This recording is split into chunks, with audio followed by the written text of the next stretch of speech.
Chapter 641. It's here, right?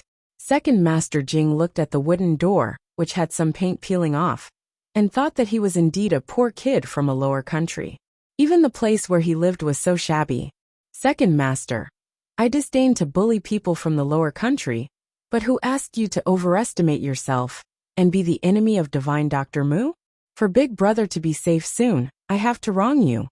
Second Master Jing said coldly, and raised his hand to knock on the door.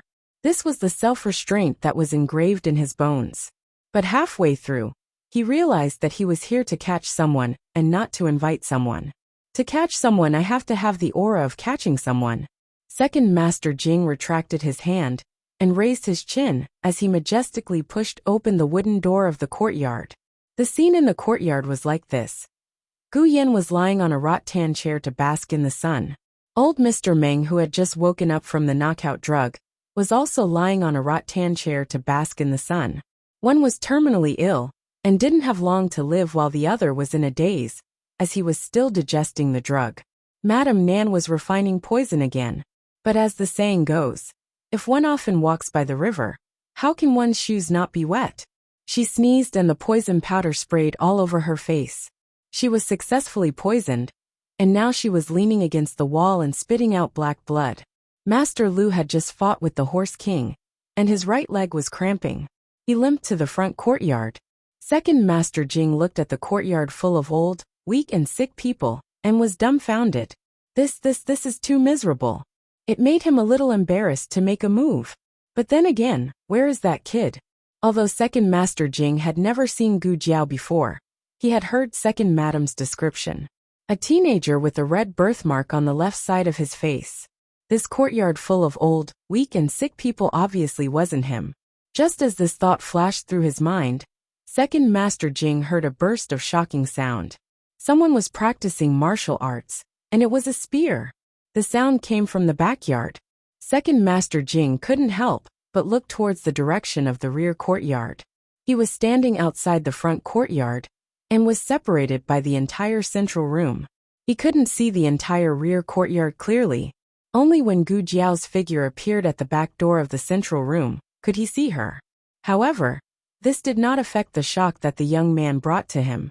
He could also tell that the youth's spear techniques were not flashy. Every thrust of the spear was like a swimming dragon, bringing with it the power to pierce through mountains and rivers. All of a sudden, Second Master Jing couldn't move. The youngster's figure only flashed past the door occasionally. But Second Master Jing felt an inexplicable excitement that he hadn't felt in a long time. He completely couldn't explain why. He even forgot that he was here to capture someone, and just silently admired the young man's marksmanship. Gu Jiao practiced the spear skills that the old marquis had taught her.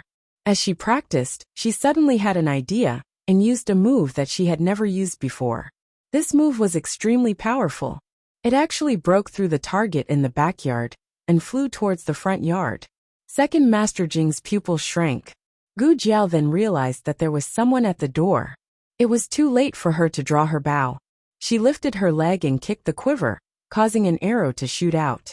Following that, she kicked her leg, and the arrow hit the red-tasseled spear, changing the direction of the red-tasseled spear. The red-tasseled spear whooshed and shot at the door beside Second Master Jing. Second Master Jing touched his cold neck. Just an inch, and he would be nailed to the door.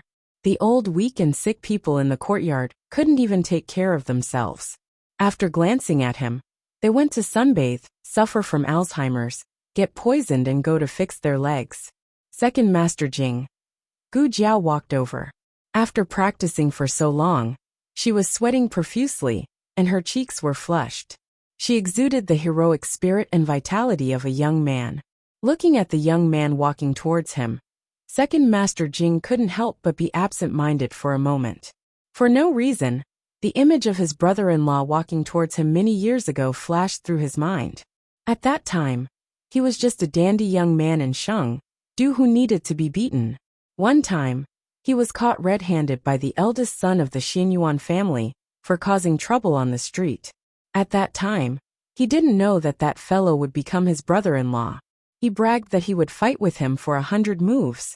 In the end, his brother-in-law really beat him up for 100 moves, and he didn't have the strength to fight back. That day, when his brother-in-law walked towards him, he had the same look in his eyes, which reminded him of a wild wolf. The fear of being dominated by his brother-in-law surged into his heart. When Gu Jiao came in front of him, his whole body stiffened.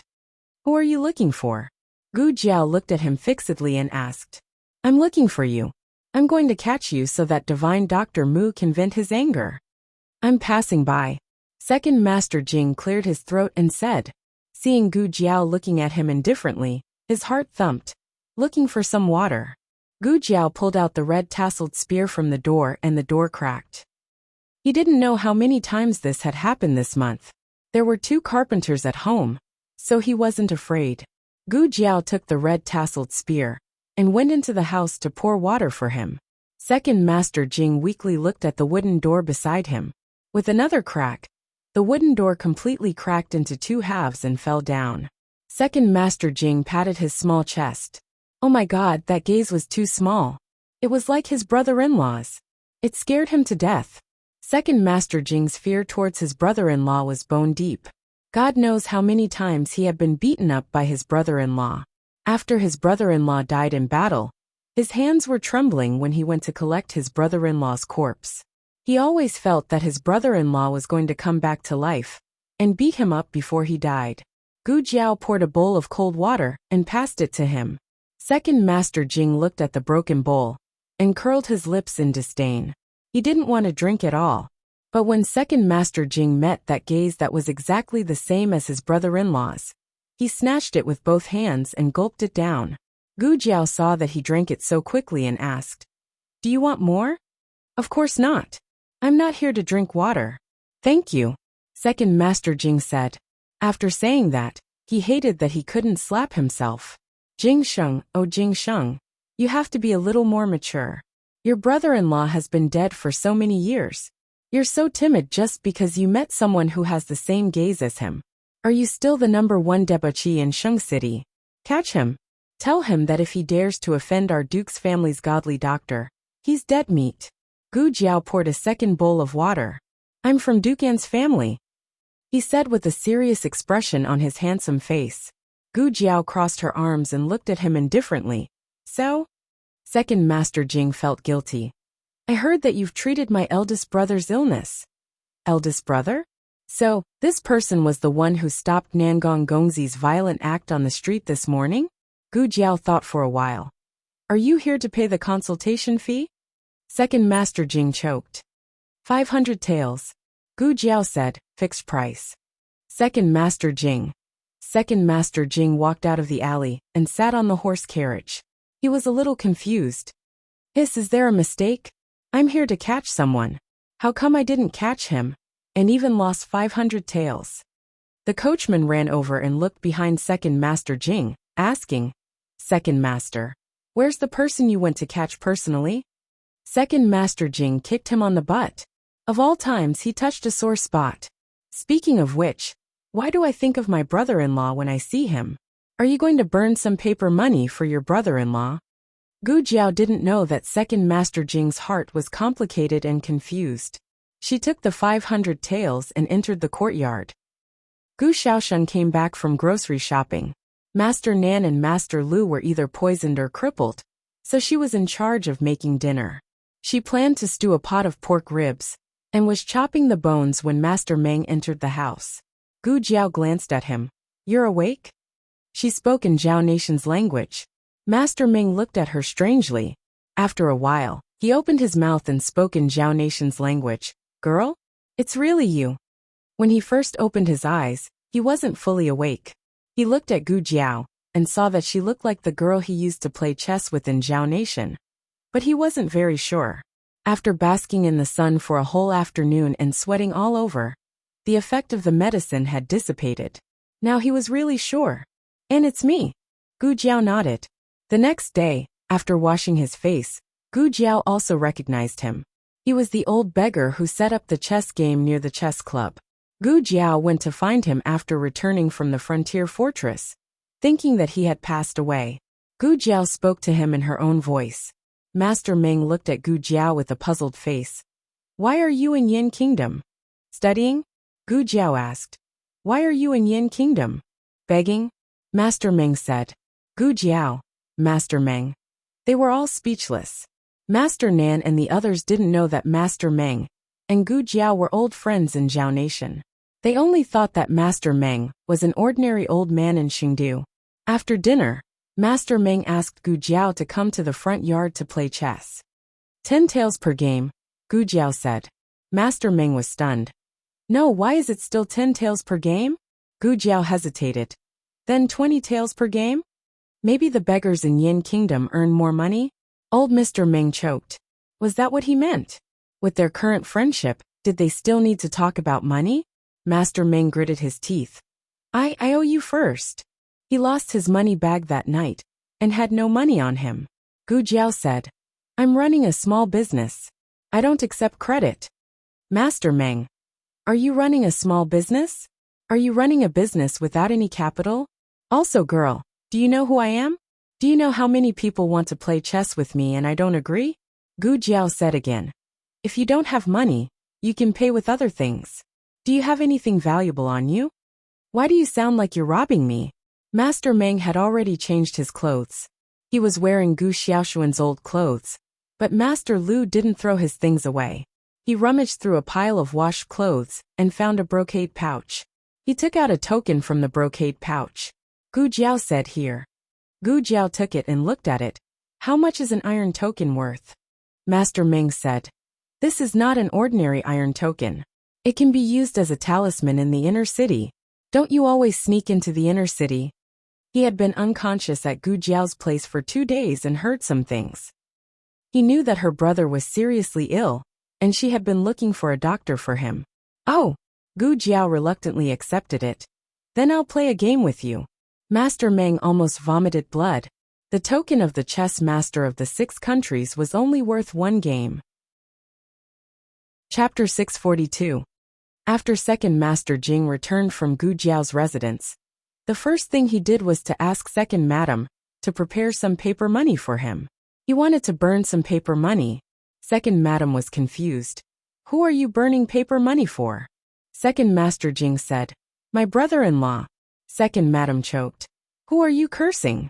After a pause, she thought of something and said, no, you only have a younger brother-in-law. When did you have a brother-in-law? She was the eldest daughter in the family. She didn't have an older brother, only a younger brother. Second Master Jing straightened his back and said, my older brother's brother-in-law is my brother-in-law. Second Madam. Yes, Second Madam remembered. When Second Master was young, he was a hooligan. Who knows how many times he was chased and beaten by the eldest son of the Xian Yuan family. Later on, when he found out that Xian Yuan Hao was his older brother's brother-in-law, in order to avoid being beaten, he followed suit and called him brother-in-law. In fact, there were so many sons of the Xian Yuan family.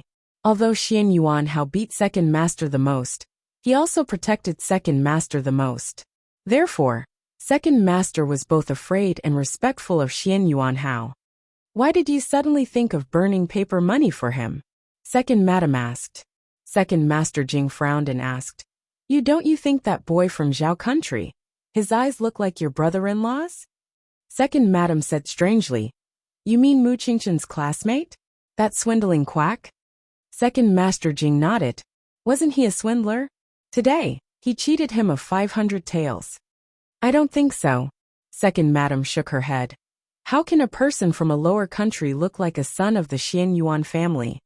It's not his looks, it's his eyes. That kind of murderous look. Second Master Jing tried his best to explain, but Second Madam was still confused. Obviously, she didn't understand what he meant. Second Master Jing waved his hand. Forget it. You haven't been beaten by your brother-in-law. You don't understand. Of course, Second Madam didn't understand. She was a woman and only saw Xian Yuan Hao a few times. How could she pay attention to his eyes? Second Madam glared at her husband. I think you're bewitched? Did that brat have some kind of sorcery? Or did you let that brat put the goo in it? She actually said that the brat's eyes looked like Xian Yuan Hao's? How was this possible? Xian Yuan Hao was Xian Yuan Li's most outstanding son.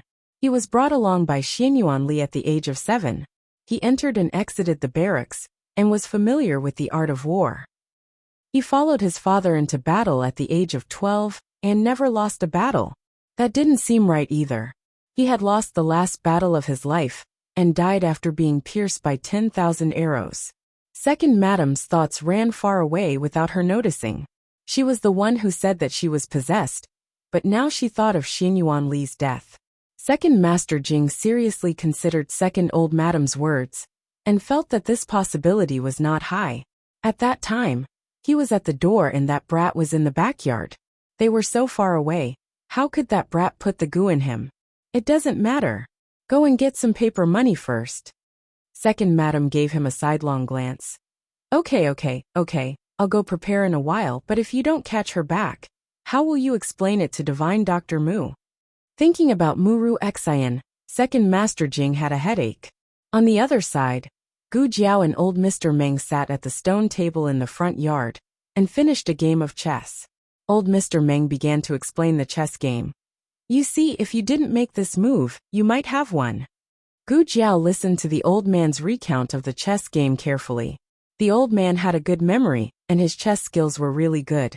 In the past, he hid his skills in Zhao country. Old Mr. Meng pinched the black chess piece and put it down.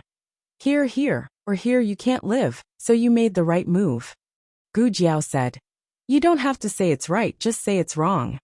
Old Mr. Meng looked at Gu Jiao with appreciation. Her mentality was good.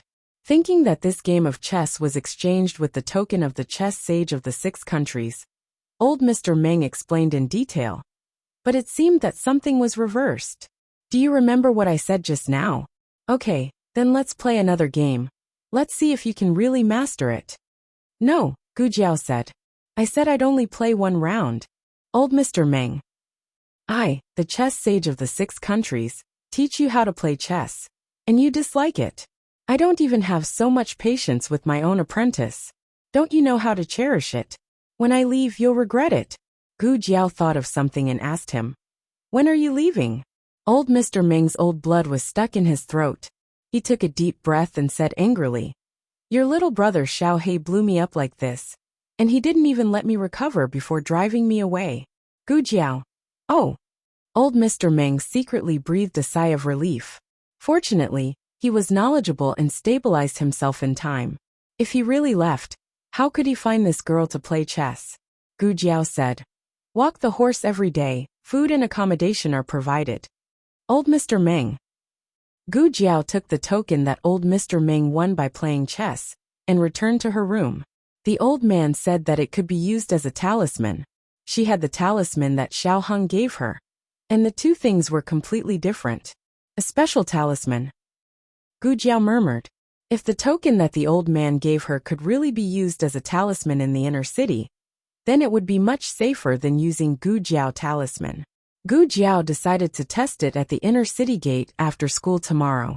The next day, Gu Jiao got up before dawn and went to the backyard to practice the red tasseled spear for a while. Gu Xiaoshan only woke up after she finished practicing. After breakfast, the siblings set off for Tianqiong Academy. Their clothes were made. Gu Xiaoshan went to the academy to get them back yesterday, so they changed into Tianqiong Academy's uniform today. Sister, you look so good in our uniform. Gu Xiaoshan walked in front and looked at Gu Jiao as he walked backward. Gu Jiao agreed. I also think I look good. As soon as she finished speaking, her eyes darkened. Xiaoshan. It was too late. Gu Xiaoshan had already bumped into them. He was walking backward. In the past, there were not many people on this road. Who would have thought that there would be more than 10 people blocking the alley? Brother Qin. It's this guy. A young man with a bruised nose and swollen face pointed at Gu Jiao and said. Gu Jiao recognized him. He was the 5 Mountains Academy student that she had beaten into shrimp last time. She had heard Zhou Tong mention him later. This person was called Wu Feng, and he was from Shengdu. He was considered a moderate troublemaker in 5 Mountains Academy and had a group of brothers under him. Gu Jiao had never heard Zhou Tong mention this brother Qin. However, it seemed that he was not a kind person. Brother Qin grabbed Gu Xiaoshuan's collar and coldly curled his lips. He looked at Gu Jiao and said, You're the one who bullied my brother? Gu Jiao looked at him indifferently without a trace of fear in her eyes. If you still want your hands, let go of him. Brother Qin laughed mockingly. He raised his hand and threw a punch at Gu Xiaoshuan's stomach. He was a martial artist and used almost 70% of his strength. This punch was enough to rupture Gu Xiaoshuan's spleen. It was just a fight. Even Gu Jiao had not been so ruthless when teaching Wu Feng and the others a lesson.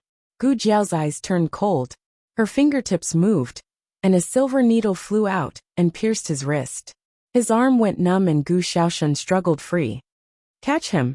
Brother Qin gritted his teeth and shouted. More than a dozen people in the alley rushed forward. Gu Jiao stepped forward and pulled Gu Xiaoshuan behind her. She raised her leg and kicked the person who rushed at the front. He was sent flying and fell on 4 or 5 people. Gu Jiao directly stepped on them. Everyone felt like their ribs were broken. After stepping on them, Gu Jiao kicked Brother Qin, who had recovered, and sent him flying to the wall. He fell heavily on the ground. Gu Jiao walked over and stepped on his chest. He was about to get up, but she directly pressed him to the ground. Brother Qin did not expect this kid to be so fierce. He had brought more than a dozen people, but it was over before it even started. There were still 7 or 8 students from Wuxia Academy left. Seeing this, they did not dare to go forward. They were not new students. They were old students who had studied in the academy for many years. They had always been the ones bullying others. They had never been taught a lesson by a new student. Not to mention a new student from Tianqiong Academy. Tianqiong Academy was a literary academy. It was full of bookworms. Gu Jiao looked at him condescendingly. Do you want your hand or your life? Brother Qin's face was red from being stepped on. He looked at Gu Jiao fiercely. Do you know who I am? My father is from the Nangong family. Ah. Crack. Gu Jiao broke his ribs. Say it again. Who is your father? My father is from the Nangong family. Ah. Gu Jiao broke another one of his ribs. Gu Jiao's eyes suddenly emitted a biting cold murderous aura. She smiled evilly. Say it again. Who is your father? Brother Qin did not dare to say anything. He was scared silly by Gu Jiao. How could a young man who looked less than 17 years old be so terrifying? Gu Jiao looked at the silent crowd and said coldly, Don't you people from Wuxia Academy appear around Tianqiong Academy in the future. If I'm unhappy, I will beat you up, like this. After she finished speaking, she stepped on Brother Qin again. Crack. 2 more of his ribs were broken. He fainted on the spot. Chapter 643. These people were stunned by Gu Jiao's actions, who said that the students of Tianqiong Academy were all nerds and easy to bully. Open your eyes wide and take a look. Is this still a nerd? What kind of nerd would be so ruthless? Wuxia Academy was a martial arts academy, and everyone there was a martial arts practitioner. Yet, they couldn't even defeat a freshman from Tianqiong Academy. Where could they go to find reason? After Gu Jiao dealt with these students, she left with Gu Xiaoshuan. Sister, will they complain? Gu Xiaoshuan asked. Logically speaking, they wouldn't. The main reason was that these people were shameless. If word got out that they were beaten up by a scholar, they wouldn't care about their reputation anymore. Gu Jiao's guess was right. None of these people were shameless enough to spread the news. However, it just so happened that the person they beat up was seen by the parent of a Wuxia Academy student who was passing by. The parent immediately informed Wuxia Academy. Before noon, the dean of Wuxia Academy and 2 teachers brought a few injured students into Tianqiong Academy. Dean Sin of the Tianqiong Academy was on duty and watering his beloved potted peony. When he heard his servant report that the people from the Wuxia Academy were here, his first reaction was, Our academy students are being bullied by them again? These people from Wuxia Academy were shameless and tyrannical. There weren't many academies nearby that hadn't been tortured by them. It wasn't that they could bully anyone. No one dared to provoke a noble young master like Mu Qingchen. However, there were thousands of students in the academy. Who could guarantee that every one of them was Mu Qingchen? The servant said embarrassedly. It seems like our students beat up their students. Dean Sin was speechless. This was the first time Dean Wu of Wuxia Academy encountered such a situation. Usually it was others who complained to their academy. Today, the tables had turned. They actually went to complain to others. In Dean Sin's duty room, Dean Wu let Dean Sin, and the other teachers of the Tianqiong Academy, who didn't have classes in the morning, take a look at the 8 students he had brought. These 8 students were all involved in the fight in the morning. Without exception, their faces were all bruised and swollen. One of them was seriously injured and sent to the clinic. He couldn't get out of bed at all, so he didn't come to the scene. Look, this is what your Tianqiong Academy has done, Dean Wu said coldly. Dean Sun's eyes lit up. Was it really done by a student of our academy? Wu Fuzi cleared his throat. Cough. Principal Sun's expression turned cold as he sternly said, You said it was done by a student of our academy? What evidence do you have? Dean Wu pointed at the group of bruised and swollen students and said angrily, They are the evidence. Who did it? President Sun whispered to Wu Fuzi. Wu Fuzi's lips didn't move. He squeezed out a voice that only the two of them could hear. They said it was a freshman with a birthmark on his face. He should be Xiao Lulang from Clear Heart Hall. Anyone who came to the academy was a student of the academy. When Wu Fuzi differentiated them, he didn't say which country they were from. He just said they were from a certain hall. This name sounded familiar. Dean Sun frowned and thought for a moment. Is he the freshman who went to the brothel on his first day here and got a demerit point? Wu Fuzi said. Yes, that's him. He paused and then added. He was also the one who tamed the Horse King. When the Horse King was mentioned, Dean Sun remembered how he was almost trampled to death by the Horse King. His face darkened. Dean Wu said coldly. Tianqiong Academy must give us an explanation today. Dean Sun laughed. What explanation do you want? Dean Wu said. You can't afford to be a teacher. Your academy has an unshirkable responsibility for producing such a student. You must compensate us for all the medical expenses and losses. Also, you must apologize to our academy. That student must also apologize to the student who was injured by him. Finally, this kind of lawless person doesn't deserve to be a student of Shangdu. It's better to expel him. A teacher from Tianqiong Academy, whose surname was Yang, couldn't stand it anymore. Isn't Wuxia Academy's hand a bit too far? How we deal with our students is our academy's business. It's not up to you to interfere. What's more, haven't the students of the academy caused any trouble outside? What did you say at that time? It was just a student who was impulsive and let his emotions affect his decisions. Why do you have to make such a big fuss? If you make a big fuss, this kid's future will be ruined. Now you're not afraid of ruining his future? Wu Fuzi secretly gave his colleague a thumbs up. As expected of a teacher who taught policy, his debating skills were very good. The teachers from Wuxia Academy were choked. Their academy had always been domineering. If they bullied others, they would turn the matter into a small one. It was normal for them to act shamelessly and play Tai Chi. Dean Wu suddenly thought of the crux of the matter. But no one is as ruthless as you. Do you know that there's a student in our academy who's almost dead? Teacher Yang from Tianqiong Academy said. Just because you say it's our students who did it, does it mean it's our students?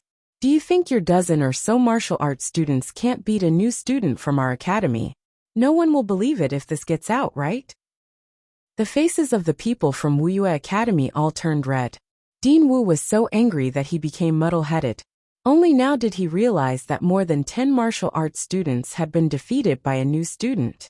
It was so embarrassing. Dean Sun said, All right, go and call that Xiao Lulang over. Let's hear what he has to say. Gu Jiao came over with Gu Xiaoshan. After all, according to the people from Wuxia Academy, Xiao Lulang had a little accomplice who didn't really fight. Dean Sun looked at Gu Jiao and asked, They said that you beat them up. Do you have anything to say? Gu Jiao glanced at them coldly. The group of Wuxia Academy students trembled like mice that had seen a cat. Dean Wu glared at the students of his academy. What are you afraid of? He thought. Could it be more embarrassing? Gu Xiaoshan was about to say. Dean Sun, they started it first. There's someone called Brother Qin among them. He caught me and wanted to beat me up. Xiao Lulang attacked. However, Gu Jiao said without changing her expression, I don't know them. I've never seen them before. I've never beaten them up. The students from Wuxia Academy were stunned. Was she that shameless? She had already beaten them up and she still didn't admit it? Where was the courage you had when you pinched us to death? Did you have the courage to step on Brother Qin's chest and ask for his life or his hand. If you have the ability, continue to fight. Gu Jiao, I'm not stupid. You can fight all you want. It's not worth it to fight the dean. You'll get a demerit. She was Xiao Lulang, the model student. Dean Wu was used to this kind of trick. The only difference was that they used to fool others.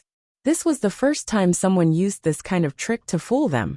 Dean Wu said angrily, "You're lying." Gu Jiao looked at him indifferently. "How do you know I'm lying? You know so well. Have you done it before? Are you an old hand?" Dean Wu was so angry that he wanted to vomit blood. Whatever his sister said was right. Gu Xiaoshan immediately changed the topic and said seriously, "That's right. We didn't even see you today. Who knows who beat you up? You just have to blame it on us." Dean Wu was so angry that he rose to heaven. "Are you that great? Why do you have to blame it on you? You have to weigh your own weight. You're just two inferior people. What's there for us to spend so much effort to slander and scheme against you?" What he said made sense. Who knew that Gu Jiao didn't even lift her eyelids and said without a guilty conscience? Then you have to ask yourselves, who knows what kind of evil ideas you have in your stomach? Dean Wu was so angry that his whole body was trembling. You two are simply reversing right and wrong, twisting words and forcing logic, full of nonsense. A teacher from Wuxia Academy walked forward and looked at Gu Jiao. "You said that you didn't beat them up. Do you have evidence to prove your innocence?" "Yes." Suddenly, a young man's resolute voice came from outside the door. It was Zhou Tong. Zhou Tong saluted Dean Sin and the teachers of Tianqiong Academy in the room on duty and said, "Dean Sin, teachers, Xiao Lulang was resting in his room last night. He didn't leave the academy at all. I can testify." As soon as he finished speaking, another student of Clear Heart Hall walked over and said, "I can also testify." "Me too." The third student of Clear Heart Hall. Then the fourth, the fifth. Almost all the students of Clear Heart Hall came over. Yesterday, the academy had a break. We had an appointment with Xiao Lulang to play polo in the pasture. We played a bit late and drank a few cups at night. Then we went fishing. On the way back, we bought some dried vegetable pancakes from a shop on the east side of Three Flower Street. In the middle of the night, I couldn't sleep. When I went to the washroom, I saw that the lights in Xiao Liulang's room were still on. I went in to say hello. He wasn't feeling well in the morning. I bought him a bowl of porridge and sent it to his room. He spilled the porridge. The group of people spoke very vividly, as if Xiao Lulang had really been with everyone last night. Flaws were impossible. If so many people couldn't even make up a story, how could these literary students write policy essays and eight-legged essays? They couldn't beat you in a fight, but they couldn't make up a story. The students of Five Mountains Academy were all dumbfounded. Dean Wu said angrily, "You colluded with each other. Of course, people from your own academy will cover up for your own students."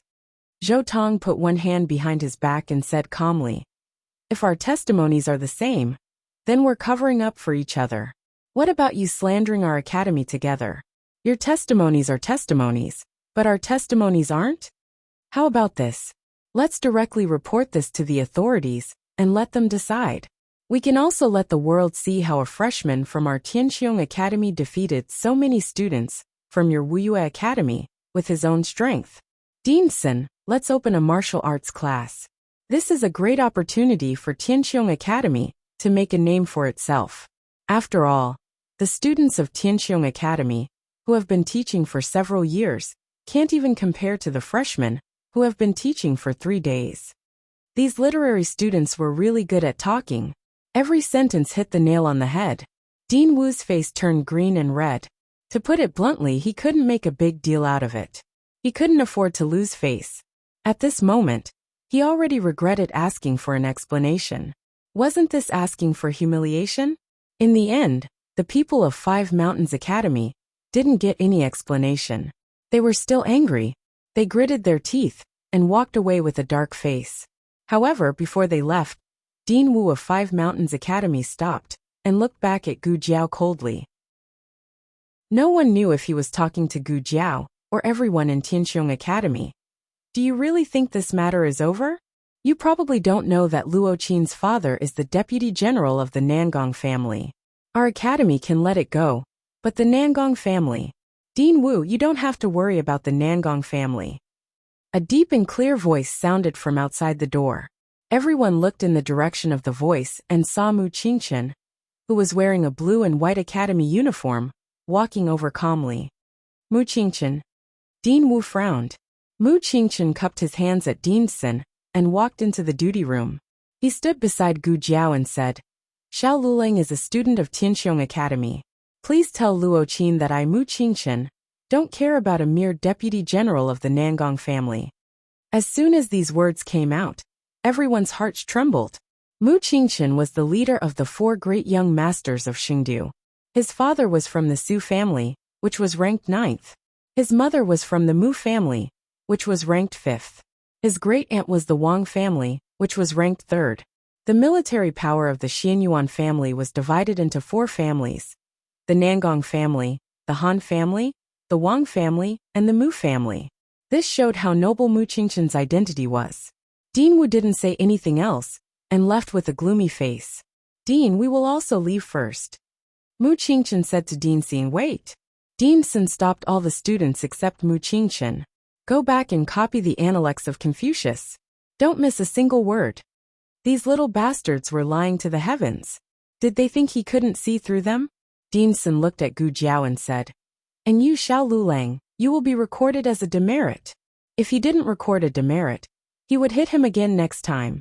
When they came out of the duty room, the morning class was over. Do you want to eat? Mu Qingchen asked. Gu Jiao was a little depressed when she thought about being recorded again. However, she still had to eat. Yes, she replied indifferently. Didn't you go out to do something? Why are you back so soon? It's done. Gu Jiao noticed that he was holding a bag in his hand. Your stuff is going to fall out. Gu Jiao pointed at his bag. As soon as she said that, the little doll in Mu Qingchen's bag couldn't withstand the force and fell out. Mu Qingchen quickly caught it and stuffed it back into the bag without showing it to Gu Jiao. Gu Jiao looked at him strangely. He hesitated for a moment before explaining. A childhood playmate gave it to me. Gu Jiao. Oh. It was a little doll. She had seen it, and it was quite ugly. By the way, do you recognize this? Gu Jiao took out a token and handed it to him. She had planned to try it out herself. But since Mu Qingchen was here, it wouldn't hurt to ask him. Mu Qingchen's expression changed when he saw the bronze token. Why do you have this? Gu Jiao rolled her eyes. I do have it. Can I enter the inner city with it? Mu Qingchen said indifferently. You could have. Let alone the inner city. You could have even entered the State Preceptor Hall. But now the owner of this token is missing, so you'd better not use it. Gu Jiao said. Can I enter the State Preceptor Hall? Mu Qingchen. Is that my point? Mu Qingchen said earnestly. No matter how you got it, you'd better not take it out. Otherwise, you'll be arrested as an assassin. Gu Jiao asked. Then, who is the owner of this token? Mu Qingchen paused and said seriously. The chess master of the 6 kingdoms, Mr. Meng. An old man. Gu Jiao touched her chin. Has he been to the state of Zhao? Has he been a beggar? Has he spent money to play chess with others? Mu Qingchen looked at Gu Jiao, as if she was an idiot. Are you talking about Mr. Meng? He hasn't been to the state of Zhao. Also, do you know how honorable Mr. Meng is? I want to play chess with him. But I can't even use money. Being a beggar? What do you think? Gu Jiao nodded seriously. I don't think it's possible. By the way, do many people know Mr. Meng? Mu Qingchen shook his head. Mr. Meng doesn't like to deal with people. Not many people have seen him. When he came to the academy to play chess last time, I just watched him through a curtain. I didn't see his face. Gu Jiao asked again. Haven't the people of the State Preceptor Hall seen him? Mu Qingchen thought carefully and said, the State Preceptor probably saw him. As for the other disciples, they only know his carriage and token. Gu Jiao touched her chin. I see. I understand. I understand everything. Mu Qingchen looked at her in confusion. What do you understand? Gu Jiao patted him on the shoulder. Help me ask for leave this afternoon. Mu Qingchen frowned and looked at her hand. Where are you going? The State Preceptor Hall. You will be caught if you take this token to the State Preceptor Hall. Gu Jiao rushed back to the house as fast as she could. She led the horse out, put on the reins and shafts, and dragged the little old man who was lying in the yard and enjoying the sun side by side with Gu Yin into the carriage. Mr. Meng was confused. "What are you doing?" Gu Jiao said seriously. "Pretend to be someone for me and take me to the State Preceptor Hall." "Pretend to be who?" "The chess sage of the Six Kingdoms." Mr. Meng, the real chess sage of the Six Kingdoms, was speechless. Chapter 644. Gu Jiao said with great ambition, "I've asked around. Not many people know the chess saint of the Six Nations. Among the places I'm going and the people I might meet along the way, only the State Preceptor has seen him. After I enter the State Preceptor Hall, you come out immediately. You don't have to meet the State Preceptor face to face." Old Master Meng said expressionlessly, "You're quite thoughtful." "Of course." Gu Jiao cleared her throat and changed her voice into a teenager's. "I have a few lines for you." Old Master Meng's mouth twitched. He didn't know if he was speechless at her voice, or that she actually came with her own plot. "What if I don't agree? I'll play a game of chess with you." Old Master Meng. "My real body is only worth a game of chess." "Wait."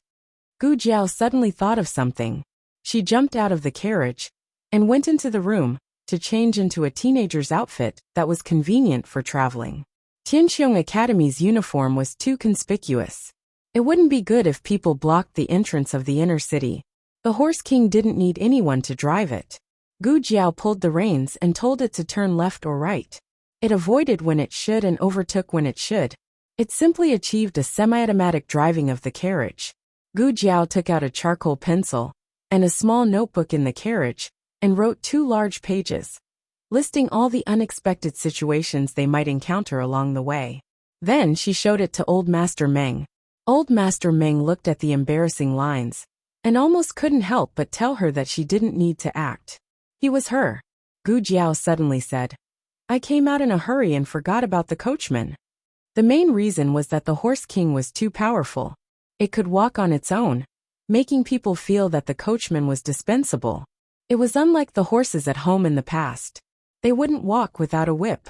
Gu Jiao said seriously, "You're the chess saint of the Six Nations. You must have a coachman to match your status."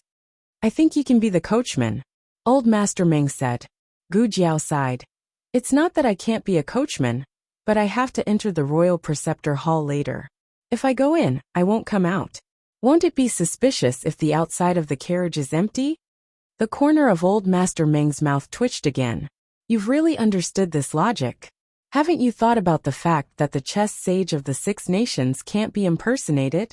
Mu Qingchen had no idea that Gu Jiao was trying to impersonate him. Otherwise, he would have stopped her with all his might. There was once someone who pretended to be the chess sage of the Six Nations. After being discovered, that person was executed in public. Since then, no one dared to do such a thing. Moreover, Mu Qingchen's understanding of Old Master Meng was not entirely correct. Old Master Meng did not like to be watched while playing chess.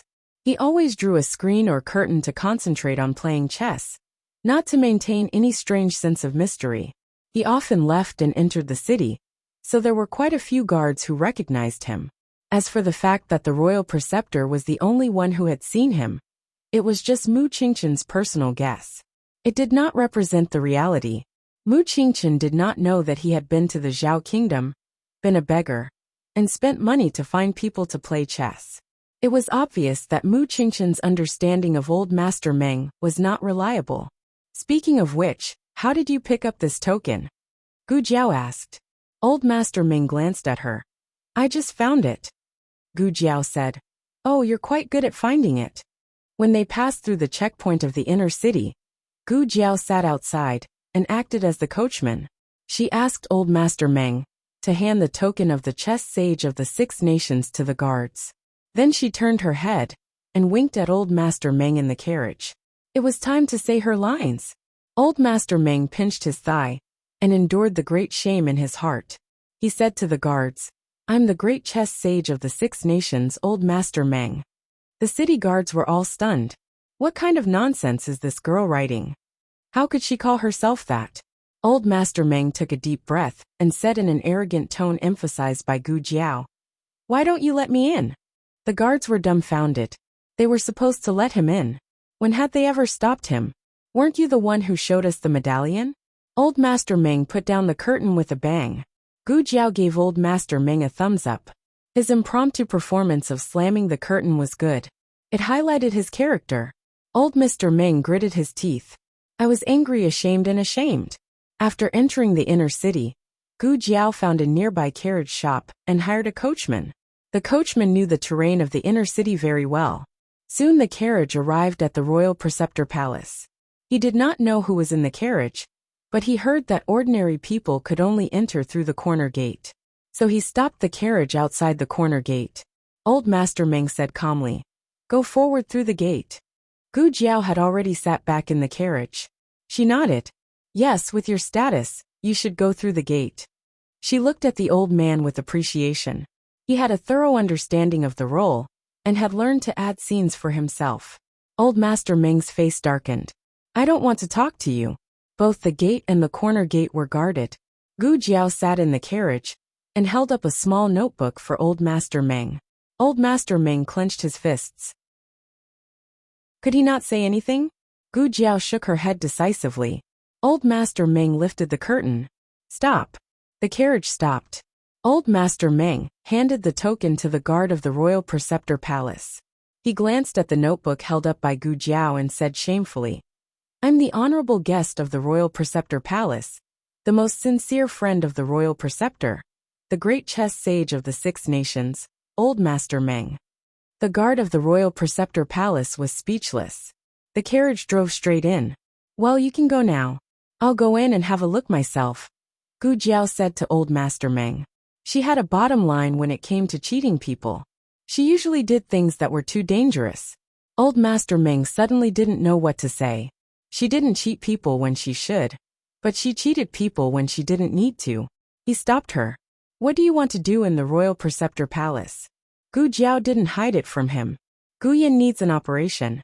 I want to see if there is a suitable place for him in the royal preceptor palace." Old Master Meng knew that the royal preceptor palace had excellent medical skills. However, he had never been treated in the royal preceptor palace. He paused and said, "Wait a minute. I'll find someone to take you there." Then, Old Master Meng lifted the curtain and waved to a disciple of the royal preceptor palace not far away. "Come here." The disciple walked over quickly. Old Master Meng said, "I'm Old Master Meng." The disciple thought, "I know." Old Master Meng coughed softly and said, "Is the royal preceptor here?" The disciple said, "The royal preceptor is traveling." Old Master Meng asked again, "Is your eldest senior brother here?" The disciple hurriedly said, "Yes." "Do you want to see our eldest senior brother? I'll call him here now." Old Master Meng looked at Gu Jiao and said, "No need. My young friend here has something to ask him. You can take him to your eldest senior brother." Old Master Meng said calmly and said to Gu Jiao, "I'll wait for you outside." Gu Jiao was just short of clapping for him. His acting skills were too perfect. Old Master Meng waited for Gu Jiao outside the royal preceptor palace. Without any worries, Gu Jiao followed the disciple to find the eldest senior brother. Because someone led the way, Gu Jiao couldn't wander around the royal preceptor palace. She couldn't appreciate the whole view of the royal preceptor palace, but the scenery along the way was very good. There were jade buildings and water pavilions, simple and elegant without losing the elegance. The deeper they went, the darker the color of the buildings. Gu Jiao faintly felt a simple and mysterious aura, and she felt a little familiar with it. "Are they men of sacrifice?" Gu Jiao asked. The disciple looked around and looked at Gu Jiao in surprise. "Young master, can you sense the men of sacrifice nearby?" "Yes." Gu Jiao nodded. She seemed to be naturally sensitive to the aura of the men of sacrifice. Maybe it was because they had something in common in fighting. The men of sacrifice in the royal preceptor palace were very powerful. In less than a quarter of an hour, she had already sensed at least 10 auras that were not weaker than Sirius. Gu Jiao suddenly felt a little lucky that the old man had such a trick. If she really searched secretly, it would be difficult for her to come and go freely under the eyes of so many masters. "We're here." The disciple pointed to a library and said, eldest senior brother is inside. Please allow me to report to him. Thank you, Gu Jiao said. The disciple went to report. Not long after, he came out of the library and said to Gu Jiao, Young master, my eldest senior brother wants to see you. Gu Jiao nodded and walked up the stairs. She looked at the shoes that she left at the door and took off her own shoes. Only her white footwear stepped on the spotless floor. In the library, rows and rows of bookshelves were filled to the brim with the rich fragrance of books. The library was quiet, and there were about a dozen disciples of the Imperial Preceptor Hall arranging the books on the bookshelves. However, no one made the slightest sound. After passing through the bookshelves, there was a wooden platform about a foot high. The platform was like a small open study. A man wearing a dark blue robe was sitting behind a low table on the wooden platform. Facing the bookshelves, he was writing something. Probably seeing Gu Jiao's shadow on the ground, he raised his head and revealed a handsome young face. He slightly smiled. Are you Mr. Meng's little friend? Gu Jiao nodded. Yes, my surname is Xiao. Please sit. He pointed to the cushion that was just placed in front of him. Young Master Xiao can call me Yi Qing. Gu Jiao sat down in front of the eldest disciple Yi Qing. Yi Qing's robe was not the same as the robes of the Royal Preceptor Palace disciples. It could be seen that he had a high status in the Royal Preceptor Palace. He had an otherworldly temperament. When he smiled, it made people feel close to him, but they also didn't want to get too close to him. It was a sense of distance that was appropriate. Yi Qing put down the pen and paper in his hands. A disciple brought him a basin of water to wash his hands. His hands were actually very clean, but washing them before pouring tea for guests was etiquette. The disciple left. He personally poured tea for Gu Jiao and poured a cup of tea for himself. He asked with a smile, May I know why young Master Xiao came to the Royal Preceptor Palace? Gu Jiao looked at him and said, My brother has a heart disease and needs surgery. Heart disease surgery? Yi Qing pondered for a moment. Our Royal Preceptor Palace is indeed proficient in medical skills, but I'm afraid that ordinary doctors can't do such a big operation. Gu Jiao's eyes moved slightly. She felt that she saw the hope of Gu Yan's recovery. So your Royal Preceptor Palace can perform such a complicated operation? Yi Qing smiled and said, My master can. My master's medical skills are excellent. He once performed a heart disease operation for a patient. Gu Jiao asked, Was the operation successful? Yi Qing said, It was successful. But unfortunately, although the patient's heart disease was cured, he didn't survive the accident. The world is really unpredictable. Gu Jiao said, An accident is an accident, and an operation is an operation. What you said is very true. Yi Qing nodded with a smile.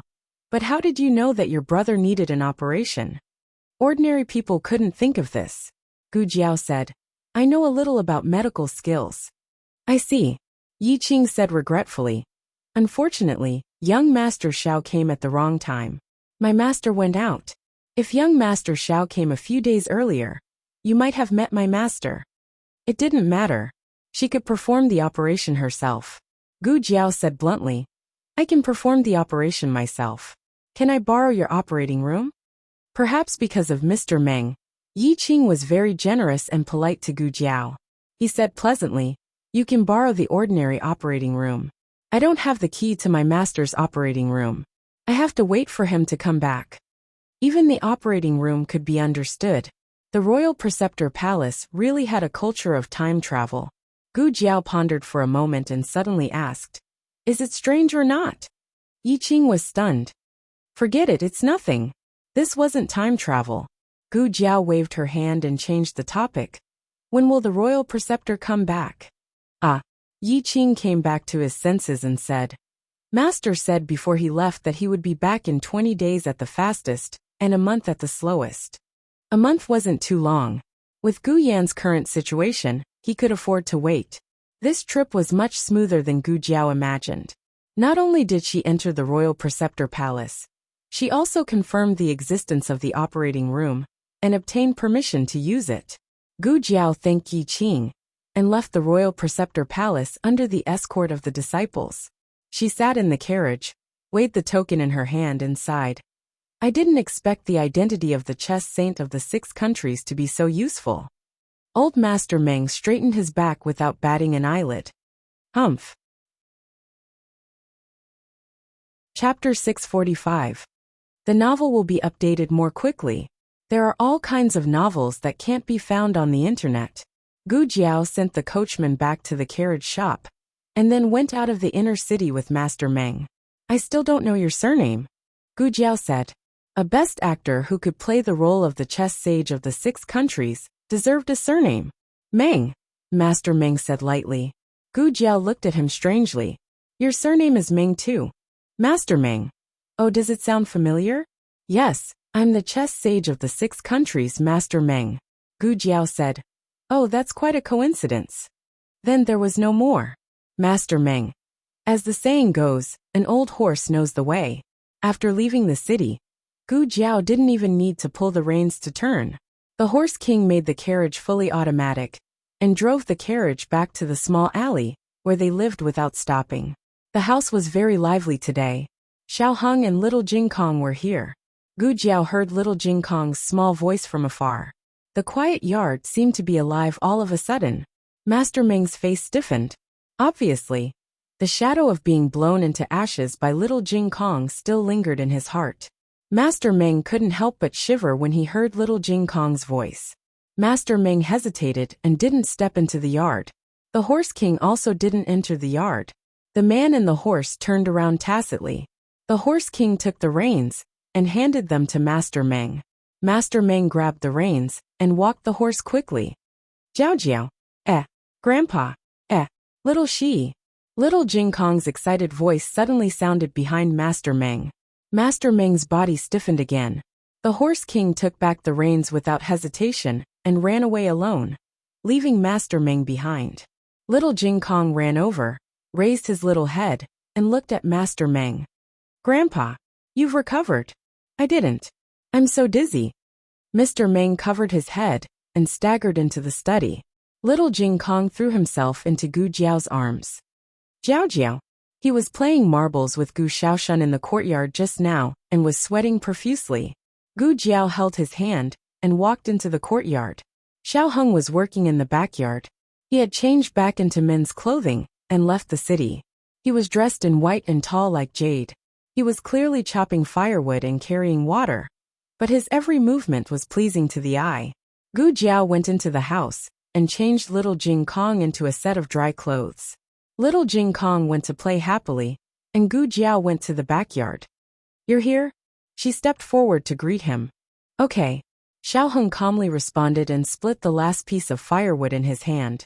In fact, he had already seen her coming back. But as a man, sometimes he was a little prideful and had to wait for her to coax him. This made him very proud. After chopping the firewood, he went to carry water. Let me do it, Gu Jiao said. Xiao Heng said, no, you can sit down. Gu Jiao looked at him steadily and curved her lips. She did not refuse and moved a small stool to sit beside him. He put the wooden bucket into the well, turned the joystick, and pulled the bucket up bit by bit. Gu Jiao looked at him with her chin in her hands and asked, why did you come here today? The academy is on break, Xiao Heng said. Jing Kong wants to see you, so I came here. What about you? Gu Jiao asked. Xiao Heng's ears turned red. He did not dare to look at her, and only stared at the bucket of water he pulled up. The water rippled. Me. His eyelashes fluttered and he whispered, I want to see you too. Gu Jiao curled her lips. She thought of something and asked, but isn't your talisman festival in the inner city with me? How can you get out of the city? Xiao Heng said, I have my own way. The most beautiful woman in the academy had many suitors. A talisman festival in the inner city was nothing to her. Xiao Heng looked in the direction of the study and asked, the man called Grandpa by Jing Kong is? Gu Jiao said. He met a kind-hearted man from Jing Kong on the way. Jing Kong injured him with the black fire pearl. He is now recuperating here. His surname is Meng. There were many people with the surname Meng in the world. It was difficult to connect him with the chess master of the 6 kingdoms. Xiao Heng looked at the closed door and said, does he live in the study? Gu Jiao said, yes, there are no extra rooms in the house. There were only 3 main rooms in the house. Master Lu and Madame Nan shared one.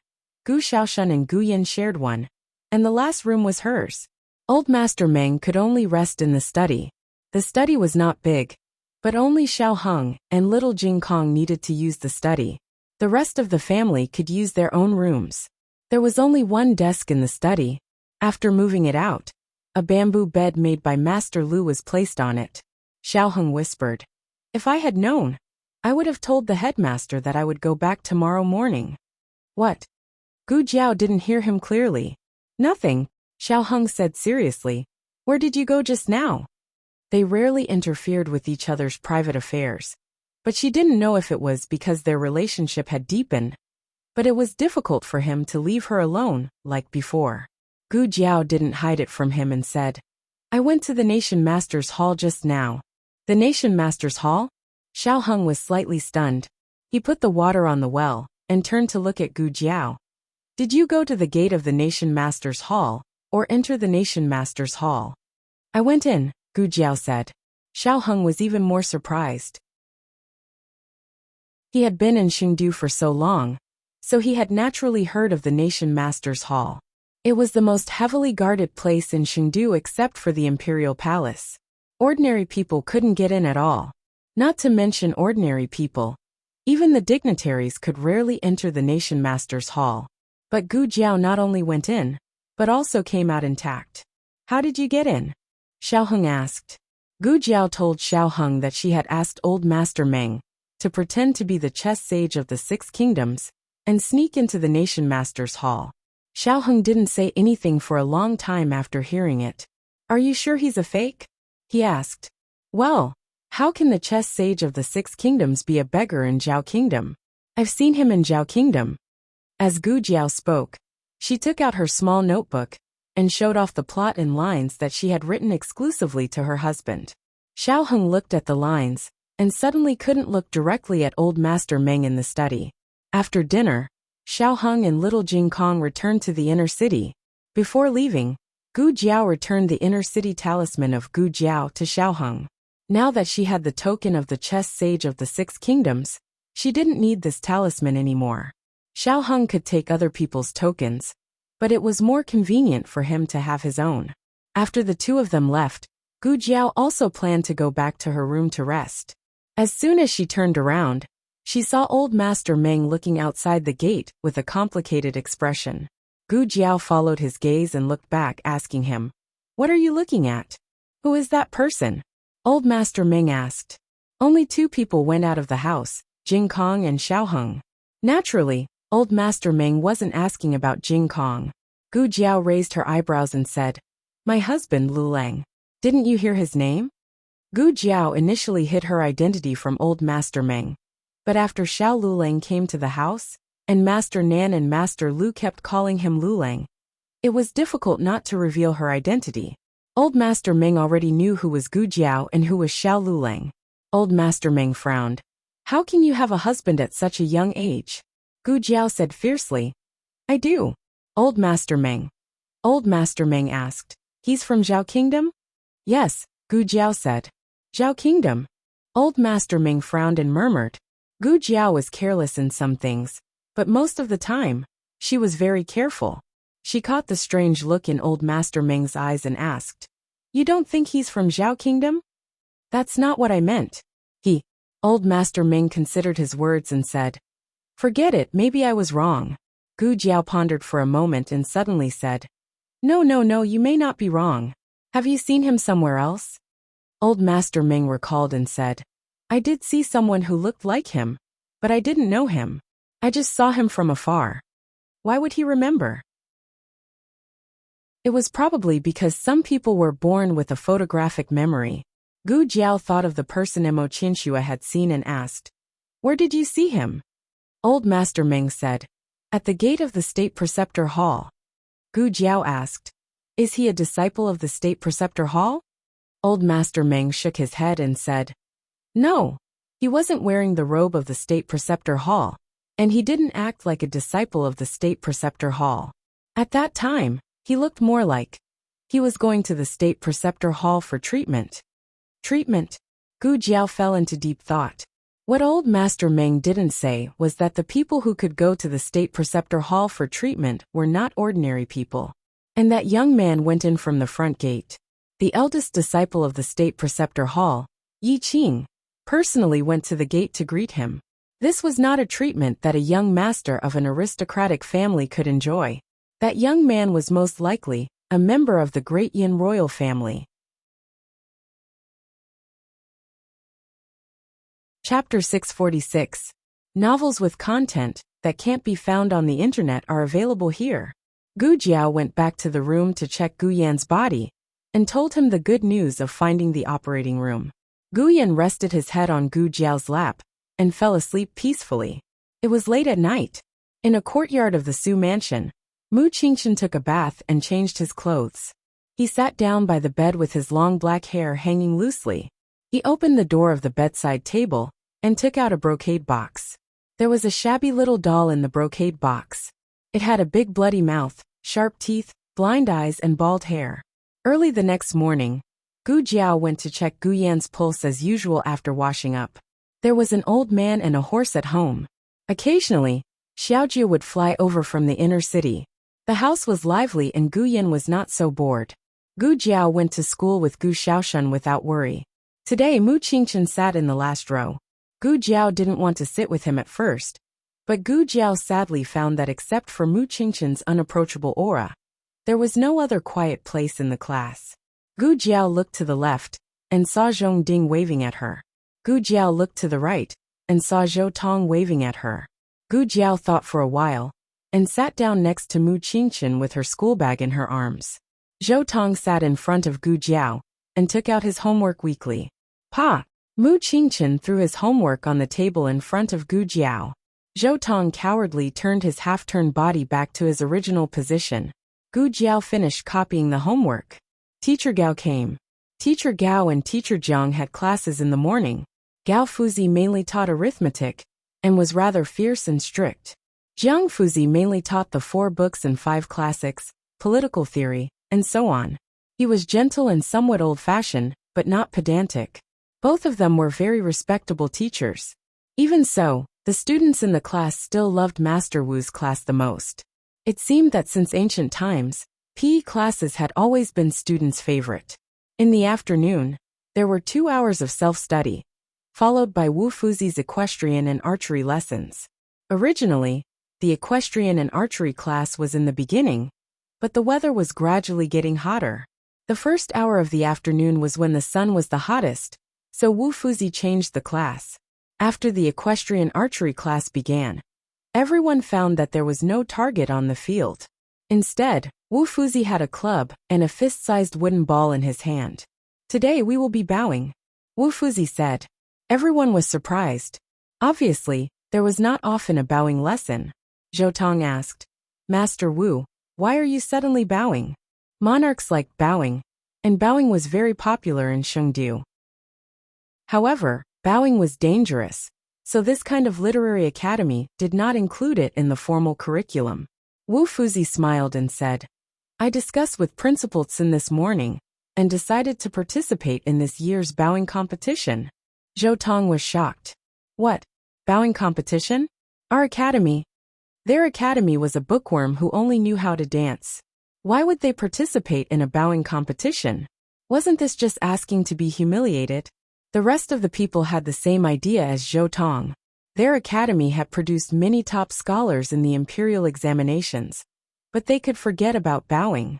About a few years ago, Principal Tsin and Wu Fuzi had signed up for the bowing competition like today. In the end, they did not score a single ball and were beaten miserably. Had Principal Tsin and Wu Fuzi forgotten the pain after the scar healed? Ahem. Wu Fuzi cleared his throat and said seriously, Today is different from the past. Our academy has the strength to compete with other academies. The principal and I have confidence in you. When he said this, he kept looking at Gu Jiao. He almost directly asked Gu Jiao to participate. Okay, let's go and choose a horse, Wu Fuzi said. All the students went to the racecourse. Xiao Lulang, come here. Wu Fuzi called Gu Jiao.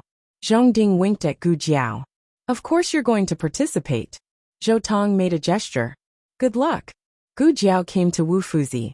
Wu Fuzi said pleasantly, "Have you played bowing in the Zhao Kingdom before?" "No," Gu Jiao said bluntly. "Ah." Wu Fuzi was stunned and smiled. "It's okay. I can teach you.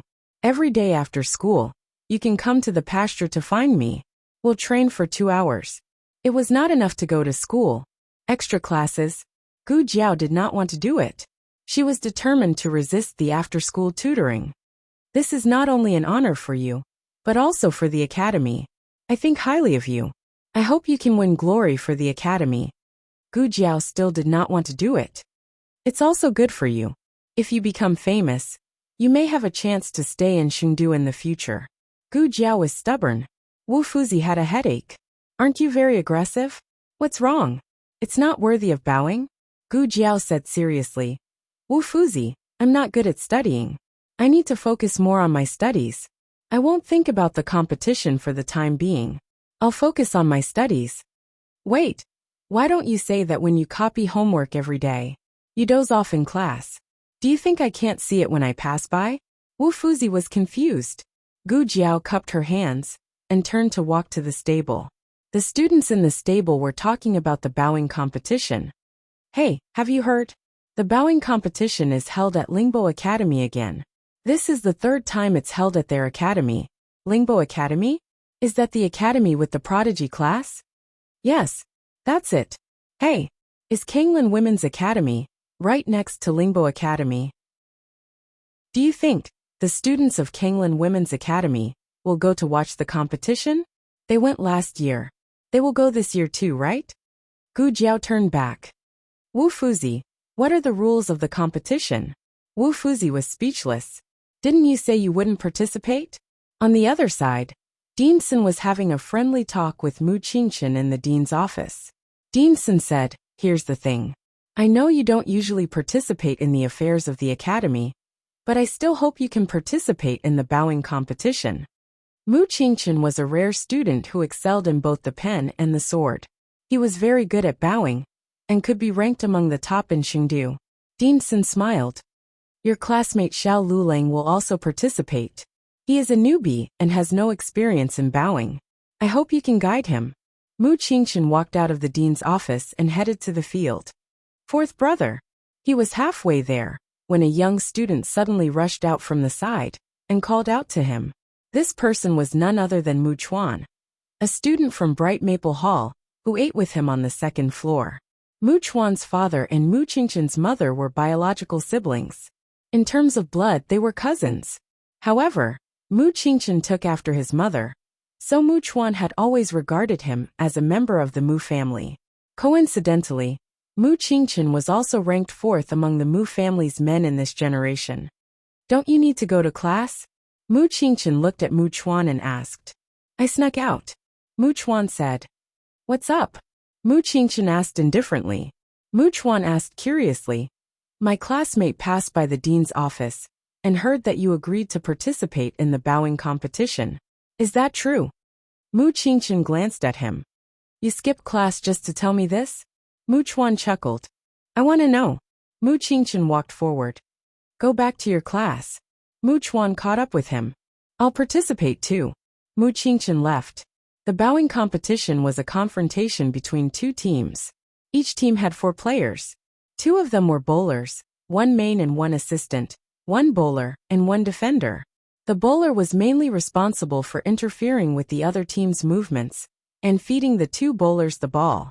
The defender was mainly responsible for guarding the goal of his team and preventing the other team from scoring. When Mu Qingchen arrived at the grassland, Gu Jiao had just learned the rules of the bowing competition from Wu Fuzi and was choosing a cue stick. "This one is good." Zhou Tong picked up a cue stick and said to Gu Jiao, "Your cue stick is a little broken. Let's use this one." Zhong Ding picked another one and handed it to Gu Jiao. A group of people surrounded the grassland to choose a cue stick for Gu Jiao. Mu Qingchen was about to walk over when suddenly, a group of people came from the other side of the grassland. It was a bit exaggerated to say that they were mighty. There were no more than 20 people in total, but their aura was so strong that it made people think of thousands of soldiers and horses. Among those people, a young man with a feminine temperament came over. He made an obeisance to Mu Qingchen and said something. Mu Qingchen nodded slightly and walked over with him. Zhongding couldn't help but look over.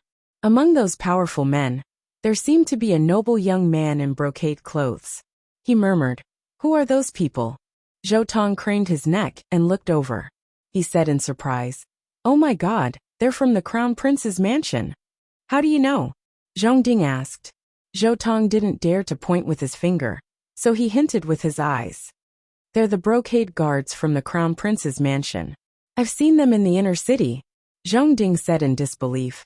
"The Crown Prince's mansion came to our academy? Oh my God! Was he dreaming?" He couldn't believe that he could see the Crown Prince's mansion from afar. Zhou Tong continued, "That young man should be Prince Ming from the Crown Prince's mansion."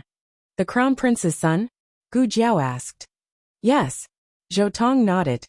"He's the Crown Prince's legitimate son." Gu Jiao looked over. Although they were far away, Gu Jiao's eyesight was very good. She could see the side of the young man's face clearly. It was a face brimming with confidence and dignity. He was talking to Mu Qingchen in a gentle manner. From time to time, he would smile as if he was a friend. Zhou Tong said enviously, "Only young Master Qingchen can be so respected that Prince Ming from the Crown Prince's mansion would lower himself to visit him. Unlike us, we don't even have the right to greet Prince Ming." Prince Ming from the Crown Prince's mansion came out in plain clothes. He didn't let anyone receive him. After greeting Mu Qingchen, he went with Mu Qingchen to Dean Sun's office. Prince Ming used to be a student of Tianxiong Academy. Zhongding said to Gu Jiao after Zhou Tong and the others were called away. Gu Jiao was still choosing a cue stick. She didn't say anything. What did the people from the Crown Prince's mansion have to do with her? Zhongding looked around and couldn't hold back the fire of gossip in his heart. He whispered to Gu Jiao, "The people of Yin Kingdom were here just now, so I didn't dare to say. Do you know about the Crown Prince's residence?" "No," Gu Jiao said calmly, and changed to another cue stick. Zhongding was easy to talk to. He didn't care whether Gu Jiao liked to hear it or not. He only cared about whether he wanted to say it or not. Otherwise, he would feel uncomfortable holding it in. He lowered his voice and said, "The Crown Prince wasn't the Crown Prince, and Prince Ming wasn't conferred the title yet. This club was not good either. It was too light." Gu Jiao frowned and changed another one. Zhongding walked in front of her. "The Crown Prince is the second son of the Emperor of Yin Kingdom. His mother is Imperial Concubine Han. Do you know the Han family?" "No," Gu Jiao said. Zhongding said, "I don't know much either. Anyway, it's a very powerful family. The original Crown Prince is the third princess of Empress Yuan." Hearing this, Gu Jiao finally reacted. Her hand holding the cue stick paused, and she looked at Zhongding. "Princess? A princess can also be the Crown Prince?" This surprised Gu Jiao. Zhongding hurriedly said, "There was no such precedent. The Crown Princess of Yin Kingdom was the first. Do you know who the Empress Yuan's brother is?" He didn't ask this question to wait for Gu Jiao's answer. After asking, he said to himself, "It's the Yin Kingdom's war god, Xian Yuanli." Xian Yuanli's sister entered the palace and gave birth to a daughter for the Emperor of Yin Kingdom.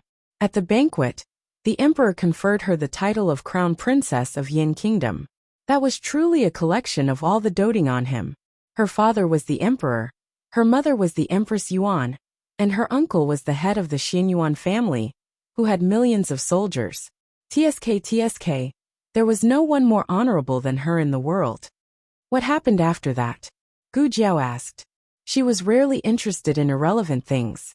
Perhaps it was because she was using Xian Yuanli's divine weapon, so she was a little more curious about things related to the Xian Yuan family. Zhongding spread his hands and sighed. After that, there was no after. The Xian Yuan family rebelled. The crown princess was deposed, and the Empress Yuan was banished to the cold palace. The war god of Yin Kingdom fell.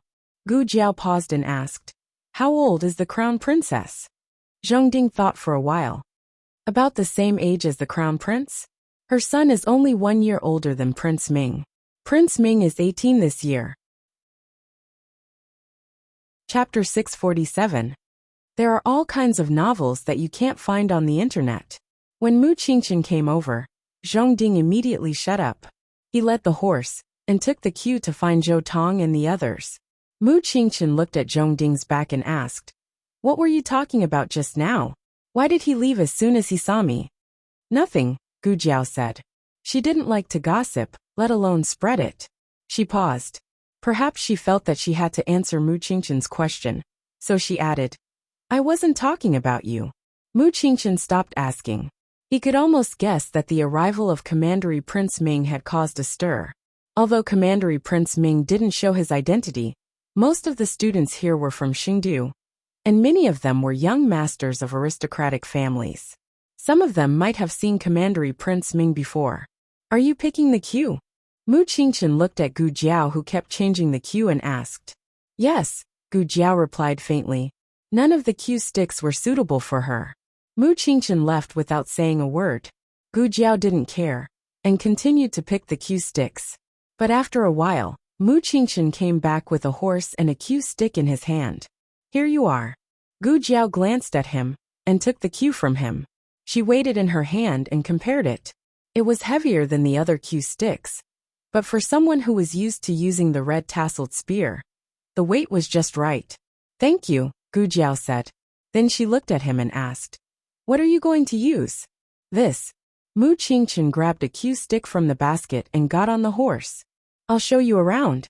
Gu Jiao also got on her horse. Okay. Mu Qingchen first introduced the requirements and rules of bowing to Gu Jiao.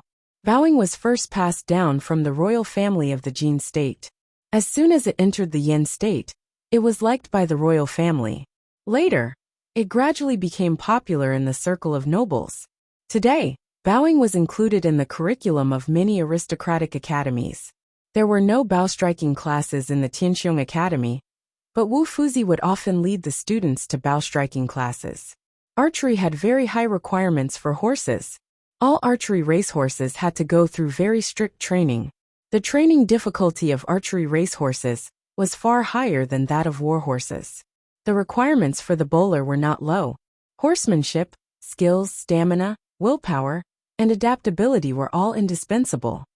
You win if you hit the ball into the opponent's hole. Mu Qingchen continued. But remember, you can't collide head-on with the ball, hit your opponent with the club, or interfere with your opponent's horse. You can't touch the ball with your body. These are the main taboos. It's inevitable that there will be some unexpected conflicts during the competition, so you have to protect yourself. As he spoke, he pointed at the protective gear carried over by the academy's manservant and said, "The protective gear is here. Put it on, and let's officially play around." Gu Jiao put on the elbow and knee pads, and put on the palm pads, and went up the stage with Mu Qingchen. She tried the 4 seats one by one, and all of them were good. But the most amazing thing was the stroke she played when she bow striking. The ball was passed to her by Mu Qingchen. Due to Wu Fuzi's interference, the ball was actually a little off course. Who would have thought that she would accurately hook the ball over the top of her head? Then with a swing of her club, she hit the ball into the hole from a distance that was impossible to see clearly. Everyone was amazed by this stroke, this momentum and this accuracy. She was simply a born archer. Mu Qingchen rode his horse to Gu Jiao's side and looked at her deeply. "Is this really your first time bow striking?" Gu Jiao nodded. Mu Qingchen wanted to say something, but stopped on second thought. In the end, he just said, "That stroke just now was very skillful." Gu Jiao thought about it seriously and said, "Well, this is probably the legendary talent." Mu Qingchen was speechless. The afternoon's training soon ended. Gu Jiao played for the first time. Compared with Mu Qingchen, who had bow striking since childhood, her skills were naturally a little green, but basically met Wu Fuzi's expectations. There was one thing that Gu Jiao was too fierce, and she would commit a foul if she was not careful. She would easily be sent off the stage. Wu Fuzi said, "The game will be held in 7 days. In these days, everyone should practice hard." Wu Fuzi selected a total of 20 people. Only 4 of them really played, and there were several substitutes. In the next few days, Gu Jiao would stay in the academy after school to practice with Mu Qingchen and the others. Gu Shaoshun sat on the edge of the grassland and waited for her. In the blink of an eye, it was the day before the game. Wu Fuzi called everyone to the grassland and announced the players selected according to the training performance of these days. As expected, the first one was Mu Qingchen. The other three were Gu Jiao, Yuan Xiao from Bright Maple Hall, and Zhao Wei from Bright Moon Hall. Mu Chuan was a substitute.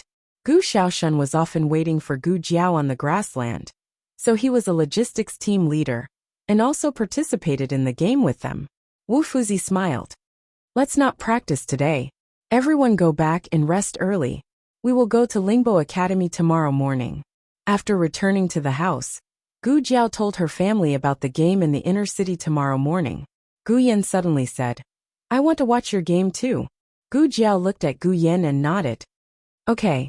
Before going to bed, Gu Jiao checked Gu Yan's body again. It had become a habit for Gu Jiao to do it in the morning and in the evening. Gu Yan lay on the bed and obediently opened his shirt to let Gu Jiao put the stethoscope on. His condition hadn't deteriorated too much for the time being, so it wasn't a big problem for him to watch a game. After returning to the house, Gu Jiao put the stethoscope back into the small medicine box. She lay on the bed, closed her eyes, and fell into a deep sleep. Gu Jiao didn't expect that she would dream again at night. Why did she say again? It wasn't the first time she dreamed after coming to Chengdu, but every time she woke up, she couldn't remember what she dreamed of. The sky in her dream was gray, and she couldn't tell the time. She was outside a quiet courtyard, and in front of her was a vermilion gate. She didn't know which mischievous brat had scratched a few marks on the gate with the tip of a knife. It was strange. Why did she subconsciously think that it was caused by a mischievous brat? What if it was a servant who bumped into it while moving things? She pushed open the gate and stepped into the courtyard.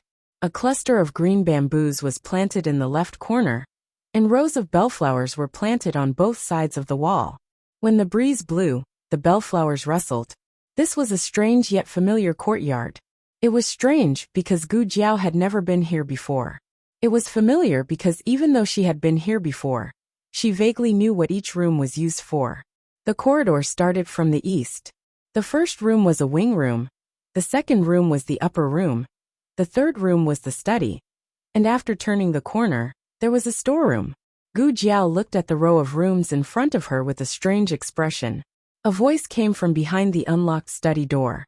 Enin, it's time to practice writing. Come here quickly. Don't be lazy. Oh, you're hiding again, aren't you? How many times have I told you? You have to practice 100 words every day. The owner of this voice was. Just when Gu Jiao was confused, the study door opened, and a man in a blue gown stepped out. Gu Jiao recognized him at a glance. It was the Duke. At this time, the Duke was still very young and handsome, completely different from the haggard middle-aged man lying on the bed.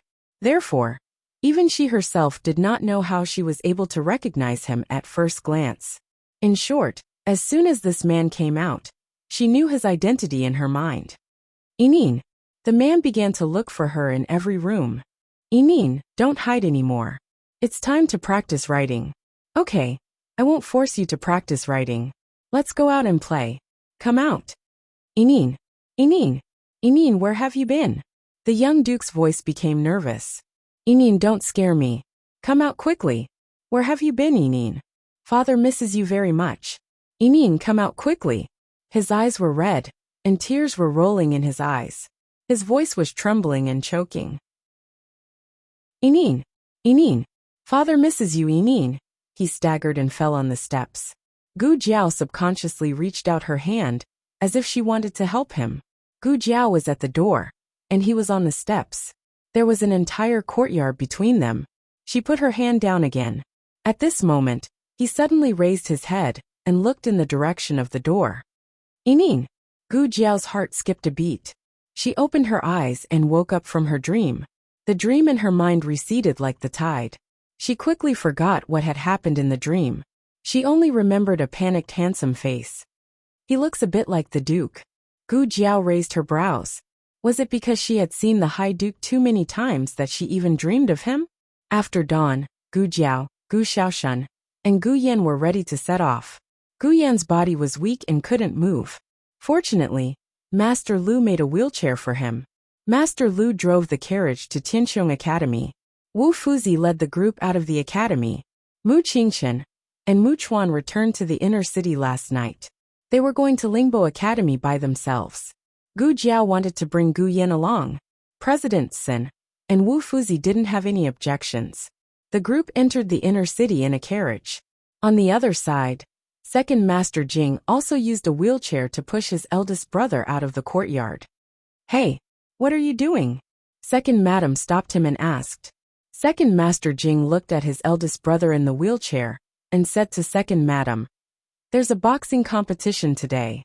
I'm bringing eldest brother to watch." Second Madam hurriedly said, "Eldest brother is already like this. You still want to bring him out?" Second Master Jing said seriously, "Eldest brother is much better. I even saw him open his eyes last night." Second Madam glared at him. "Is that considered opening his eyes?" After opening his eyes, he was in a daze and didn't know how to close them. He also didn't respond when she spoke to him. Was his eyelid twitching? Second Madam chuckled. "I think you want to watch the boxing competition yourself. Why are you using eldest brother as an excuse?" Second Master Jing cleared his throat. Cough cough. "I'm just worried about leaving eldest brother alone in the residence. Assassins always come to assassinate eldest brother. I have to personally watch eldest brother to be at ease. Moreover, the imperial physician also told us to bring eldest brother out to get some sunlight."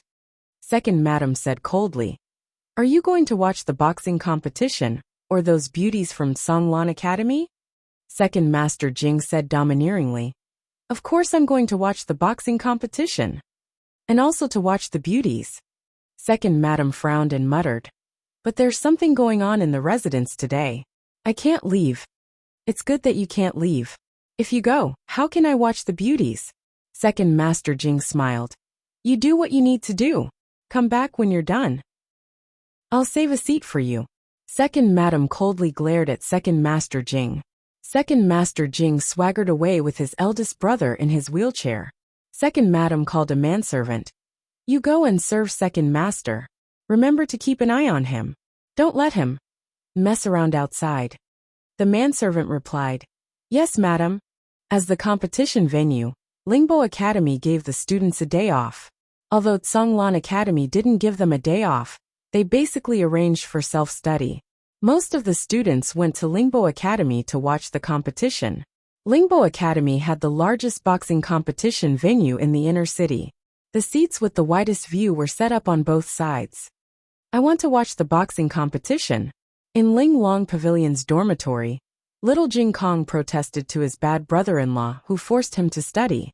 "I'm not going," Xiao Heng said. Little Jing Kong exploded on the spot. "You're really a bad brother-in-law. You won't even bring me to watch the boxing competition." Xiao Heng said indifferently, "There are many people. You're so small. You won't even know if someone steps on you." "I've grown taller. I'm not small anymore. I'm so tall." Little Jing Kong stood on his tiptoes and tried to gesture at the top of his head. Xiao Heng glanced at him and continued to read the book in his hand. Little Jing Kong was really angry. He was going to run away from home for the second time. Knock, knock, knock. Suddenly someone knocked on the door. "Who is it?" Little Jing Kong asked. Bad brother-in-law didn't know how to speak in a female voice, so he pretended to be a mute. The girl outside the room smiled and said, "It's Jing Kong. Is your sister here? We're here to invite her to watch the boxing competition next door." Little Jing Kong looked at Xiao Heng as if he had seen a ghost. "Someone actually invited you to watch the competition?" Bad brother-in-law was so bad that he didn't have any friends. Xiao Heng didn't move. Little Jing Kong was going crazy. "It's good enough that someone wants to be your friend, but you still don't like it." Little Jing Kong snorted. "If you don't want to go, I'll go." Xiao Heng didn't even lift his eyelids. Ha! Little Jing Kong decisively abandoned his bad brother-in-law and walked to the door. He looked at the three girls outside the room and said cutely, "My sister won't go with you. I'll go with you." The three girls were stunned. The girl who spoke just now said, It's better not. We don't dare to take you without your sister's permission." They didn't invite her because they really treated her as a friend. They could only get a good seat if they invited her.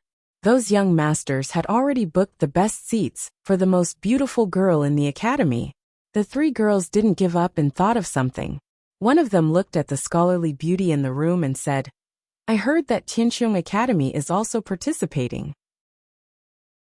Young Master Qingqian will play. Are you sure you don't want to go and watch?" Xiaoheng paused in his reading. A quarter of an hour later, the most beautiful girl in Kanglan Women's Academy appeared in the Lingbo Academy's arena with a veil and a little black child. A large group of guards swarmed over. "Miss Gu, our young master has already arranged the grandstand. Miss Gu, please come with us. Miss Gu, our young master has also arranged the grandstand. Miss Gu, please come with me. Miss Gu, Miss Gu." Xiaoheng took out a piece of paper.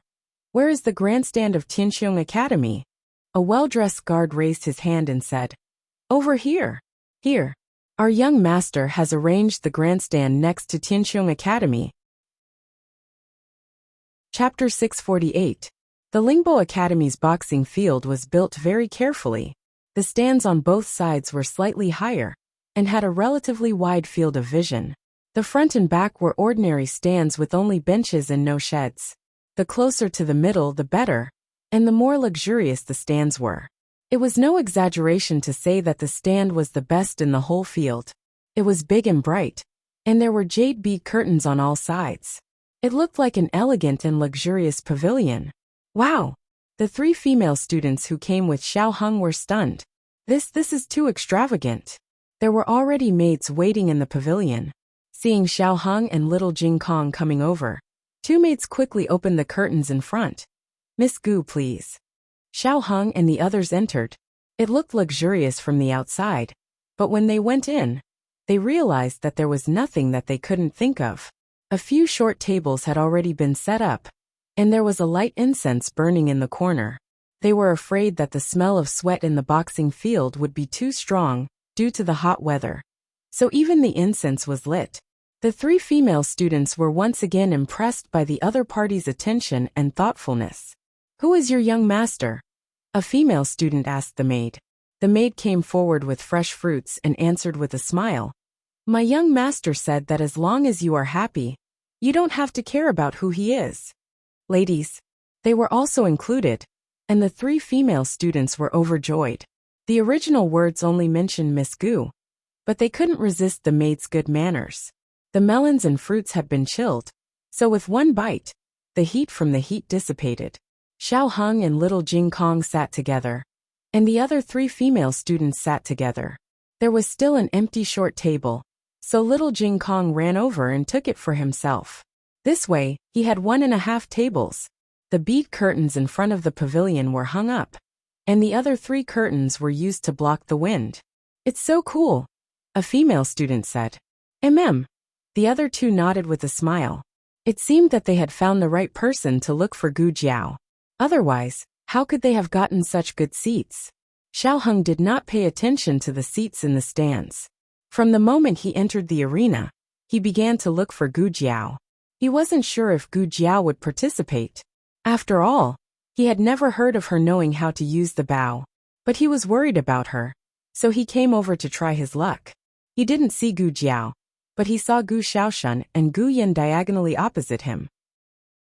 They sat beside Headmaster Tsin, which meant that they had received Headmaster Tsin's special attention. The rest of the students sat on the bleachers. When Xiaoheng saw Gu Yan, he more or less knew that Gu Jiao was here. Otherwise, with Gu Yan's health and personality, he would never come to watch the fun for someone else. Gu Yan and Gu Xiaoshan sat on Headmaster Tsin's bleachers. There was a shed on top of the bleachers, but it couldn't be compared to Xiaoheng's pavilion. There were also no ice fruits to eat. Soon, little Jing Kong also saw the 2 of them. "Yaya, Brother Yan, Brother Xiaoshan." Little Jing Kong was so excited that he jumped on the spot. I want to go to play." "Little Gongzi, where do you want to go?" "I'll bring you there." A maid smiled gently and said, "I'll go by myself." Little Jing Kong ran out. Halfway through, he turned back and picked up the ice fruits on the table. He said to his bad brother-in-law, "I'm leaving." He wanted to bring them to Brother Yan and Brother Xiaoshan. Xiaoheng didn't stop him. He couldn't have any interactions with Gu Jiao on the surface, But little Jing Kong was very familiar with people wherever he went. He wouldn't arouse suspicion. Moreover, it was really hot. Xiao Heng looked at the fruits on the table. His hands were too small, so he couldn't carry more. He kept looking until little Jing Kong made Headmaster Tsun laugh and successfully entered the inner circle. Then, he retracted his gaze and continued to pay attention to the situation on the golf course. The golf course was about to start. He didn't know when Tianqiong Academy would come out. In the attic outside the golf course, Wu Fuzi had just finished drawing lots and returned to Tianqiong Academy's wing room. Gu Jiao, Mu Qingqian, and the others had already put on protective gear and were wiping the golf clubs in their hands. It's the third round, Wu Fuzi said. Who are we going up against this time? Is it Wuxia Academy? Yuan Xiao asked. Yuan Xiao was a student of Bright Maple Hall and was from Xingdu of Yin Kingdom. He and Zhao Wei from Bright Moon Hall were defenders, and Zhao Wei was from Chidu of Yin Kingdom. Wu Fuzi said, Wuxia Academy is in the 7th round. We're going up against Qingyue Academy this time. Other than Gu Jiao and Mu Qingqian, the others couldn't stay calm at the mention of Qingyue Academy. Yuan Xiao was at his wit's end. Why is it Qingyue Academy? It's better to go up against Wuxia Academy.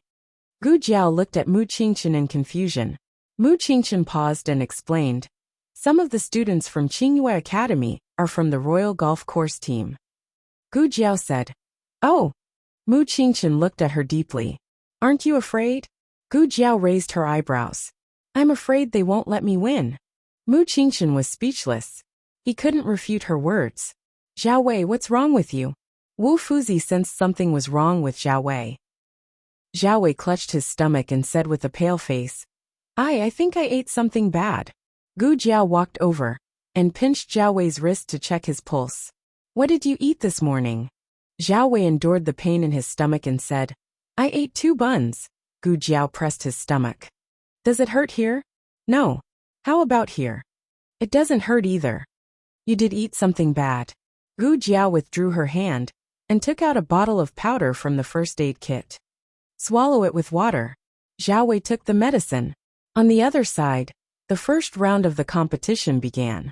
Lingbo Academy versus Mongshan Academy. Lingbo Academy won. The second round was Maple Academy versus Wudong Academy. Wudong Academy won. It's our turn, Mu Qingqian said to Gu Jiao. Gu Jiao nodded slightly and mounted her horse. She went up the field with her classmates from Tianqiong Academy. There were a total of 2 entrances. Qingyue Academy went up first. When the royal bowler rode out in high spirits, the entire field was in an uproar. Immediately after were the 3 other team members. They were also dragons and phoenixes among men.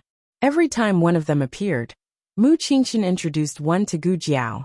Royal bowler Su Ping, good at long-range attacks. His tactics are extremely good. No one can snatch the ball from under his stick. Tong Peng, bowler for 10 years. Nangong Lin, bowler for 8 years. Someone from the Nangong family? Gu Jiao narrowed her eyes slightly. The young master of the Nangong family, Mu Qingqian said. Gu Jiao's gaze landed on the confident and arrogant young man, who waved at the audience from time to time. Nangong Lin. When the 4th person appeared, Mu Qingqian's lips moved slightly. Gu Jiao had been observing Nangong Lin and didn't notice Mu Qingqian's strange behavior. Su Hao, Mu Qingqian said. Gu Jiao acknowledged. Soon it was their turn to go on stage. Mu Qingqian walked at the front. Young Master Qingqian was famous in Xingdu. The moment he appeared, the limelight instantly overshadowed everyone from Qingyue Academy. The young ladies present all screamed, Young Master Qingqian.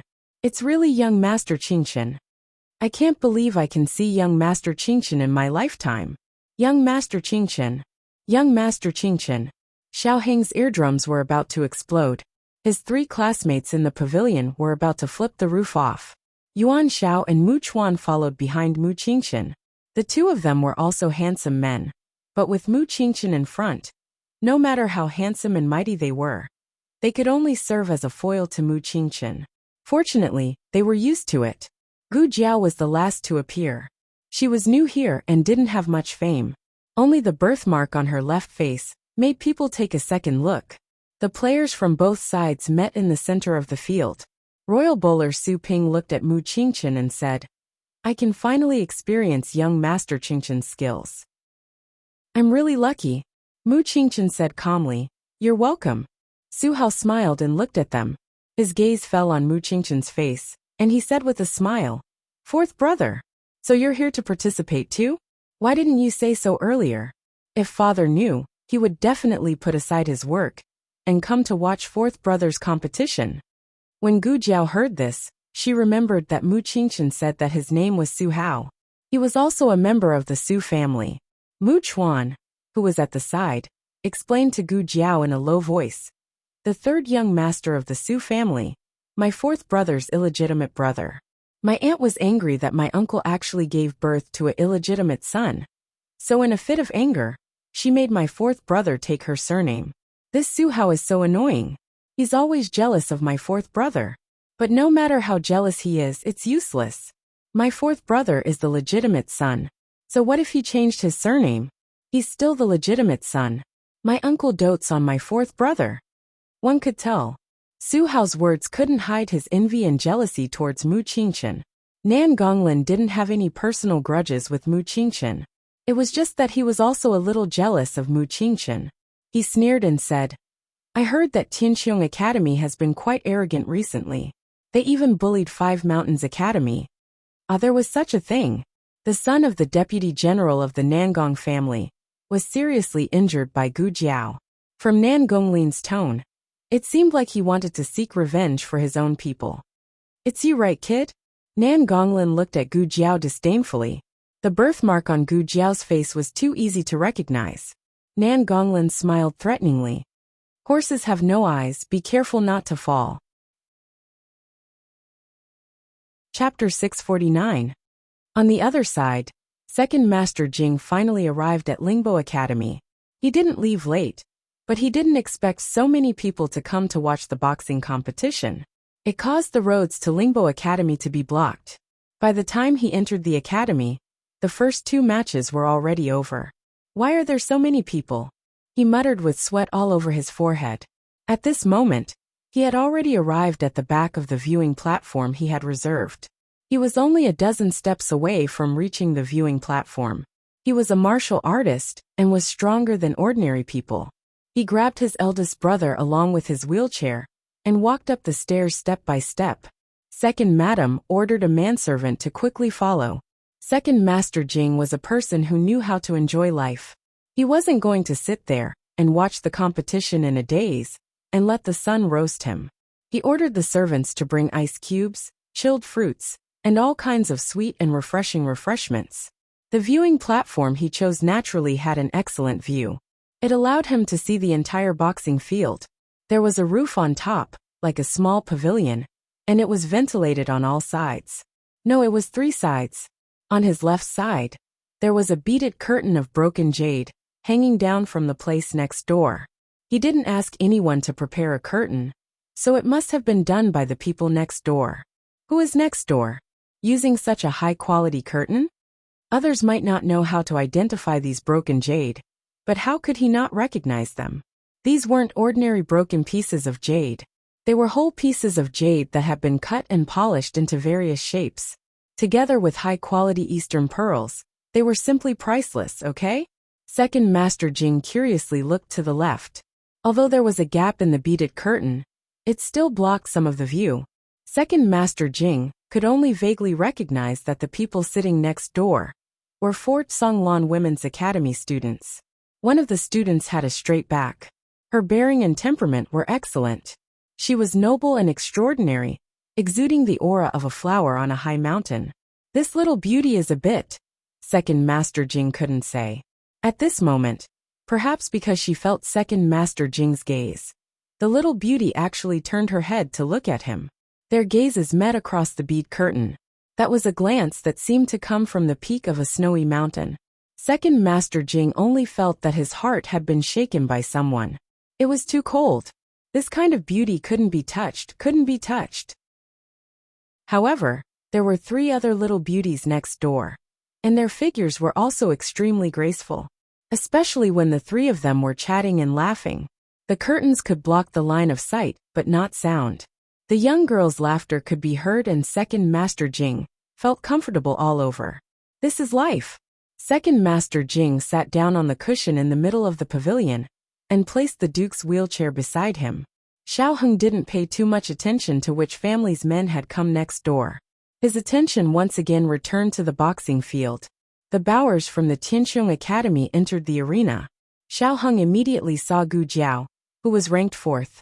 He also saw the young man who was whispering to Gu Jiao. Thanks to his 3 female classmates, he knew that the young man was called Mu Chuan, the legitimate son of the Mu clan and ranked 5th in the clan.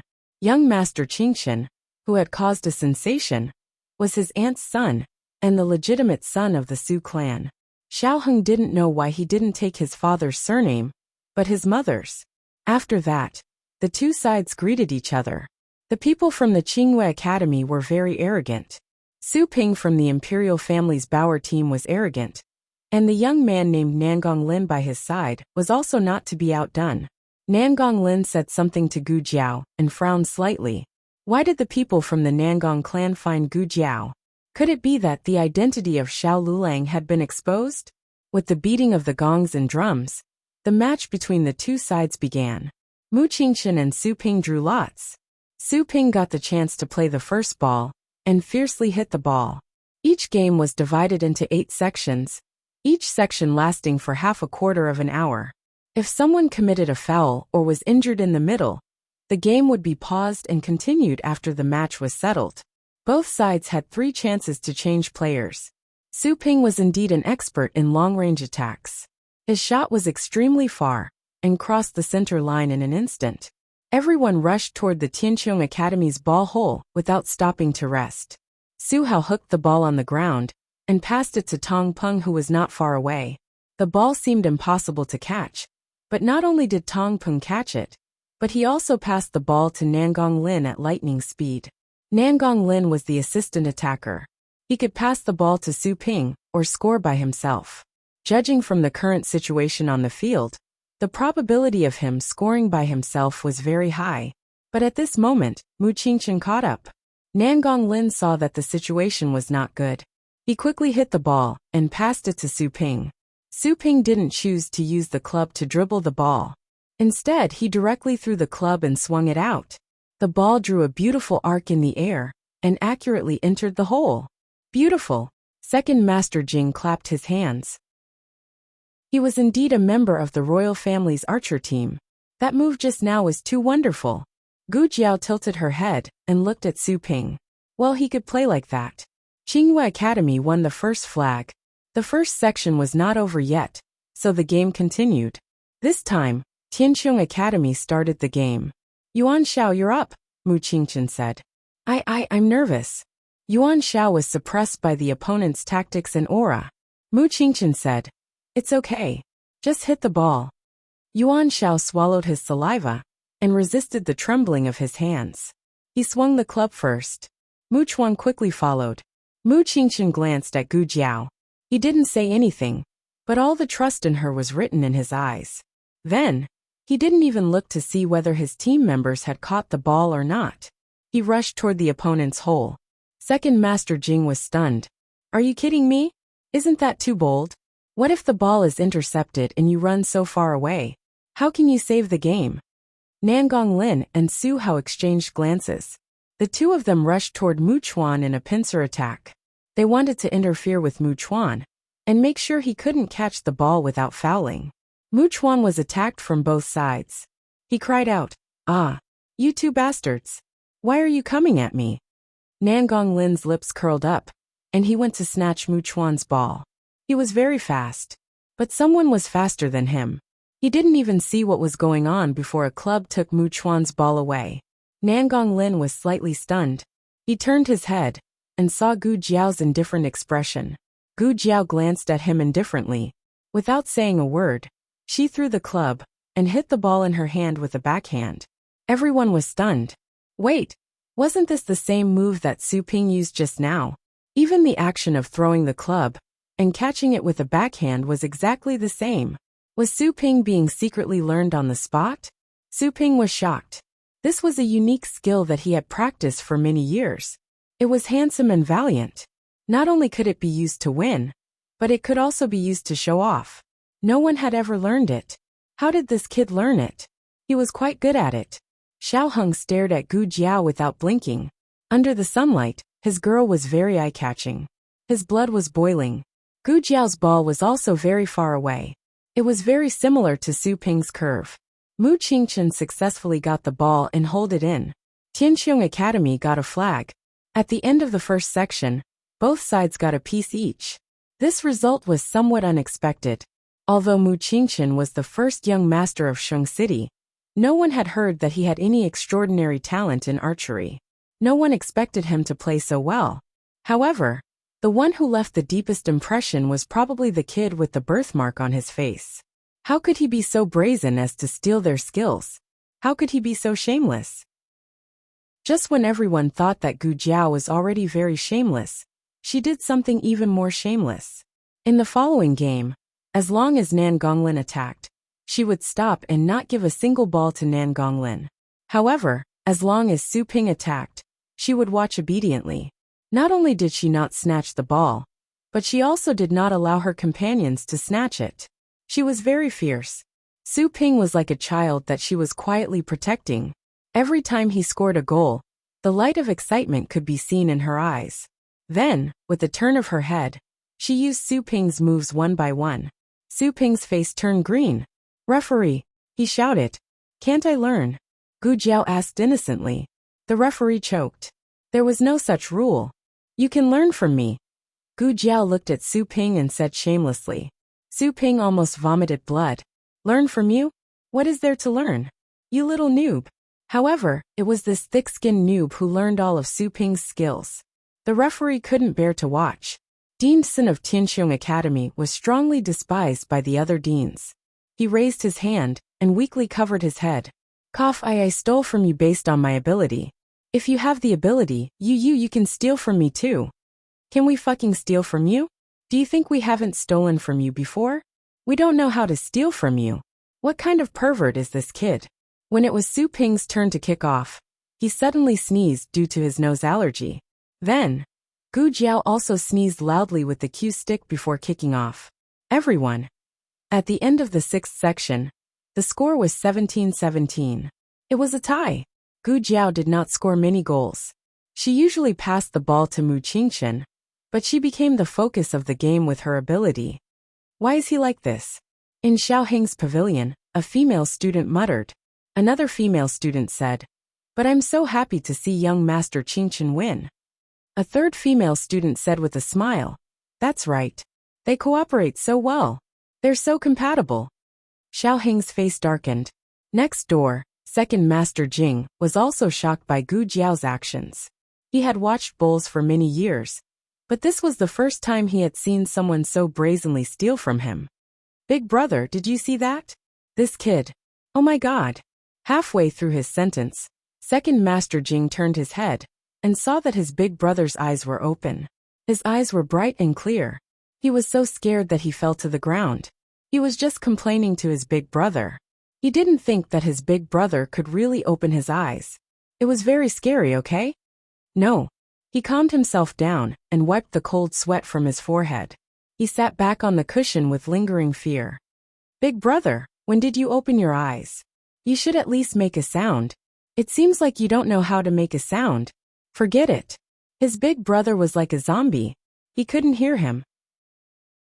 Occasionally he would open his eyes, but it was just an unintentional movement. He couldn't see at all. He understood all of this. "Big brother, are you hot? Do you want me to fan you?" As he spoke, he picked up the folding fan on the table and stretched it in front of his big brother. The High Duke's vision was completely blocked by the fan. As second Master Jing fanned himself, he suddenly felt a chill on his neck. "Why does it feel like someone wants to kill me?" The seventh round of the competition began. Su Ping didn't know if it was because he didn't have any special skills to let Gu Jiao learn, or because he didn't dare to use his special skills. In short, he played relatively conservatively in this round. He thought that Gu Jiao would be as conservative as him.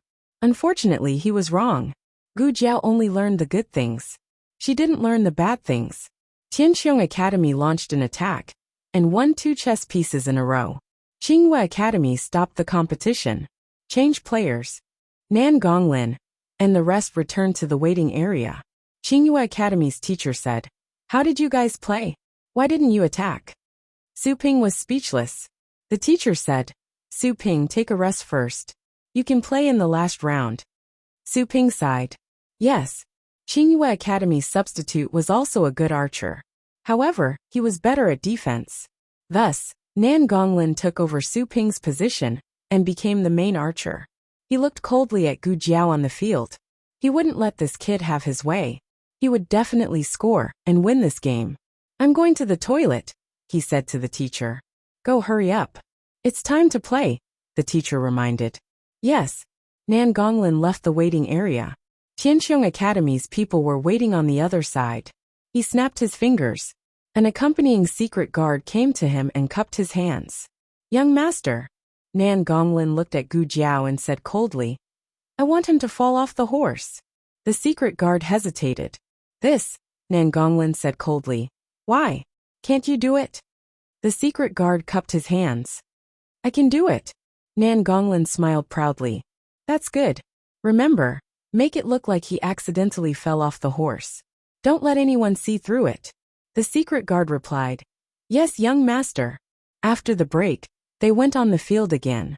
Nan Gonglin stood in the position of the main attacker.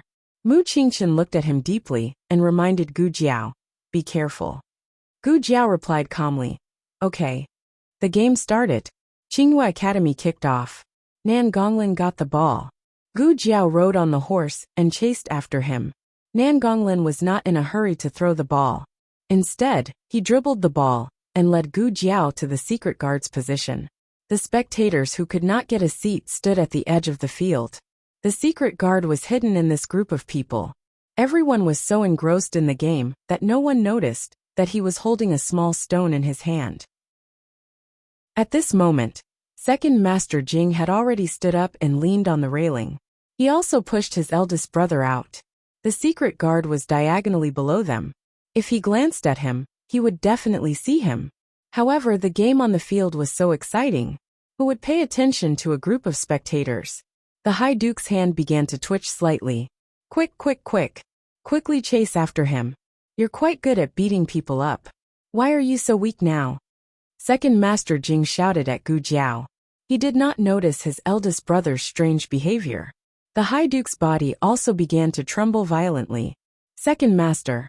The High Duke The servant noticed the High Duke's strange behavior. Second Master Jing hurriedly looked at his eldest brother.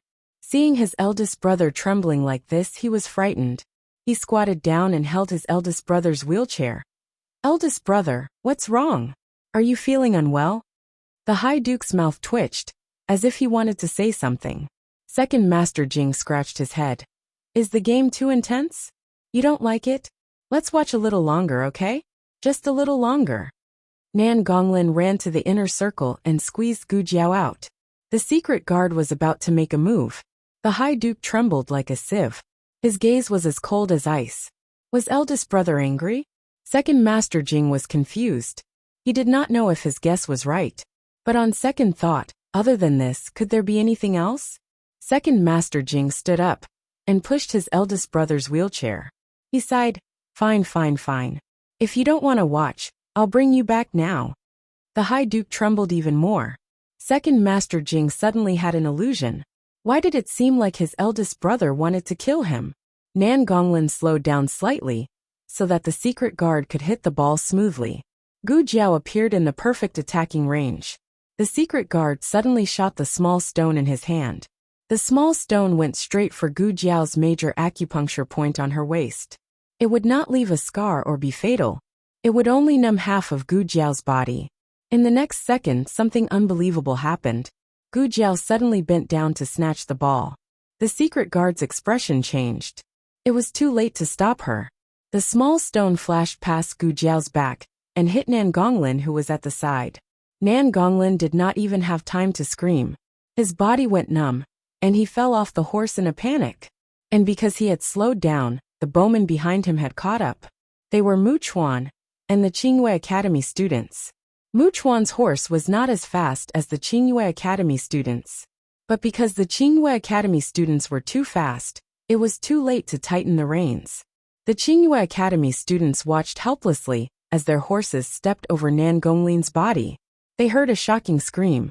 Nan Gonglin's chest and leg bones were broken on the spot. Chapter 650. There are novels with connotations that can't be found online here. After Nan Gonglin was trampled by the horse's hooves, Mu Chuan quickly tightened the reins in his hands. He didn't run at his maximum speed. With the tight reins, he managed to deviate his direction and galloped past Nan Gonglin. After galloping for more than 10 steps, his horse finally came to a stop. The situation between him and the Qingyue Academy student was like this. Gu Jiao went to snatch Nan Gonglin's ball, and he chased after her relentlessly. He wanted to attack Nan Gonglin from both sides with Gu Jiao. In order to prevent him from doing so, the Qingyue Academy student suddenly sped up and tried to use his horse to block his path. Who would have thought that something like this would happen? After Nan Gonglin's shrill scream, the entire venue fell silent. The referee hurried over.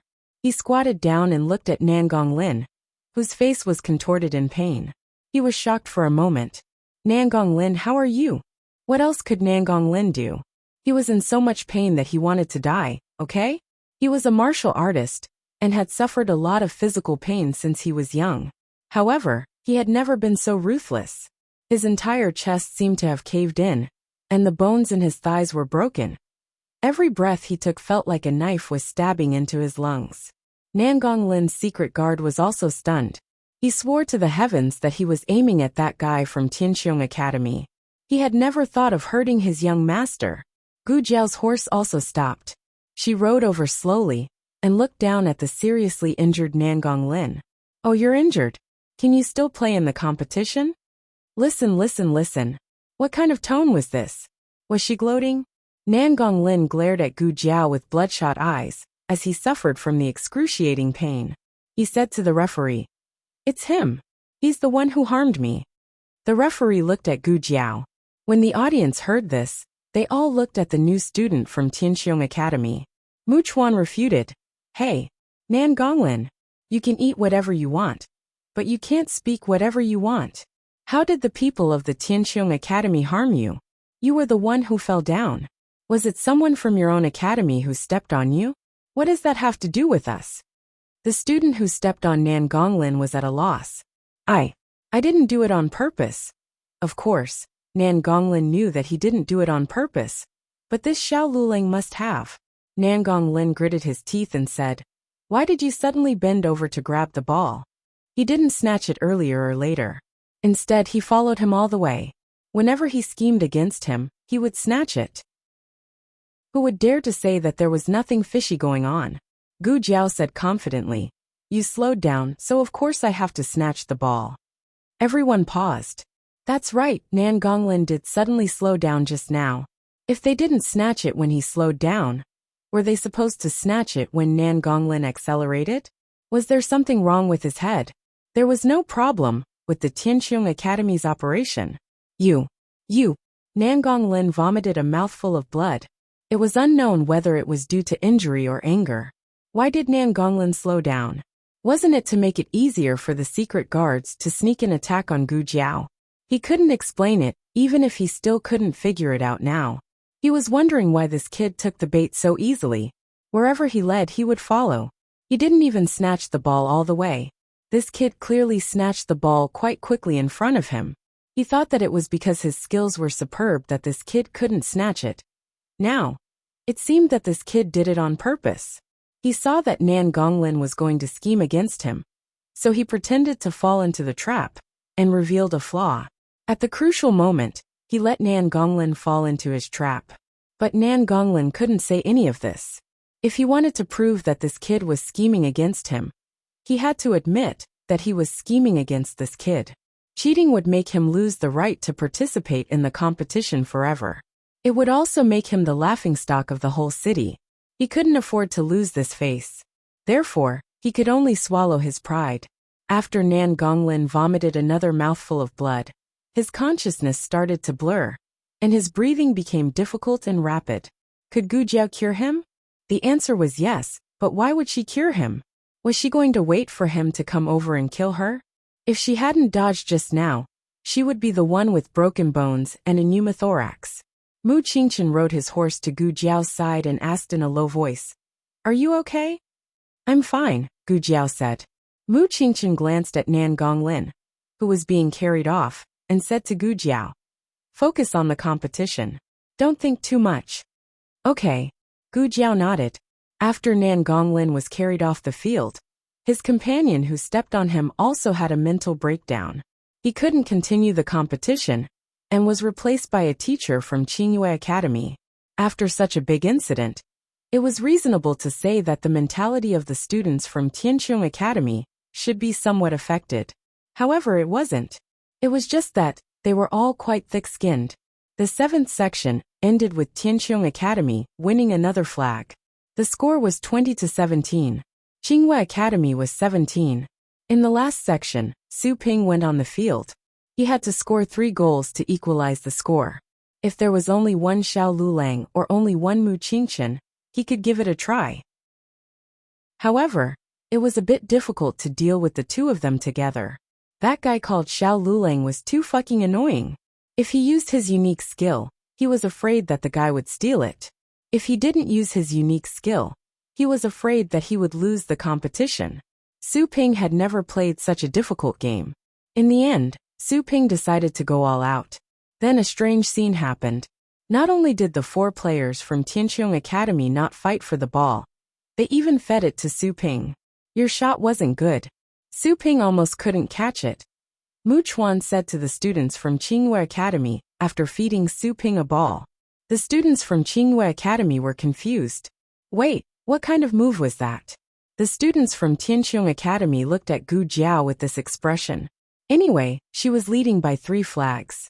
There was no hurry. She could learn slowly. It didn't matter if she lost points. Su Ping was so angry that he almost had a heart attack. What kind of experience was it when the opponents were collectively shameless? Indeed, only Su Ping could defeat Su Ping. Gu Jiao performed superbly. Using the Su style and Mu Qingchen's strong combination, they finally won the competition with a score of 23-20. This might not be the most perfect battle strategy, nor was it the most difficult battle, but it was definitely the most talked about battle. Young Master Qingchen's appearance was killer. A freshman from Tianqiong Academy stole from the opponent and crushed the opponent. Was this the distortion of human nature, or the decay of morality? Young Master Nangong fell off the horse and was seriously injured. His life was uncertain, and his future was uncertain. Although there were many outstanding and famous scenes in the competition after that, the crowd didn't seem to be as excited as they had imagined. Was there something wrong with Tianqiong Academy? After seeing their shameless fighting style, looking at other people's fighting style, they felt a little too serious. Something was wrong. Something was wrong with them. Fourth brother, congratulations on entering the next round of the competition. In the attic for the players to rest, Su Hao came to Tianqiong Academy's room and congratulated Mu Qingchen with a smile. Mu Chuan raised his eyebrows and said, "What's there to congratulate? Come and congratulate us after we get first place." So fourth brother's goal is to get first place. Su Hao smiled and said to Mu Qingchen, "Then I'll congratulate fourth brother in advance for getting first place. If father knows, he will definitely be happy for fourth brother."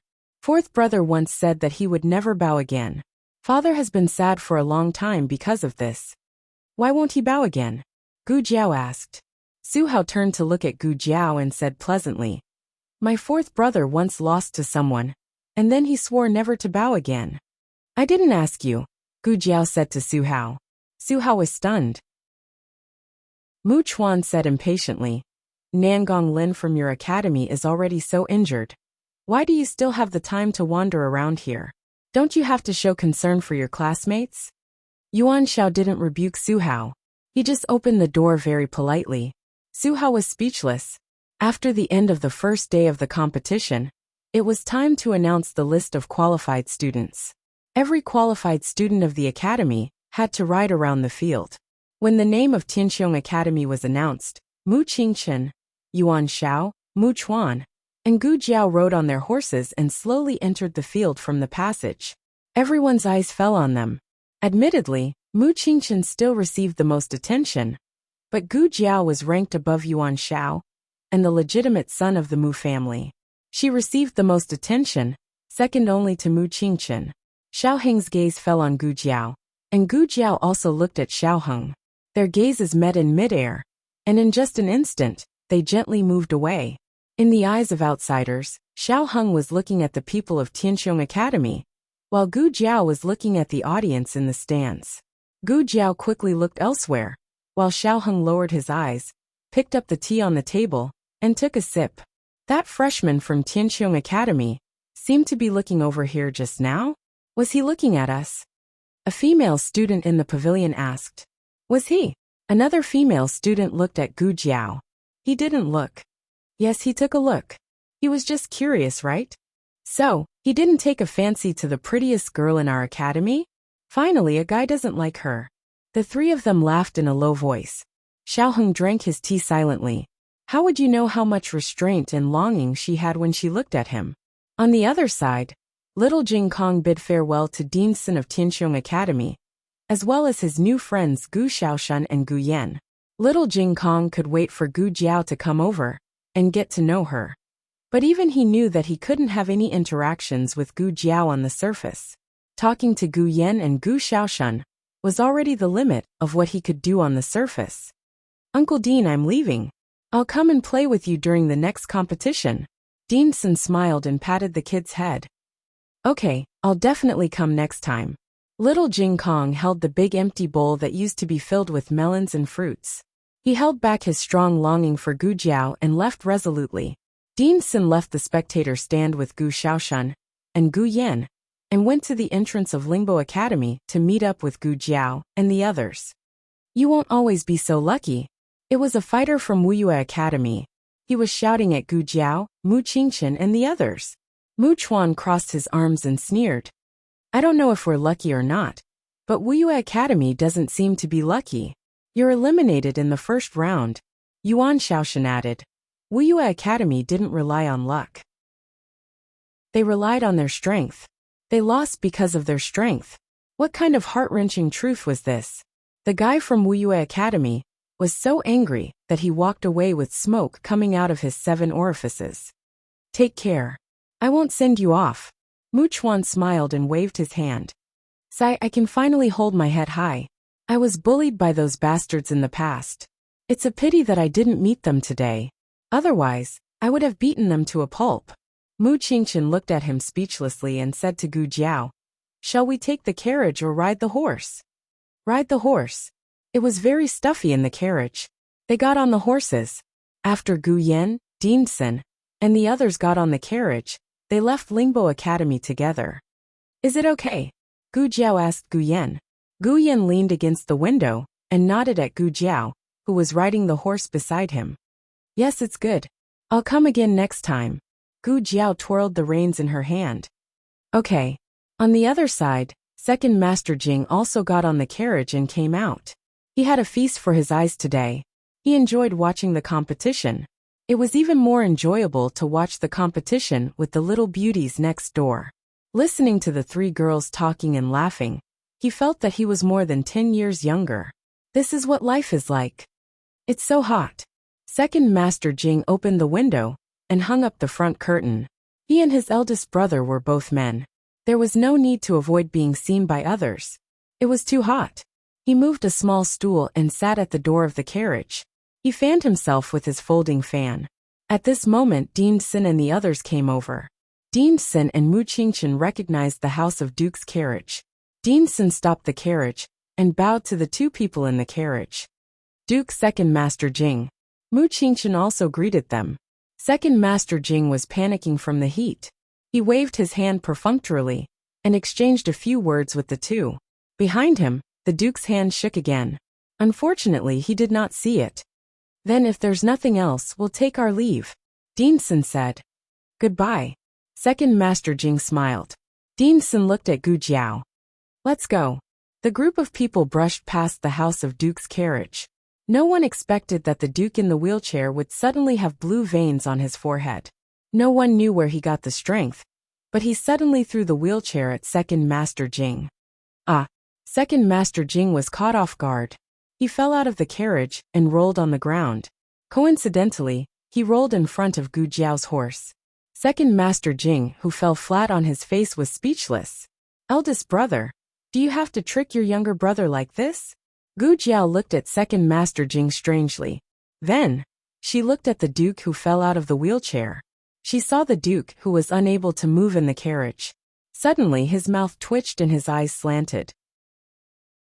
It was as if he was saying, I fell so miserable. Chapter 651.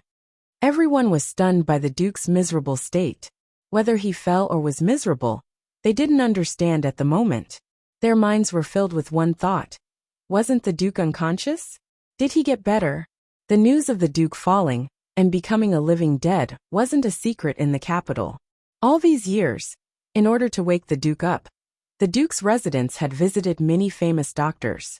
It was said that not long ago, they even invited the disciple of divine Dr. Luo from Chun country to treat the Duke. Could it be that divine Dr. Luo's disciple was the reincarnation of Hua Tuo? Gu Shaoshun didn't know anything about the Duke's residence, and only thought that the Duke was an ordinary person. He stuck his head out of the carriage window to take a look, and was speechless. Lulang, he fell so miserably. Do you want me to take a look at him? Ever since he found out that Xiao Heng and Gu Jiao had exchanged identities, in order to minimize the interaction with his original identity, Gu Shaoshun no longer called Gu Jiao brother-in-law, and directly addressed him by his name. Gu Yan also stuck his head out of the window. Both of their heads were pressed together, and it was quite crowded. Gu Yan looked at the way the Duke looked at Gu Jiao, and frowned in confusion. Gu Jiao got down from the horse. The others didn't know that Gu Jiao knew about medicine, and were very surprised when they saw her walking towards the Duke. What was she doing? Second Master Jing regained his senses from the fall. He stood up like a carp, and rushed up the horse carriage in front of Gu Jiao. Big brother, why did you fall? Let me help you up. Second Master Jing showed his powerful Qilin arm strength to his big brother, and then he received a death stare from his big brother. He didn't know what was going on. The Duke was helped back to the wheelchair by Second Master Jing. Gu Jiao wanted to get on the carriage. Second Master Jing stretched out his hand to stop her and asked sternly, What are you doing here? This stinking brat, who would attack people at the drop of a hat, was obviously a dangerous person. He must not be allowed to get close to Big Brother. Gu Jiao said indifferently, I'll take a look at him. Second Master Jing said angrily, You quack! I won't let you treat my big brother. Second Master Jing received the second wave of death stares from his eldest brother. Second Master Jing resentfully rubbed his nose and whispered to his eldest brother, Eldest brother, don't be afraid. I won't let him get on the carriage. Second Master Jing received the third wave of death stares from his eldest brother. Gu Jiao was not in a hurry to speak. She only glanced at Second Master Jing. It was this seemingly casual glance that caused Second Master Jing's heart to involuntarily rise with the fear of being dominated by his brother-in-law. He cowered in a second. For young Master Qingchen's sake, I'll reluctantly let you take a look at my eldest brother. Gu Jiao got into the carriage.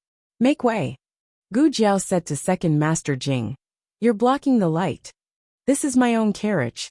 Why should I? I'll make way. I won't bicker with you.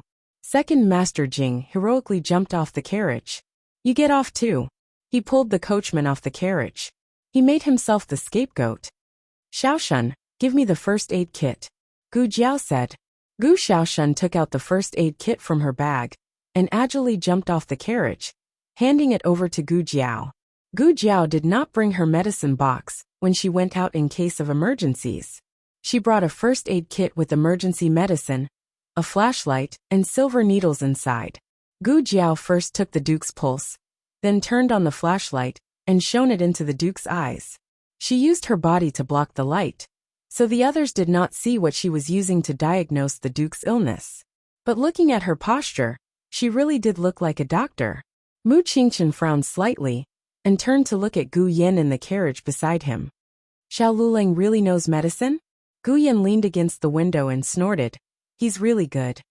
Then last time Mu Qingchen thought of the situation when Gu Jiao went to the duke's residence to treat the duke's illness. She said that Mu Ru Xian's silver needles were crooked. Could it be that she was right? If Mu Ru Xian's silver needles were crooked, how good could her medical skills be? If her medical skills were not good, how could she make the duke's illness better? In a flash, Mu Qingchen's mind had already thought of many things. Mu Chuan and the others were also very surprised. Mu Chuan's eyes widened. I didn't know that Xiao Lu also knows medicine? Xiao Lu? Gu Xiaoshuan's face was full of confusion. When did his sister have such a nickname? The duke's pupils were equally big and reacted to the light source. His cornea's reflection was also normal. This showed that his face was not twitching unconsciously. Even if he was not completely awake, at least he was out of a deep coma. Last time when she bandaged him, he seemed to be able to react to the outside world a little through his fingers. But it was not as big as today's progress. Gu Jiao was sure that the duke was getting better. Although she was not sure if the reason for his improvement was Mu Ru Xian's treatment or something else. But his physical functions and nerve reflexes were still very poor. This was the aftereffect of his brain injury.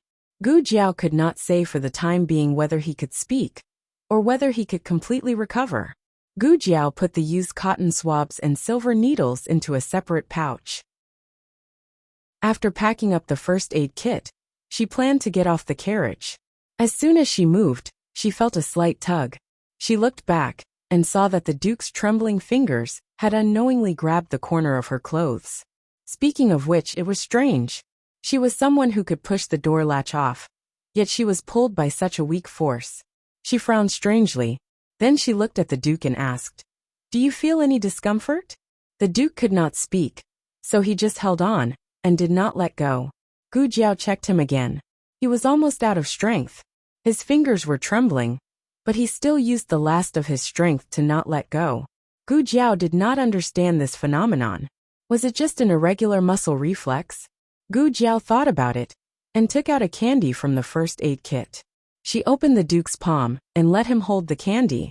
After the archery competition ended, the contestants left one after another. The spectators also left one after another. Xiaoheng did not like to squeeze with others. When the 3 female classmates suggested that they go back to the academy, he let them go first. It's strange. You were so enthusiastic when you came. Why didn't you hurry to leave? Don't tell me, you're meeting someone behind our backs? A female student gossiped. Xiaoheng did not look at her. He picked up the teacup and drank the tea. The female student curled her lips. Humph, still ignoring us. Forget it. Let's go. I thought we had a special relationship after sitting with her for a day. She doesn't like us at all. The 3 of them muttered and rolled their eyes as they walked down the stands. Little Jing Kong held the railing of the stands with his hands. His little head was in the gap of the railing, and he sighed. Jiao Jiao. He did not even talk to Jiao Jiao. He missed Jiao Jiao so much. But there were still 10 days before the holiday. Going to school was too cruel for children. When almost all the people left, Xiaoheng stood up. He held little Jing Kong's hand and walked down. Miss Gu, please wait. A maidservant caught up with him. This was the maidservant who had been accompanying Xiaoheng in the pavilion earlier. She didn't call out to Xiaoheng earlier, nor did she call out to Xiaoheng later. She only called out to Xiaoheng after everyone had left. Xiaoheng did not believe that she had no purpose. Xiaoheng looked at her and asked with his eyes, "What's the matter?" The maid smiled and respectfully said, "My young master is actually here today, but he didn't show up in the stands. It's dinner time now, so my young master wants to invite Miss Gu to the lake to enjoy the lake scenery of Xingdu." Xiaoheng signaled little Jing Kong with his eyes.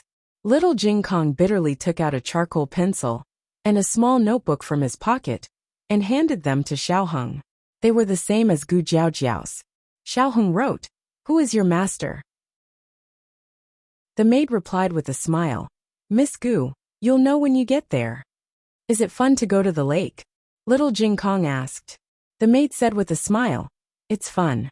You can fish, enjoy the lanterns, and put lotus lanterns on the lake." Little Jing Kong's 2 little arms fluttered behind him. "I want to go. I want to go." Xiaoheng gave the little guy a look. "Oh, don't go. It's getting late. I should go back." he wrote. The maidservant was stunned. She didn't expect that even after her young master had revealed such extraordinary strength, this young Miss Gu would still be indifferent to him. She was a well-trained maid. She quickly came to her senses and said, "It's getting late. How about I arrange someone to send Miss Gu back to the academy?" It was only 2 steps to go back to the academy. Little Jinkong hung on his thigh and said, "I can't walk anymore. Do you want to carry me?"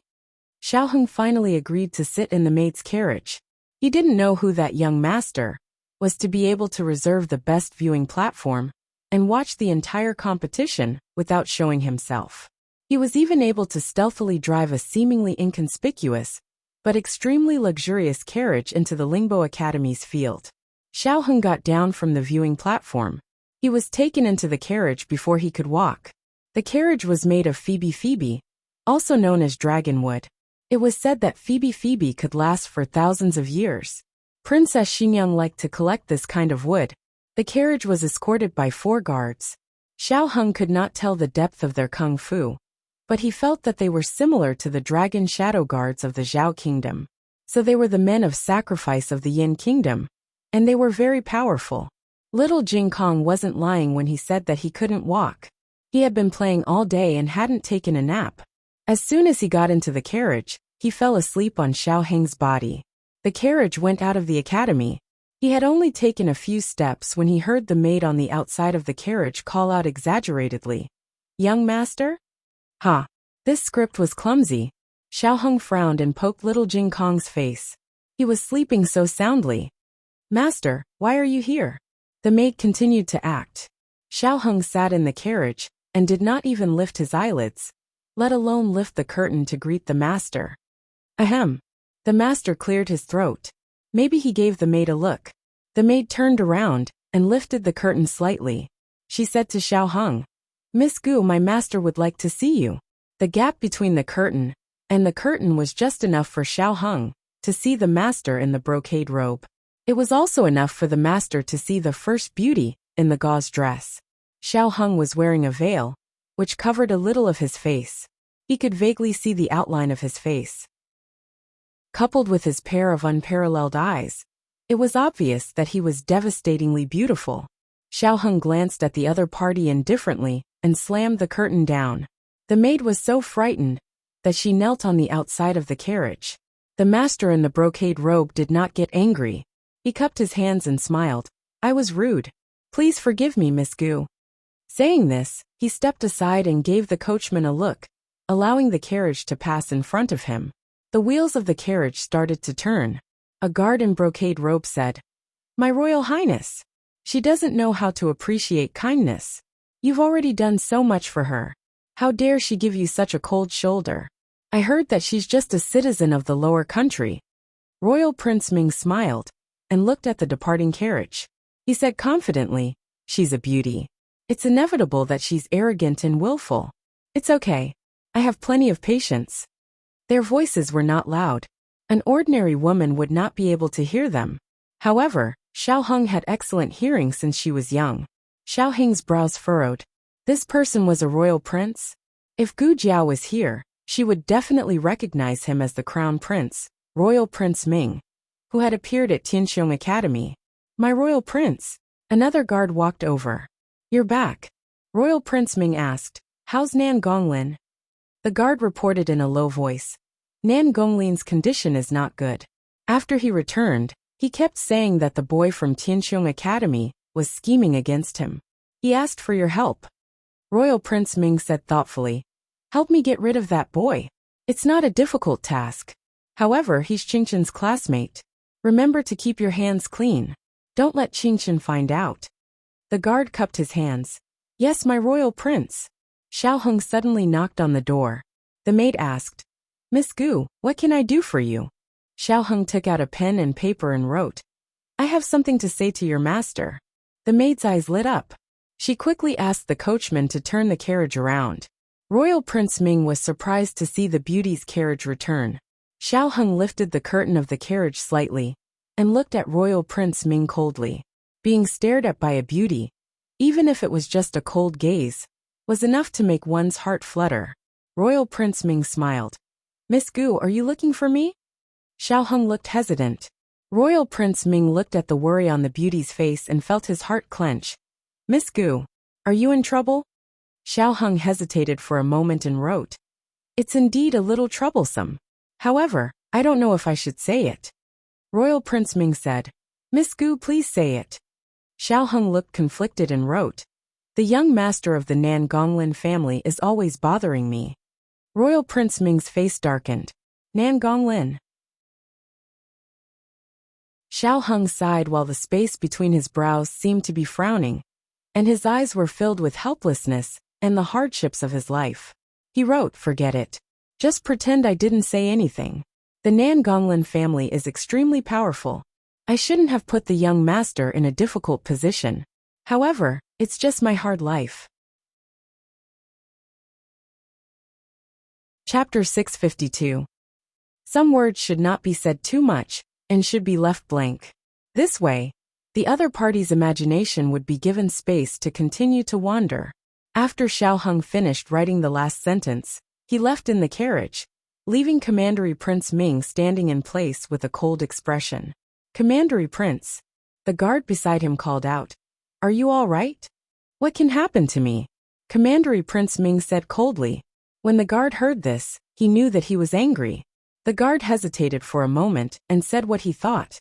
Commandery Prince. What Miss Gu said may not be true. You can't believe everything. The guard did not dare to covet the #1 beauty of the Kanglin Women's Academy, so he could look at the problem from an objective point of view. Commandery Prince Ming did not think so. He glanced at the guard coldly and said, Do you mean that she is lying to me? The guard said, I just think that it is better to be cautious. Commandery Prince Ming snorted and said, She is just a weak woman from a lower country. She has no one to rely on in Chengdu. Would she dare to slander the Nangong family? Moreover, she is a girl. Would she speak without thinking to slander a man? Would she even disregard her reputation? A woman's reputation was greater than heaven. Commandery Prince Ming narrowed his eyes dangerously and said, Nangong Lin knows that I am interested in her, but he still dares to steal my woman. Very good, very good. The guard opened his mouth and said, Commandery Prince, why don't I go and check it out? Commandery Prince Ming snorted and said, Can you find out about Nangong Lin? He covets the woman this prince wants behind this prince's back. Does he have the guts to leave any traces behind? If Miss Gu had not told me today, I don't know how long I would have been kept in the dark. Commandery Prince Ming believed Xiao Heng's words for a reason. Apart from the 2 points he mentioned, the beauty had no enmity with Nangong Lin. Why would she frame him? This would not benefit her at all. In comparison, it was more likely that Nangong Lin would pester her. Even he, the dignified Duke of the Crown Prince's residence, was smitten by a beauty. Was Nan Gonglin's willpower better than him, or was his vision better than him? How could he not be moved by a beauty? Because of this, Commandery Prince Ming chose to believe in Xiao Heng. The guard had followed Commandery Prince Ming for a long time, and naturally understood his personality. There were some things that Commandery Prince Ming was really clever, but there were also some things that he thought himself to be clever. He didn't waste his breath trying to persuade him any further. Then should I? As he spoke, he made a throat-slitting gesture. Commandery Prince Ming's eyes turned cold, and he said with disgust, What do you want? He would take revenge for his own vengeance. What does that have to do with me? The guard cupped his hands. Yes. The carriage stopped outside the gates of the Tsonglan Women's Academy. The maid gently lifted the curtain for Xiao Heng. Miss Gu has arrived. Xiao Heng got out of the carriage with the sleeping little Jing Kong in his arms. There was a hint of playfulness in his eyes. He took out a written note and handed it to her. Please tell your young master that thank you. Gu Jiao and the others left the inner city. Gu Jiao looked at Mu Chuan and Mu Qingchen strangely and asked, Why are you two going back to the academy? Mu Chuan shrugged. I don't know. I follow fourth brother here. Mu Qingchen paused and said, I'm moving to the academy. Oh. Mu Chuan rubbed his sore neck. When he came to his senses, he suddenly opened his eyes and looked at his fourth brother. Fourth brother, what did you say? You're going to live in the academy? Mu Qingchen said seriously. The competition is coming. We'll waste too much time on the road every day. It's better to use it for training. The people of the Wuxia Academy are right. We can't win every match so easily. The reason why we were able to win today was largely because our opponent's skills were uneven. Su Ping's skill level was greatly lowered. As long as there were 2 members of the royal family in a team, our chances of winning would be reduced by half. Yes, Mu Qingqian is right. Wu Fuzi also urged his horse to walk beside the group of people. He said with great approval, "There are still many powerful academies. Even if they don't have the royal family's Ju Shou, their power should not be underestimated if they cooperate well with each other. We have to step up our training." "Will the next match be held at the Lingbo Academy?" Gu Jiao asked. "Yes. Other than the Grand Preceptor Hall and the palace, only the Lingbo Academy's field is perfect.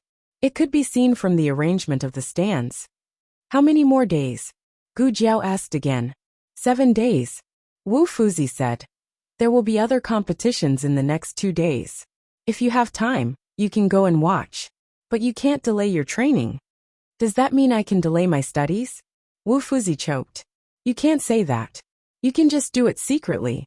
In the carriage, Dean Sim pretended to be deaf. At dusk, the group arrived at the academy. Wu Fuzi wanted to analyze today's competition with everyone. Gu Jiao asked Gu Shaoshan to bring Gu Yin back first. The bowler team gathered at the field. School had already ended, but there were still many students gathered around the field. Everyone had heard that Tianqiong Academy had advanced to the next round, and they were all surprised. Tianqiong Academy had never won any bowler competition. It would be a lie to say that they were extremely disappointed, but it wouldn't be right to say that they didn't care either. When Gu Jiao and the others rode their horses and slowly walked into the field, they were greeted by everyone's gazes. Everyone was mainly shocked, and there wasn't any formal ceremony. But that moment of attention made the bowlers feel a long-lost glory. Mu Chuan straightened his back. Cough, cough. All right. You all go over there and wait for me." Wu Fuzi's old face was burning. The martial scholar had never had a chance to display his skills in the literary institute. This was also the first time he returned with glory. He was too excited. He only won the first match, and he already felt this way. He didn't dare to think about the next few matches. Deep breaths. Calm down. Wu Fuzi rode his horse over valiantly. "Did our academy really win?" "We won. We won against the royal family's bowler. If I knew we would win, I would have gone to watch the competition." "Me too." Outside the field, the students were all talking at once. They all regretted missing today's competition. How could they have expected their academy to win? They thought that they would be defeated as soon as they went on the field like the previous few times. "I heard that many people from Wuxia Academy went. Is our academy the most embarrassing? There isn't even a single person cheering for us?" It seems like it." Everyone blushed with shame. Wu Fuzi finished analyzing everyone's performance today and asked them to go back and rest well. They would come back for training tomorrow morning. "What's going on today?" When Gu Jiao led the horse back to the stable, Mu Qingqian stopped her. Gu Jiao turned around and asked in astonishment, "What happened?" "Nan Gonglin," Mu Qingqian said bluntly. Gu Jiao didn't deliberately hide it. He was hit in the waist and abdomen. Half of his body was paralyzed and he fell off the horse. Mu Qingqian frowned. He took a deep look at Gu Jiao and asked, "Are they here for you?" At that time, Gu Jiao was relatively close to the crowd. Nan Gonglin was on the other side of Gu Jiao. Nan Gonglin questioned Gu Jiao on the spot why she bent over to grab the ball. It was too chaotic at that time. No one understood the strangeness of this sentence. Now that they thought about it, was there any direct relationship between Gu Jiao bending over to grab the ball and Nan Gonglin falling off the horse? He couldn't have been frightened by Gu Jiao's grab of the ball and fell off the horse, right? But if the other party wanted to make Gu Jiao fall off the horse, everything made sense. "What happened to you?" Gu Jiao asked. "Huh?" Mu Qingqian was stunned. Bowing, Gu Jiao said. Mu Qingqian understood. It's not what Su Hao said. He didn't swear not to bow anymore, because he had lost to anyone. Su Hao did see him lose to someone, but he was willing to admit defeat. Besides, he was happy to lose to that person. Seeing that he didn't intend to continue, Gu Jiao didn't force him. She led the horse back to the stable and handed it to the servant who took care of the stable. She turned and walked out. Mu Qingchen walked out with her. Just as they were about to say goodbye, Mu Qingchen suddenly spoke again. I once stayed in the manor for a period of time when I was young. That was when his mother left the Su family in a fit of anger after discovering Su Hao's existence. Su Hao was actually a mistress. His mother never knew that his father had a mistress outside. By the time she found out, Su Hao could already walk. It was a situation that even abortion medicine couldn't save. Su Hao was a day older than him. His mother had a difficult labor and only gave birth to him after 3 days. In the first 2 days of her life, his father was accompanying another woman to give birth. In order not to see his father, his mother kept moving. He went to Snow Cloud Villa when he was 9 years old. She was 6 years old when I first saw her, Mu Qingchen recalled. That childhood playmate? Gu Jiao thought of the ugly doll that fell out of Mu Qingchen's bag. She didn't see it clearly, but she could tell that it was quite ugly. Mu Qingchen nodded. I lived in the manor for 2 years. She lived in the villa next door. She liked to bow, and always rode her date red pony to the foot of the mountain to look for people to bow. Later on she left, and I never bowed again.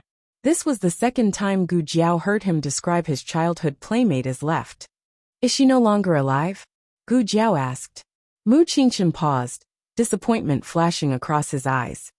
Yes, she left when she was 8 years old. Before she left, she told me to take good care of her father. She also said that she would come back one day. Speaking of this, Mu Qingchen smiled bitterly. I really believed her at that time. I was so stupid. A dead person can't come back to life. I understood this later. But 9 years have passed, and I still can't help but wait. I just wait for the day when she can appear in front of me alive.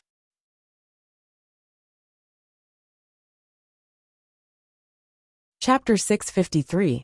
The weather changed quickly. Before Gu Jiao left the academy, heavy rain poured down. Mu Qingchen accompanied her to the gatehouse to hide from the rain for a while. No one spoke. Gu Jiao had always been a woman of few words. Mu Qingchen didn't say much either. But for some reason, he was willing to speak in front of Gu Jiao. But perhaps he recalled the sad past. After he finished talking about his childhood playmate, he didn't say a word until Gu Jiao left. When Gu Jiao returned home, night had completely fallen. The kitchen was filled with the aroma of delicious food. Madame Nan made scallion pancakes. The whole courtyard was filled with crispy fragrance. Gu Shaoshun had already described the exciting process of the boxing competition to Madame Nan, Master Lu, and Old Master Meng. It was different from the usual practice. The atmosphere on the field was difficult to describe with words. In short, it's very good. My sister is very good. Everyone in the family was very happy. Madame Nan made a table full of delicious dishes. No one ate first. They were all waiting for Gu Jiao to come back. As soon as Gu Jiao entered the house, she saw her family sitting in the central room waiting for her. She looked at everyone, and then at the dishes on the table. She didn't say anything like they didn't have to wait for her in the future. Instead, she said, I'll come back earlier next time. Madame Nan smiled. It's okay. It was raining heavily just now. You didn't get wet, right? Gu Jiao shook her head. No, I hid from the rain at the academy for a while. Madame Nan said gently, Go wash your hands and eat. The water is here. The water is here. Gu Shaoshun ran into the house with a basin of water. Gu Jiao washed her hands. I'll go and see Yen first. Madame Nan smiled. Okay. Gu Yen was exhausted after a whole day of watching the competition. He fell asleep as soon as he got home. Gu Jiao touched his forehead and checked his pulse. After confirming that there was no major deterioration, she got up and walked out. In the central room, Mistress Nan said to Gu Jiao, I've pickled some radishes. Next time you go to the inner city, bring them to Lulang and Jingkong. I put vegetable oil in them, so they can be eaten in Jingkong too. Gu Jiao said, Many thanks to Nan Sherngyang. After dinner, Gu Jiao washed up and went back to her room to rest. Not only was Gu Yen exhausted, but she was also a little tired. Not long after, she fell into a deep sleep. That night, she fell asleep again. However, it was neither a large mansion nor a bustling street. Instead, it was at the back of a mountain range. She saw the young High Duke again. In fact, she could only see his back, but she recognized him. He wasn't alone. He was holding the hand of a little girl in plain clothes. The little girl was holding a red pony in her hand. In front of the two of them were more than 10 graves. On each grave stood a wordless monument. The sky was gray, and the cold wind whistled around them. The young duke said, "Enin, come and kowtow to your grandfather and uncles. When you were born, they all held you. Your name was given by your first uncle. They all loved you very much. Why are there no names on the monument?" The little girl pointed at the wordless monument on the grave. The young duke said, "Because they can't write their names." The little girl asked, "Why? Did you lose their names?" The young duke said in a daze, "Yes, their names are lost. Enin, when you grow up, can you find the names of grandfather and uncles?" The little girl said, "Okay, when I find them, I'll carve their names on the monument." The young duke looked into the distance. "Yes, carve their names on the monument. One day, the world will know that the people buried here are the sons of Xian Yuan, who protected the Yin dynasty." Gu Jiao woke up in the middle of the night. The dream faded again, but this time she remembered more things than last time. In addition to the duke, there were more than 10 graves with wordless monuments. Gu Jiao was puzzled. The appearance of the graves was strange, and so was the appearance of the duke. She just saw him in the day, and then dreamed of him at night. It couldn't be that she had set her sights on a good-looking man, could it? Gu Jiao scratched her eyebrows. "Am I cuckolding my husband?" In the duke's mansion, the lights were bright, and the servants were busy. Second Madam was sweating profusely from managing everything inside and outside. "Is the medicine that Miss Mu asked you to boil ready? Is the porridge for the second master ready? Give me the paper money, I'll burn it myself." The duke was sick and had a high fever that didn't subside. The entire duke's residence was in a complete mess. Even though Muru Xan was treating the duke, the second madam still secretly burned some paper money for her ancestors to pray for her eldest brother's safety. The second master was like a frightened quail standing in front of his eldest brother's door. He did not know whether to enter or leave. Speaking of which, it was his eldest brother's fault that he fell sick. On the way back to the mansion, they met the courtesans parading the streets. He looked at them a few more times, which delayed the time to return to the mansion. As a result, there was a rainstorm. The carriage was drenched, and he and his eldest brother were drenched. His martial arts body could withstand it, but his eldest brother was in trouble. The second madam came back after burning the paper money. She glared at her husband. "It's all your fault." The second master said embarrassedly, "It's my fault, it's my fault." He really did not expect it to rain.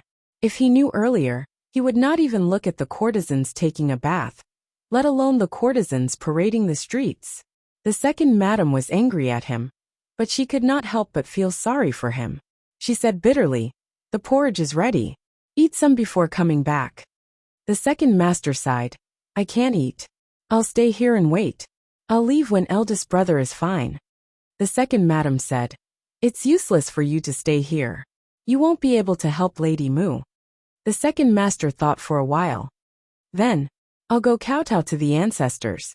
He turned around and left. The second madam looked at his back and helplessly shook her head. Inside the room, Muru Xan was treating the duke. Sure, you did not like outsiders watching her treat a patient. Other than her, there was only a personal maid she brought from Chun country in the room. The maid knew a little about medicine, so she was her assistant, acting as a medicine boy. Three-edged needle. Muru Xan sat by the bed and extended her hand to the maid. The maid handed over a brand new three-edged needle. The duke's high fever did not subside. Muru Xan used the three-edged needle to pierce the China duke's déjoué point and let out a few drops of blood. After that, she treated the duke's wound and turned him over to lie down. "Hurry up with the medicine. I already urged them, but they said it would be done soon." Muru Xan did not say anything else. Waking her up in the middle of the night made her sleepy. Just as she planned to let the maid pour her a cup of strong tea to wake her up, she heard a weak voice. She frowned and looked at the duke, who seemed to be talking in his sleep. She bent down and carefully listened to what the Duke was saying. "Young miss, is the Duke talking?" "Sure." Muru Xian made a shushing gesture. After listening for a while, she sat up and said to the maid, "He seems to be calling a name, Inin." Muru Xian hesitated for a while before she took the Duke's pulse again and checked the temperature of his palm. Her finger was just about to touch his palm when the Duke grabbed it out of reflex. "Young miss." The maid was startled. The Duke called out that name. "Inin. Inin. The medicine is ready." The second madam personally walked over with the medicine. Just as she pushed the door open and entered the room, she saw her eldest brother grabbing Muru Xian. She paused in her steps. "Second madam." Muru Xian calmly greeted her, and then pulled her hand out of his grasp. To be more precise, it was more like the Duke had taken the initiative to let go of her hand. He seemed to know that he had grabbed the wrong person, but the second madam was unable to see through these subtle movements. The second madam was stunned for a while before she walked forward with the medicine bowl. "The Duke's condition, how is it?" "I have already performed acupuncture on the Duke. Let's wait and see," Muru Xian said. "Ah." The second madam pursed her lips and couldn't help but look at the Duke's hand. Muru Xian explained, "I was taking the Duke's pulse just now." The maid hurriedly explained to Muru Xian, "It was the Duke who grabbed my young miss. The Duke kept pulling my young miss' hand and calling, 'Inin. Who is Inin? Don't mistake my young miss for someone else.'" "Shut up," Muru Xian said coldly. The maid shut her mouth. The second madam looked at the Duke before looking at Muru Xian. She said in disbelief, "Did the Duke really call you Inin?" Muru Xian frowned and nodded. From her point of view, it was indeed so. There was only her and the maid in the room, and the Duke only grabbed her to call Inin. "Put the medicine here first. I will go out for a while."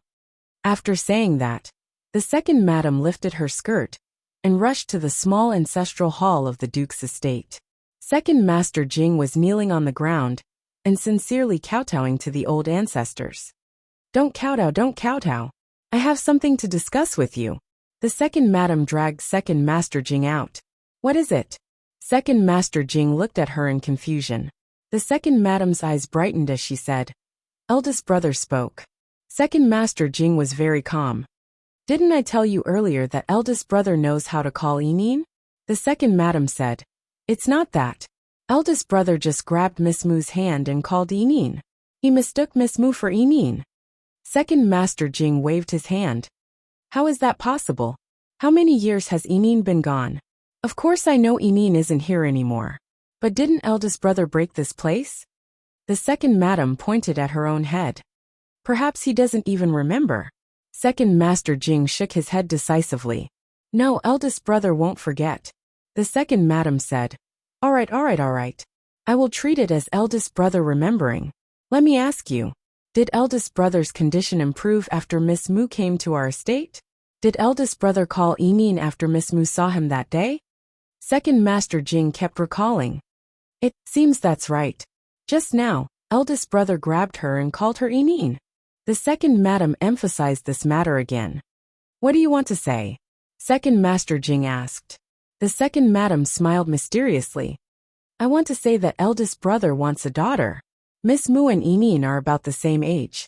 If eldest brother really likes her, he can take her as his daughter." This. Second Master Jing hesitated. The second madam said, "Let Miss Mu call you father.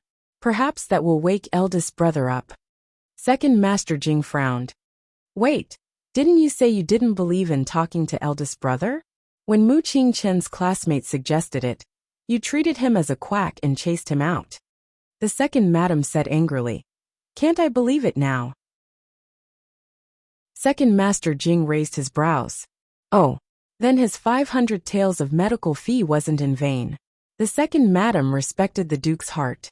Ever since she married into the Duke's estate, she hadn't been bullied or punished. If her maternal family encountered any problems, she didn't need to personally say anything. Eldest brother would take the initiative to ask second master to compensate her maternal family.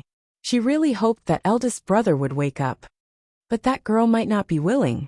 Second Master Jing said. The second madam smiled. I will go and sound her out first. Soon, the second madam went to the duke's room and called Mu Ru Exan to the courtyard. She softly explained Yinin's identity to her. She is my eldest brother's daughter. Mu Ru Exan nodded. I see. The second madam smiled. You're about the same age as my eldest brother's daughter. You've been by my eldest brother's side these past few days. It must have made him think of his daughter.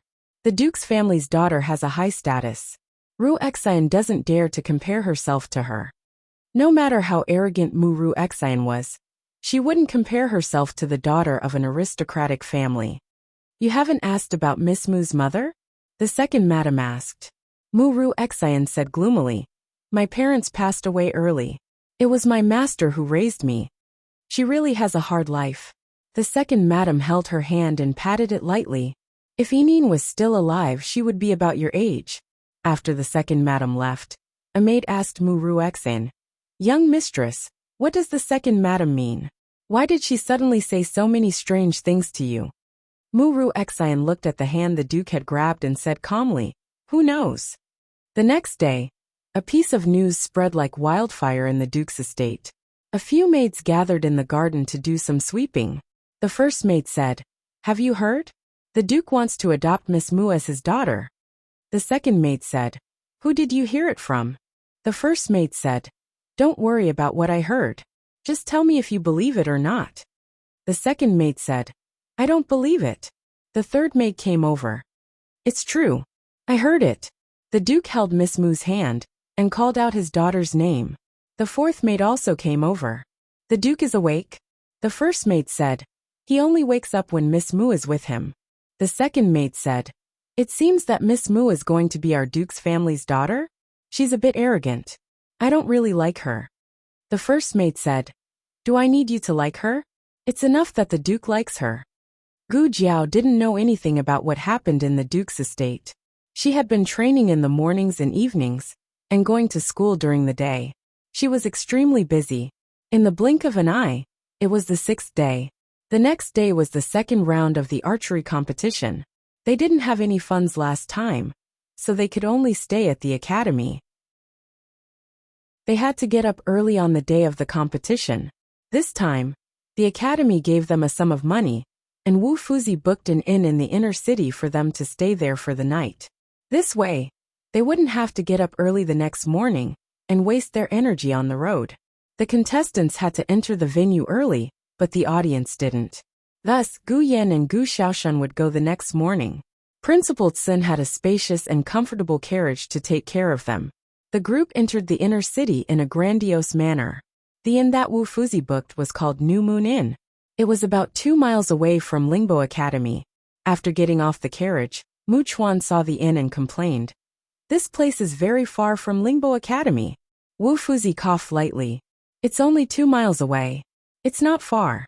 We'll be there soon. The main reason was that the money given by the academy was only enough to book this inn. Recently, because of the archery competition, the prices of the nearby inns had all increased. This inn is so shabby. Mu Chuan said disdainfully. The young master of the Mu family, who lived in luxury, had never stayed in such a shabby inn even when his mother punished him to experience the hardships of the common people. Ahem. It looks shabby from the outside, but it's not bad inside. Wu Fuzi said as he stepped over the threshold. With a clang, the plaque in the lobby fell down. Wu Fuzi was speechless. Fourth brother, let's go home.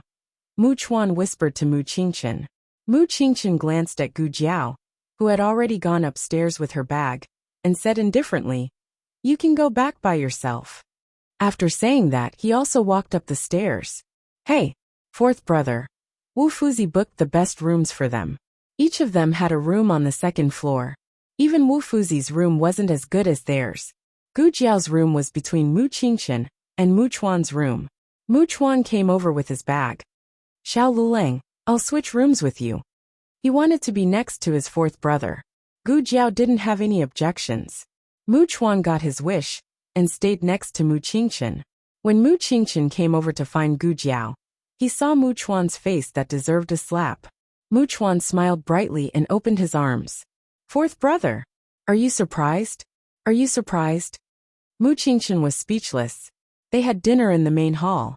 In order to ensure everyone's safety, Wu Fuzi tasted every dish to make sure it wasn't poisonous and harmless before asking the waiter to bring it out. They had to enter early tomorrow, so everyone went back to their rooms to rest after dinner. Wu Fuzi guarded the corridor and didn't allow anyone to come out for a walk. It was a little stuffy in the room. Gu Jiao opened the window to get some fresh air.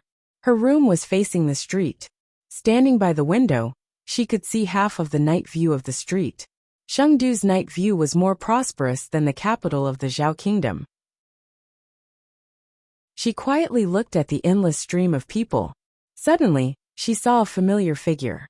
The night was very dark and he was very far away, but she was sure that she didn't see wrong. She stared at his portrait countless times and pictured his expression in her mind. It was him, Nangongli with a broken arm. Nangongli had just come out of a shop and stepped into the Nangong family's carriage. Gu Jiao narrowed her eyes dangerously and jumped down from the second floor. Chapter 654. Right now the night market was bustling. There were too many people and carriages on the street, so Nangong Li's carriage wasn't moving fast. This made it easier for Gu Jiao to follow him. Nangong Li had lost an arm and was seriously injured. It was said that he was about to die, but it looked like he was living well. Then, how did the rumor that he was about to die come about? What was the motive? Gu Jiao guessed that Nangong Li had failed his mission to assassinate Xiao Heng. In order to reduce his punishment, he pretended to be seriously injured. Who was the person who gave him this mission? Was it the head of the Nangong family, or someone else? No matter what, Nangong Li wasn't innocent. Nangong Li's carriage first walked on the long street for a while, then turned right into a small alley. After passing through the alley, there was another relatively quiet street. This street mostly sold antiques and paintings. It wasn't as lively as the long street with the brothels and lanterns. But because there weren't many people, it increased the chances of Gu Jiao being exposed. Gu Jiao had no choice but to walk more lightly. Nangong Li's carriage stopped in front of an antique shop. The driver put down the footstool and helped Nangong Li down. Gu Jiao was hiding behind a pillar diagonally across the street. Earlier on the second floor, it was too far and she couldn't see clearly. Now that she was closer, the light from the lanterns shone on Nangong Li's face. Gu Jiao found that Nangong Li's injury wasn't optimistic. His face was very pale, and his steps weren't as steady as they were in the country of Zhao. It seemed that Chang Jing's sword didn't just cut off his arm, it also damaged his foundation. It was impossible for him to recover. After Nangong Li entered the shop, Gu Jiao also arrived near the shop. She hesitated whether to go in directly or secretly climb up to the roof. She had seen Nangong Li before. She had seen him in person and in pictures, but she wasn't sure if Nangong Li had seen her before. She also wasn't sure if he had investigated her while investigating Xiao Lulang. If he hadn't, then it wouldn't matter if she went in openly. But what if Gu Jiao lowered her head and looked at her clothes? She had come out in a hurry and hadn't changed her clothes. She was wearing the Tianqiong Academy's uniform. Forget it, let's climb the wall. Gu Jiao walked into the alley and climbed up the wall to the roof. The darkness of the night perfectly concealed her figure. She followed Nangong Li's voice and gently lifted a tile. Nangong Li sat on the main seat. Opposite him stood a man in his 50s dressed like a merchant. He looked like the shopkeeper of this shop. Gu Jiao was now at the 10th level of Yin Kingdom, so there was naturally no situation where she could not understand their conversation. She heard Nangong Li ask, "How's the situation over there?" The shopkeeper sighed. His Highness was very angry. He asked why he couldn't even handle such a small matter. Nangong Li said, "This is no small matter. One of my arms is gone." The shopkeeper hurriedly said, "General, you have worked hard and made great contributions. His Highness also said that General should recuperate well." I'm afraid that if I wasn't so badly injured, His Highness would punish me, right?" His Highness was also angry. How could His Highness not understand your loyalty to His Highness? When Gu Jiao heard this, she more or less understood what was going on. The small matter that Nangong Li was talking about should be the assassination of Xiao Heng. However, This matter didn't seem to be the Nangong family's idea. There was also a highness behind it. Only the Great Yin royal family could be called a highness. Why did the Great Yin royal family want Xiao Heng's life? Was Xiao Heng related to the Great Yin royal family? Nangongli said impatiently. Okay, let's not talk about this. How's the investigation going? At present, it seemed that this shopkeeper had 3 identities. The first was the shopkeeper of this shop. The second was the informant of that highness. The third was Nangong Li's confidant. The shopkeeper said, a few years ago, the young master of the Dark Knight sect left home in a fit of pique with the old master. After that, there was no news of him.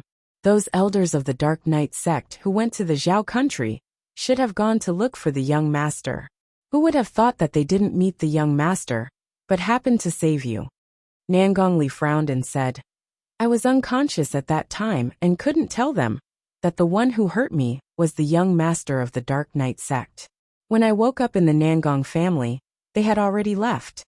Wait, wasn't it Changjing who hurt you? How did you become the young master of the Dark Knight sect? What was the Dark Knight sect? Gu Jiao was confused. The shopkeeper hesitated and said, Then, General, are you going to tell the Dark Knight sect about the young master? Nangongli snorted coldly. So what if I tell them? Will they be able to kill their young sect master to avenge me? The young master hurt me, but their protector also saved me. According to the old master's nature of protecting his children, he will definitely say that the merits offset the faults. He won't put justice before family. The shopkeeper sighed and said, The old master had a son at an old age. You don't know how much he cherishes this son. Naturally, he can't bear to punish him. Nangongli said coldly, But I can't let it go. The shopkeeper's face changed slightly. General, are you going to? Nangongli didn't continue. I have my own arrangements for this matter. Pay more attention to His Highness. Although I'm injured, I still have the military power in my hands. I'm still useful to His Highness. The shopkeeper smiled and said, The Nangong family is now the most powerful family in the military power. His Highness thinks highly of you. When you recover, we'll send someone to kill that boy. I know. Nangongli stood up lightly and accidentally pulled the wound on his broken arm. He gasped in pain and subconsciously raised his left hand to support himself. However, he accidentally knocked down a calligraphy and painting on the cabinet. The calligraphy and painting spread out on the ground. Gu Jiao took a closer look. It was a portrait of Xiao Heng. To be exact, it was a portrait of the #1 beauty of Zhonglan Academy. The beauty in the portrait was wearing plain silk and a translucent veil. She was indescribably beautiful. Nangongli had kidnapped Xiao Heng before and recognized Xiao Heng's face. Gu Jiao frowned slightly and clenched the silver needle in her hand. The shopkeeper bowed and rolled up the portrait. He said embarrassedly, It's a portrait of the beauty of the 6 countries. She's the new beauty of Zhonglan Academy. Nangongli wasn't interested and left without looking back. Gu Jiao took back the silver needle. Through the conversation just now, Gu Jiao confirmed 2 things. First, the Great Yin imperial family wanted Xiao Heng's life. Second, her sweetheart Changjing was the young master of the Dark Knight sect. Did Marquis Xianping know that he kidnapped the precious son of the Dark Knight sect's master? If the master of the Dark Knight sect knew, he would probably chop him with a knife. After Nangongli left, Gu Jiao slowly put the tile back and jumped down. Nangongli originally only brought a coachman who knew martial arts, so it wasn't too difficult for Gu Jiao to follow him. However, after they left the pawn shop, a group of people suddenly came to pick up Nangongli. Gu Jiao hesitated for a moment and decided to stop here today. Since she knew that this pawn shop was Nangongli's stronghold, as long as she kept an eye on it, she would meet Nangongli again in the future. However, her plan couldn't keep up with the changes. Xiao Heng and little Jing Kong appeared nearby. Little Jing Kong was a little taller, and his original clothes were too short. Xiao Heng brought him here to customize his clothes. Coincidentally, the embroidery building was right opposite the pawn shop. Nangongli and Xiao Heng's carriages stopped at the side of the road. Little Jing Kong stuck his little head out of the window and looked around curiously. When Gu Jiao saw him, she was basically sure that Xiao Heng was also in the carriage. At this time, Nangongli also came to the street. As long as Xiao Heng got off the carriage, Nangongli would be able to see him. The curtain of the carriage was lifted. A jade-like slender hand reached out from the carriage. As if there was some kind of invisible attraction, Nangongli subconsciously looked at the carriage opposite. Little Jing Kong jumped down first. He was so tan that he looked like a little black egg. He blended into the night and didn't show his appearance. However, Xiao Heng was too eye-catching. Just as Xiao Heng bowed and walked out of the carriage, Gu Jiao suddenly picked up a small stone beside her feet and threw it at Nangongli. With a bang, a big bump appeared on Nangongli's head. The guards around Nangongli and the carriage surrounded him. "Protect the general," one of the guards said. With this distraction, Xiao Heng successfully entered the embroidery building. Nangongli glanced at the carriage, but didn't see anything. At this time, his attention was no longer on the carriage that made him feel uneasy. His whereabouts were exposed. He covered the bump on his head and shouted, "Chase after them." Yes. 8 guards rushed forward and chased in the direction where the stone was thrown. Gu Jiao was still wearing the clothes of Tianqiong Academy. It was really not a good time to fight. She quickly retreated. The other party chased after her relentlessly and divided into 3 groups to surround her. Just as she passed by a small alley, a bony hand suddenly reached over, covered her mouth, and pulled her over. Because the force was too strong, she bumped into the other party's arms. She shook one of her arms, and a silver needle fell into her hand. "It's me." A familiar voice sounded in her ears. Gu Jiao pulled back her hand and turned to look at him. Mu Qingchen looked around and confirmed that Gu Jiao recognized him. He used his qinggong to take Gu Jiao to a carriage at the other end of the alley. Nangongli's 8 guards surrounded them from different directions and finally locked onto the carriage. The coachman wasn't there. The guards exchanged vigilant looks with each other. One of them asked, "Who's in the carriage? Come out." Mu Qingchen looked at Gu Jiao beside him and signaled her to open the secret compartment under the seat. Gu Jiao did as she was told and found a set of brand new women's clothes inside. From the style, it seemed to be Su Shui's. "If you don't come out, we'll take action," the guard said coldly. Gu Jiao put on Su Shui's clothes. To be honest, it was a little small, but it was barely enough to cover Tianqiong Academy's uniform. Mu Qingchen's original intention was to let Gu Jiao put it on directly. He didn't know that the person beside him was a woman, so naturally, he didn't think it was inconvenient for her to change. However, seeing Gu Jiao so stubbornly put it on, he didn't suspect anything. He just thought that Gu Jiao misunderstood his intention. He lifted the curtain a little to cover Gu Jiao and only revealed himself. Not everyone had seen young Master Qingchen before, but his clothes were extraordinary, and he had an aristocratic aura. The guards were all stunned. Mu Qingchen revealed his identity. "I'm Mu Qingchen. Who are you?" "Oh, it's young Master Qingchen." The guard who had been clamoring before saluted. "Excuse me." Young Master Qingchen was famous in Shangdu. Some people might not have seen him, but they would have heard of him. Mu Qingchen turned the tables. "Answer me. Who are you?" Oui. The guard hesitated. Nangongli was traveling in secret, and none of the guards were wearing the Nangong family's uniform. Naturally, the guard didn't dare to take the initiative to reveal Nangongli's identity. "They're my men." Nangongli's voice suddenly came from the other end of the alley. His carriage slowly drove over, and the guards made way for him. The carriage stopped 10 steps away, and the coachman opened the curtain for Nangongli. Nangongli sat in the carriage and looked at Mu Qingchen with dignity. That was if one ignored the big bump on his head. "Young Master Mu, long time no see." Mu Qingchen politely greeted him. "So it's General Nangong. I heard that General Nangong was seriously injured, but it seems that you've recovered well." It was a lie. His face was pale, and it was obvious that he was enduring great pain all the time. Nangongli didn't beat around the bush. He said bluntly, "I'm chasing an assassin, but I lost track of him when I came here." "Did young Master Qingchen see him?" "No," Mu Qingchen said without a change in expression. Nangongli took a deep look at Mu Qingchen. "There seems to be another person in young Master Mu's carriage?" Nangongli was an expert, so it wasn't difficult for him to hear another breath in the carriage. Mu Qingchen said, It's my third sister. She caught a cold and ran to the inn to see me. I was about to send her back home. Oh, Nangongli was skeptical. Mu Qingchen lifted the curtain a little, revealing Gu Jiao. Gu Jiao loosened her hair and used a hairband to tie it behind her head. She also wore a veil to cover the birthmark on her face, only revealing a pair of calm eyes. Mu Qingchen said to Gu Jiao, "It's General Nangong." He was implying that Gu Jiao should bow to Nangongli. But why would Gu Jiao bow to such a person?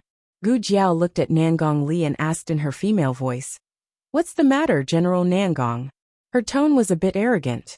Mu Qingchen almost choked. Nangongli had been observing Gu Jiao, so he didn't notice Mu Qingchen's surprise. The Su family's status was higher than the Nangong family's. Although Nangongli was unhappy, he didn't suspect anything. In the end, he didn't see any flaws and left with his guards. After they left, Mu Qingchen looked at Gu Jiao as if he had seen a ghost. You just, oh.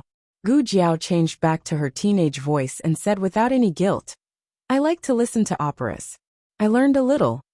Hearing the familiar teenage voice, Mu Qingchen breathed a sigh of relief.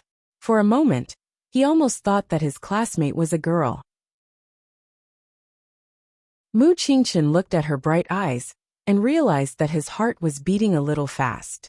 He calmed down and said, You shouldn't dress like this in the future. It'll make people misunderstand. And don't use that voice again. Gu Jiao said, "You asked me to change." Mu Qingchen choked. Gu Jiao was wearing a veil and her long hair was loose. Her cold and beautiful eyes were infinitely enlarged in his eyes. Mu Qingchen didn't dare to look at her anymore. He quickly changed the topic and asked, "Why did General Nangong say that you were an assassin? Did you really assassinate him?" Gu Jiao said, "No, I just threw a stone at him." Mu Qingchen was puzzled. "Why?" Gu Jiao said fiercely, "Because his son bullied me. I'm angry." Mu Qingchen. Chapter 655. There are all kinds of novels that can't be found on the internet. Mu Qingchen couldn't refute this reason. It wasn't harmful to cause a big bump, but it was very insulting. Mu Qingchen asked, "Since you know he is General Nangong, how dare you throw stones at him?" Gu Jiao said, "Is a general that great?" Mu Qingchen sighed. Newborn calves are not afraid of tigers. When the military power of the Xianyuan family was divided into four, the Nangong family occupied the majority. Although the Nangong family was not one of the top 10 families in Chengdu, it was only because of its foundation. In terms of military power, the Nangong family was already far ahead. Mu Qingchen thought of something and asked again, "By the way, how did you know he is General Nangong?" Gu Jiao said, "I didn't know at first, but I heard him talking to someone. He said that his son fell off the horse and was injured during the shooting competition, so I guessed it." Mu Qingchen no longer doubted anything. Gu Jiao felt it was a pity that she didn't bring any weapons or hidden weapons to the competition. If she had the black fire pearl, she would have blown Nangongli into a pig's head. Mu Qingchen turned his head and saw Gu Jiao frowning, as if she didn't perform well. He suddenly didn't know what to say. The coachman who was sent away by Mu Qingchen came back with a stick of candied haws in his hand. "Young master, there are no delicious snacks nearby, so I only bought candied haws." The coachman handed the stick to Mu Qingchen. Mu Qingchen didn't really want to eat candied haws. In his opinion, candied haws were something that only girls and children liked to eat. He was about to let the coachman take it away when he suddenly thought of something and handed the stick of candied haws to Gu Jiao. "Here." "Oh, thank you." Gu Jiao didn't refuse. On the way back to the inn, Gu Jiao ate the stick of candied haws without hesitation. In case Nangongli counterattacked, she didn't take off her woman's clothes, but only took off her veil. Mu Qingchen looked out of the window on the other side, occasionally glancing back at her. The way she chewed on candied haws was somewhat similar to Su Shui's. Mu Qingchen frowned. What was he thinking? Xiao Luleng was a man. Gu Jiao and Mu Qingchen both escaped through the window. At that time, the peddlers downstairs had not arrived yet. Now there was a long queue, so they had to go back to the inn through the main entrance. Wu Fuzi's eyeballs almost fell out of their sockets when he saw the two people coming over from the staircase. "When did you two go out?" I've been waiting here for a long time. Wu Fuzi exploded. What are you doing? Gu Jiao said. Yeah, I just walked around. Wu Fuzi clenched his fists and glared at Mu Qingchen. What about you? Mu Qingchen glanced at Gu Jiao and said. I just accompanied him for a walk. Wu Fuzi was so angry that he fell backwards. No wonder he was a freshman who got 2 demerits in 10 days. He ran around as soon as he arrived, and led an excellent student like Mu Qingchen astray. The competition was imminent, so it was impossible to punish him. Wu Fuzi secretly remembered this. If you don't win tomorrow, I'll double the punishment when we return to the academy. The two went back to their respective rooms. Mu Qingchen wanted to rest, but he could not fall asleep when he thought of what happened just now. He had a feeling that Xiao Lulang was hiding something from him. It was a strange feeling, as if he was caught in a fog. The truth was behind the fog, but he could not get rid of it. Mu Qingchen decided to ask his classmate again. Wu Fuzi was guarding the door. Wu Fuzi would not stop him from visiting openly. However, for some reason, Mu Qingchen chose to sneak in through the window. He could not explain why. He hooked the window frame with one hand and jumped onto the roof. He walked past Mu Chuan's room and jumped into Gu Jiao's room through the window. However, Gu Jiao was nowhere to be seen. Yes, Gu Jiao had gone out again. It was impossible for her to stay in her room, not in this lifetime. However, this time, Gu Jiao was more careful than the first time. Even Mu Qingchen, who was highly vigilant, was not alarmed. Mu Qingchen furrowed his brows. Why did he suddenly have a feeling of unhappiness? Gu Jiao used the same method. She climbed onto the roof from the window and jumped into the alley. She returned to the pawnshop. Nangong Li's guards had already left. The pawnshop was deserted as usual. Only a few pedestrians passed by occasionally, but not many people went in to inquire. However, Gu Jiao's attention was not on the pawnshop, but on the embroidery building opposite. The carriage was gone. Gu Jiao tilted her head slightly and continued to walk towards the other side. She took off the Tianqiong Academy uniform and put on a nocturnal suit that was easy to hide. Just as she arrived at the door of the embroidery building, a carriage suddenly drove over and stopped beside her. The person in the carriage did not speak, but a corner of the curtain was blown up by the night wind. A familiar aura drifted over faintly. Gu Jiao jumped into the carriage almost without thinking. There was an adult and a child in the carriage. There was no light. The child was so sleepy that he fell asleep in someone's arms. However, the adult was in high spirits, without a trace of tiredness. Gu Jiao sat down beside him. Why haven't you left yet? Xiao Heng faintly curled his lips. What about you? Why are you back? Waiting for you. Looking for you. One did not know that she would come back. The other did not know that he had not left. However, they still came here together. Nangongli didn't see you, right? Gu Jiao asked. No. When Gu Jiao threw a stone at Nangongli, Xiao Heng felt that something was wrong. He did not look back. He held little Jing Kong's hand and walked quickly into the shop. In fact, he did not see Gu Jiao. He only saw Nangongli. However, he knew that except for Gu Jiao, no one would divert Nangongli's attention. Are you hurt? Xiao Heng asked. No. Gu Jiao said. They didn't catch me. Xiao Heng looked at Gu Jiao up and down with the help of the thin moonlight and the candlelight on the street. He opened her palm and slid his fingertips gently to see if there were any hidden wounds. After confirming that there were no wounds, he said, Then. He did not withdraw his hand. He just held Gu Jiao's small hand and rubbed her palm with his fingertips to comfort her.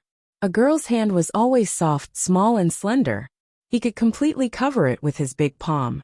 Gu Jiao looked at the hand he was holding and felt the intimacy he inadvertently revealed. She knew what had happened to her. This was a pair of hands stained with blood. They had dug through mountains of corpses and bones and taken people's heads. His hand was clean. It was so clean that Gu Jiao did not even want to let a speck of dust touch it. At this moment, this clean hand clasped hers tightly, as if he wanted to pull her out of the sea of corpses and blood. Jiao Jiao. Little Jing Kong's sleep-talking broke the temporary silence in the carriage. Gu Jiao withdrew her hand from Xiao Heng's grasp and touched little Jing Kong's back. She found that he was sweating. She took out a handkerchief to wipe his sweat and said to Xiao Heng, "Two things." Xiao Heng looked at her retracted hand and frowned imperceptibly. Gu Jiao said, "The people who want to kill you are the royal family of the Yin dynasty." The royal family of the Yin dynasty? Xiao Heng looked thoughtful. Also, Gu Jiao continued, Chang Jing is the young master of the Dark Knight sect. She is the young master of the Dark Knight sect. This news was shocking. Xiao Heng always thought that Chang Jing was just an ordinary secret guard. What is the Dark Knight sect? Gu Jiao wanted to ask for a long time. It's an assassin organization that doesn't belong to any country. Xiao Heng didn't know much about it. He paid more attention to the affairs of the imperial court, and only heard about it occasionally in Jianghu. Soon, the carriage stopped at the door of the inn where Gu Jiao and the others lived. In fact, Gu Jiao did not say where she lived after getting on the carriage. However, if a person really wanted to know, he or she could find out about Tianqiong Academy by any means possible. Therefore, there was no such thing as being powerless in this world. It was just a matter of whether you put your heart into it or not. In the past, it was Gu Jiao who sent Xiao Heng. When they were in the countryside, she walked dozens of miles to send him to the town to study. After they came to the capital, she always sent him to the Imperial College and Hanlin Academy. Gu Jiao was not used to being suddenly sent back by Xiao Heng. She pulled her little ears and said, "Then I'm leaving." Xiao Heng gently tugged at her sleeve and said, "You're leaving just like that?" Gu Jiao, who could kill a cow with a hammer, was pulled by someone's slender fingers. She looked over in confusion and said, Xiao Heng raised his head. The moonlight fell on his handsome jade-like face. The corners of his lips curled up slightly. "Aren't there two things? What's the other thing?" Gu Jiao said seriously, "The mastermind behind this is the great Yin royal family. Chang Jing is the young master of the Dark Knight sect. These are two things." Xiao Heng looked at her with a faint smile and said, "These are all information. Telling them information can only be considered one thing." Could he be so serious about words? Xiao Heng's fingertips slid down her sleeve and grabbed her slightly cold fingers. He gently hooked them and stood up. The carriage was not very high, so he could only bend down. He held Gu Jiao's hand with one hand and supported himself with the other by Gu Jiao's side. He pressed down on Gu Jiao. His unique aura suddenly enveloped Gu Jiao. A ray of moonlight shone through the gap in the curtains and shone on his eyes. She used to think that Jing Kong was an eyelash demon. Now that she looked at it carefully, she realized that Xiao Heng was one too. Gu Jiao was stunned again. Xiao Heng was angry and amused at the same time. He had mustered up so much courage to do such a shameless thing, but she only cared about admiring his face. Gu Jiao sat in the carriage and stared at him without blinking. Xiao Heng raised the hand that was playing with her fingertips and gently pinched her chin. He asked in a hoarse voice, "Did you remember the other thing?" After his voice had completely changed, Xiao Heng's voice became more and more pleasant. It was young, clean, and had the attractive charm of a mature man. Gu Jiao's little soul was hooked away. Xiao Heng laughed softly and lowered his body. "Gu Jiao, remember, this is only the second thing." With that, he tilted his head slightly and kissed her lips in the carriage. The next day, the people from Tianqiong Academy rode their horses to Lingbo Academy after breakfast at the inn. The archery field was already surrounded by people who had come to watch the competition. The seats in the stands were basically all reserved. What was different was that Gu Jiao actually found a small area of blue and white among the colorful uniforms. Were the students from Tianqiong Academy coming to watch the competition? There weren't many people, only a dozen or so. They seemed especially weak among the hundreds of people in the academy. Wu Fuzi was very excited. "It's our academy students. Our academy students are also here." After so many matches, this was the first time someone from his own team was watching. Wu Fuzi was so happy that tears almost came out of his eyes. Zhong Ding and Zhou Tong waved at them. Gu Jiao and Mu Qingqian had already urged their horses to go to the pavilion. Mu Chuan waved at them enthusiastically. Zhao Wei had a stomachache last time and didn't go on stage. This time he was extra careful. His archery skills were better than Mu Chuan's. If he went on stage, Mu Chuan could only be a substitute. Fortunately, Mu Chuan didn't have any objections. After drawing lots, Wu Fuzi said, "We're in the third round again." Mu Chuan hurriedly said, "The third round is good. I didn't wake up in the first round, and the following rounds were too hot." Wu Fuzi agreed. "Yes, the third round is the best round in the morning. We were lucky twice in a row." Only Gu Jiao frowned. She seemed to be dissatisfied. "What's wrong?" Mu Qingchen asked. "Nothing. Before Xiao Heng left last night, he told her that he was going to investigate something this morning." Mu Qingchen glanced at Gu Jiao, and his eyes fell on her neck.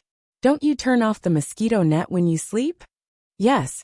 Gu Jiao pulled her collar without changing her expression. Mu Chuan continued to ask Wu Fuzi, "Which academy will we be fighting against?" Wu Fuzi said, "Pingyang Academy." The competition lasted for 2 days, and Pingyang Academy was on the second day. They didn't see Pingyang Academy's performance, but they were able to make it to the second round. Gu Jiao saw that Mu Qingchen pursed his thin lips and didn't say a word. She asked, "What's wrong? Is this academy difficult to fight against?" Mu Qingchen thought for a moment and said, "Pingyang Academy is one of the few academies that is good at both civil and martial arts. Their fencing teacher used to be the best fencer in the royal family. Su Ping was taught by him. After he was injured, he couldn't fencer anymore, so he went to the academy to become a teacher." As he spoke, he paused for a moment before adding, "Their overall level is very high, and their coordination is excellent. No fencer in Pingyang Academy could be as good as Su Ping, but the basic strength of a team was often determined by the weakest one, not the strongest one.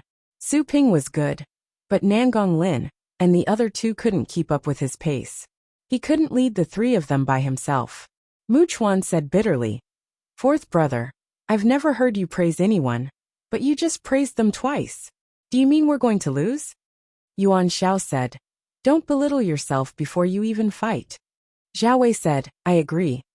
Mu Chuan muttered, "Is this a matter of agreement or not? It's a matter of losing miserably."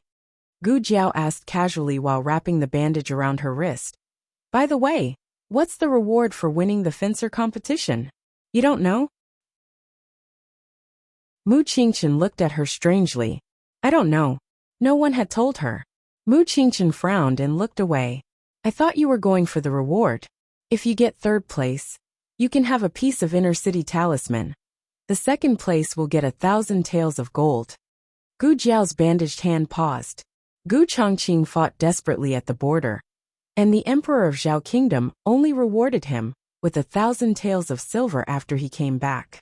Was the Emperor of Yin Kingdom so generous? "What's the reward for the first place?" Gu Jiao asked. Mu Qingchen said with some reverence, "The first place will have the opportunity to enter the palace to meet the Emperor." Gu Jiao entered the battle mode in a second. "How many matches do we have to play until the last round?" Mu Qingchen was stunned by her sudden fighting spirit. He said, "Including today, if we don't lose a single match, there will be 3 matches left." But who could guarantee that they could play until the last match? "Fight!" Gu Jiao grabbed the cue stick and walked out valiantly. Chapter 656. All the novels that you can't find on the internet are available here.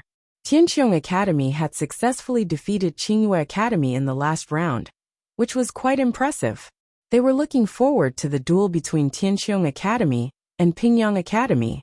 They wondered what kind of tricks the freshmen would play this time. Mu Qingchen was the leader.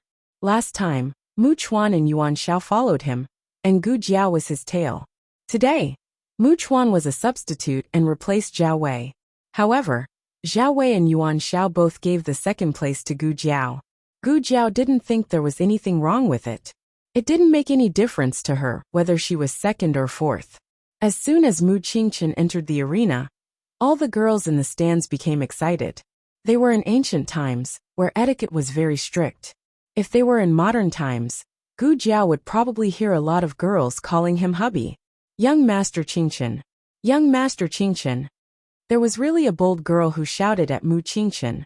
Anyway, she was wearing a veil, so no one could recognize her. Her shout was like an opening, and the people around her also waved their handkerchiefs and shouted. Gu Jiao raised her eyebrows.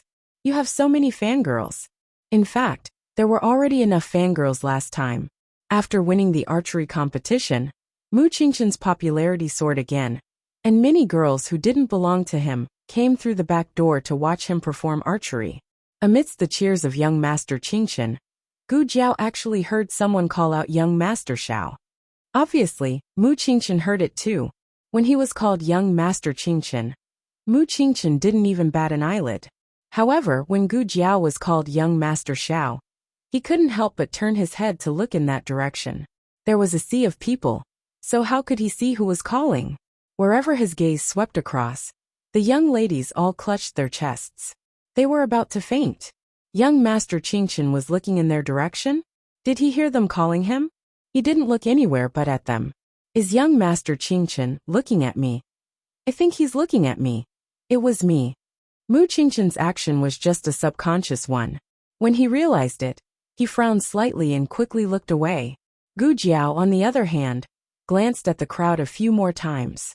Oh, where are her fangirls? It was gone after a single cry. Its combat power was too weak. Xiao Heng had something to do in the morning, so he didn't come, but the grandstand he used last time was still reserved for him. The 3 students of the Azure Water Women's Academy were sitting in their respective seats with smiles on their faces. The seat closest to the front was reserved for the number 1 beauty. Thanks to the blessing of the number 1 beauty, they could once again comfortably watch bowls in the shady pavilion. The people next door were still from the public house.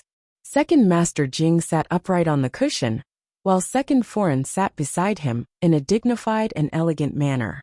Second Madam smiled and poured a cup of fruit wine for Second Master Jing.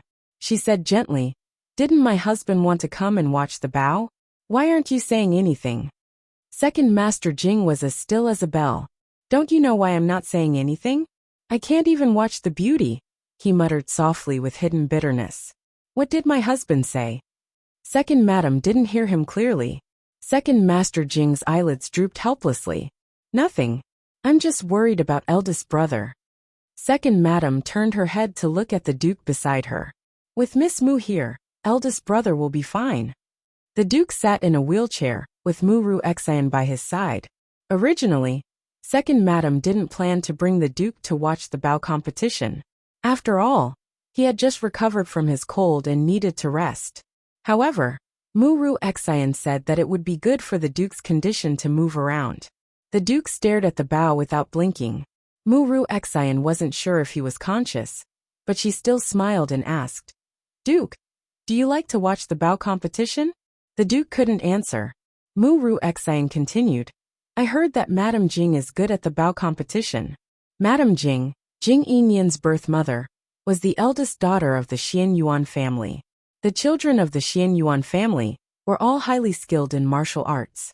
Riding and shooting was nothing difficult for them. The Duke's face seemed to twitch slightly. When Mu Xian looked at the Duke again, he was gone. "Young miss, this is the spring water you wanted." The maid passed a porcelain bottle filled with spring water to Mu Xian in high spirits. It's said that Lingbo Academy has a natural spring water that is drawn down from the mountain using a water wheel. "Young miss, quickly taste it. Is it sweet?" Mu Xian glanced at her and took the porcelain bottle. "I know. I'll drink it later." The maid smiled and lowered her eyes before retreating to Mu Xian's side. "Aya, Mr. Qingshan is here." A female student from Songlan Academy couldn't help but exclaim excitedly. Mu Xian had seen Mu Qingshan up close in the Duke's residence before, but she wasn't as excited as them. She inadvertently glanced at the Duke and noticed that he seemed to be very excited. His fingers, which were placed on the armrest, trembled slightly. His empty eyes seemed to have regained their spirit. This was the 3rd round of the competition. The Duke hadn't been like this in the previous 2 rounds. If it was in the past, she wouldn't have asked about anything other than the treatment. However, it was different now. Her position in the Duke's heart was getting higher and higher, and it might even be higher in the future. Naturally, she was more confident than before. She turned her head and looked at Second Master Jing and his wife on the other side. She asked, Second Master Jing. Second Madam. Are Mr. Qing Chun and the Duke old friends?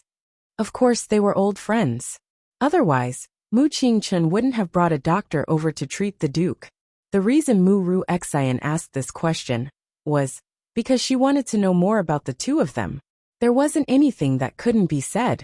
Second Master Jing said, when Yimin was young, my eldest brother brought her to live in the Snow Cloud Manor for a period of time. Mu Qing Chun happened to live in the manor next door. Mu Qing Chun's handwriting was taught by my eldest brother. I see. Mu Ru Xian nodded. It was no wonder the Duke had such a reaction when he saw Mu Qing Chun. He probably saw Mu Qing Chun as his favorite student. Mu Ru Xian couldn't help but look at Mu Qing Chun again. Coincidentally, Gu Jiao rode her horse over from behind. Mu Ru Xian immediately saw her face.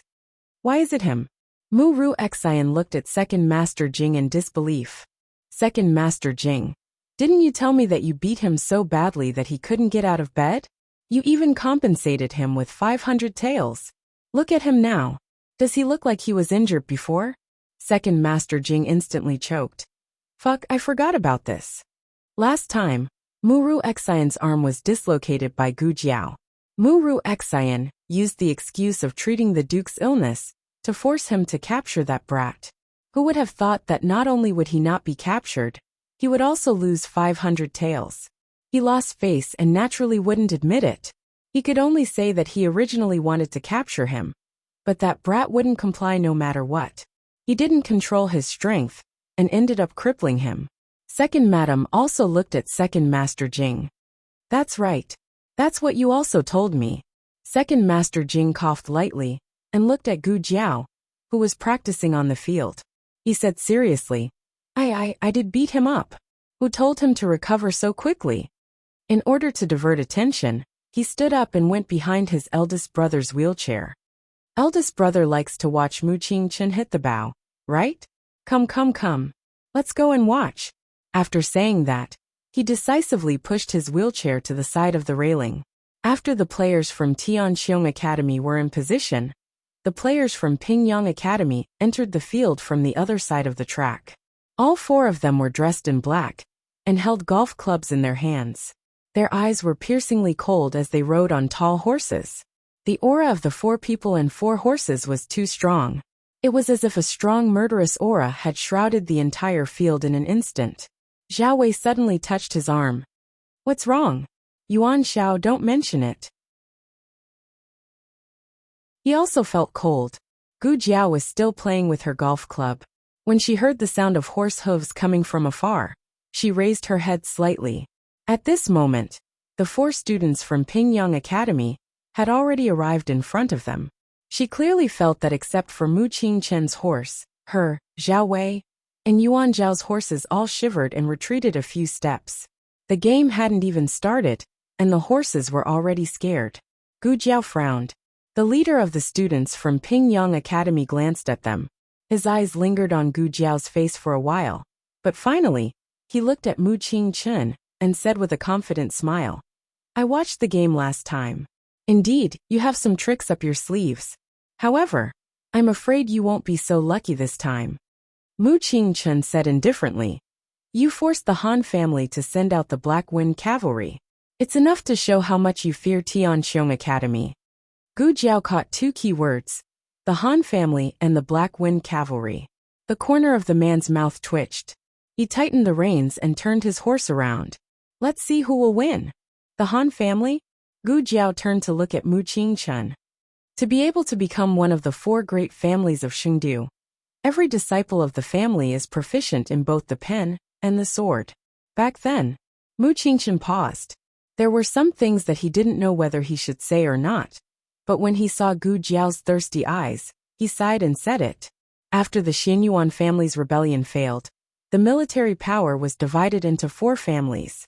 The Nangong family had the most, followed by the Han family, the Wang family and the Mu family. It's worth mentioning that the Xinyuan family's cavalry was assigned to the Han family, which is the Black Wind Cavalry. In order to ensure the strength and purity of the bloodline, the breeding of the Black Wind Cavalry is very strict. Of course, the training is stricter. Gu Jiao grunted and looked at his mount. She asked, Why isn't your horse afraid? Mu Qingchen stroked his horse's head to comfort it. It's not that my horse isn't afraid. It's just that I've stabilized it with my internal energy. Gu Jiao looked at Mu Qingchen's horse, and then looked at the 3 horses that were trembling. So when we go on the field later, Mu Qingchen took a deep breath and said, let's leave it to fate. In this world, there was no horse that was more valiant and good at fighting than the Black Wind Cavalry.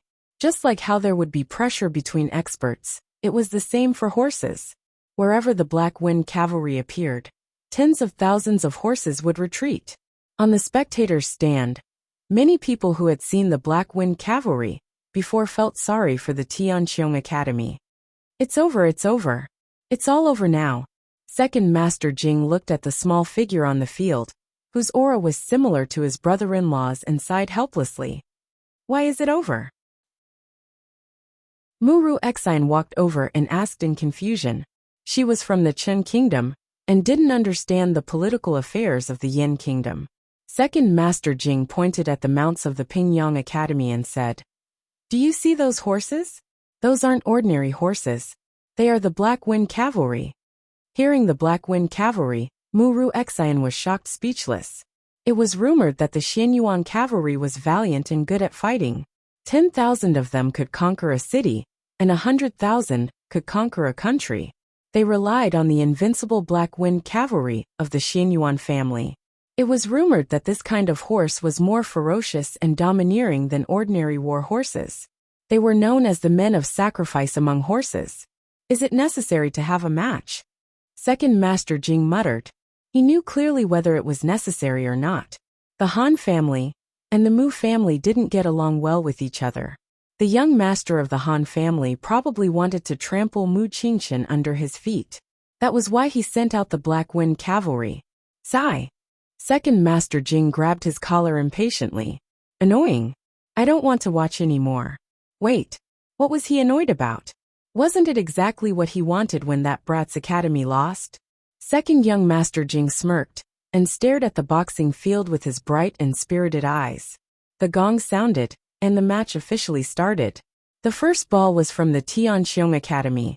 As the team leader, Mu Qingchen personally kicked the ball to stabilize the team's morale.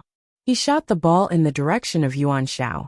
Yuan Shao had already understood his intention and was ready to receive the ball. However, before he could swing his club, the horse under him jumped in fright and almost threw him off the back of the horse. When he stabilized himself, the ball had already been snatched away by the students of the Pingyang Academy. The horses of the Tianqiong Academy couldn't outrun the Black Wind Cavalry. Once the people of the Pingyang Academy got the ball, there was basically no room to maneuver. This feeling was a bit like riding an electric scooter to chase a Lamborghini. Could she catch up with it? At the end of the first section, the Pingyang Academy got 3 flags, and the Tianqiong Academy didn't. At the end of the second section, the Pingyang Academy got 3 more flags, and the Tianqiong Academy got 1. Mu Qingchen attacked from afar. At the end of the third section, the Pingyang Academy got 4 flags and the Tianqiong Academy got 1. Gu Jiao attacked from afar. If this goes on, we'll definitely lose, right? Zhang Ding whispered in the stands of the Tianqiong Academy. Zhou Tong looked tense. I believe in Xiao Lulang. Another student said weakly. It's mainly because the horses of the Pingyang Academy are too fast and fierce. After the 4 sections, the first half ended. The score was 12-2 and the Tianqiong Academy got 2 flags. It was over. They had no chance at all. They had finally regained their confidence and came to watch a match, but they were about to lose completely. The students of the Tianqiong Academy hung listlessly on the railings like eggplants that had been hit by frost. In the waiting room, Wu Fuzi was so angry that his hair stood on end. Why did they use the Black Wind Cavalry? This is too much. Isn't it obvious that they are bullying us? They used ordinary horses in the last section. The horses of the aristocratic families were not ordinary, but it depended on who they were compared to. In front of the Black Wind Cavalry, 10,000 horses could kneel. Wu Fuzi could not take this lying down. He rolled up his sleeves and said, "No, I'll go and reason with their dean. You're allowed to steal the skills on the spot, But we're not allowed to use the Black Wind Cavalry? A mocking voice sounded at the door. Everyone looked toward the source of the voice. It was the Pingyang Academy's young master Han Che. He crossed his arms and leaned against the door frame. He smiled and said, "Did our academy break the rules?" Wu Fuzi was completely speechless with this sentence. Yes. There was no rule that forbade the use of the Black Wind Cavalry. But that was because the person who made the rule did not expect that one day someone would ride the Black Wind Cavalry to attack the bow. You're using a sledgehammer to kill a chicken. Is this how you use the Black Wind Cavalry?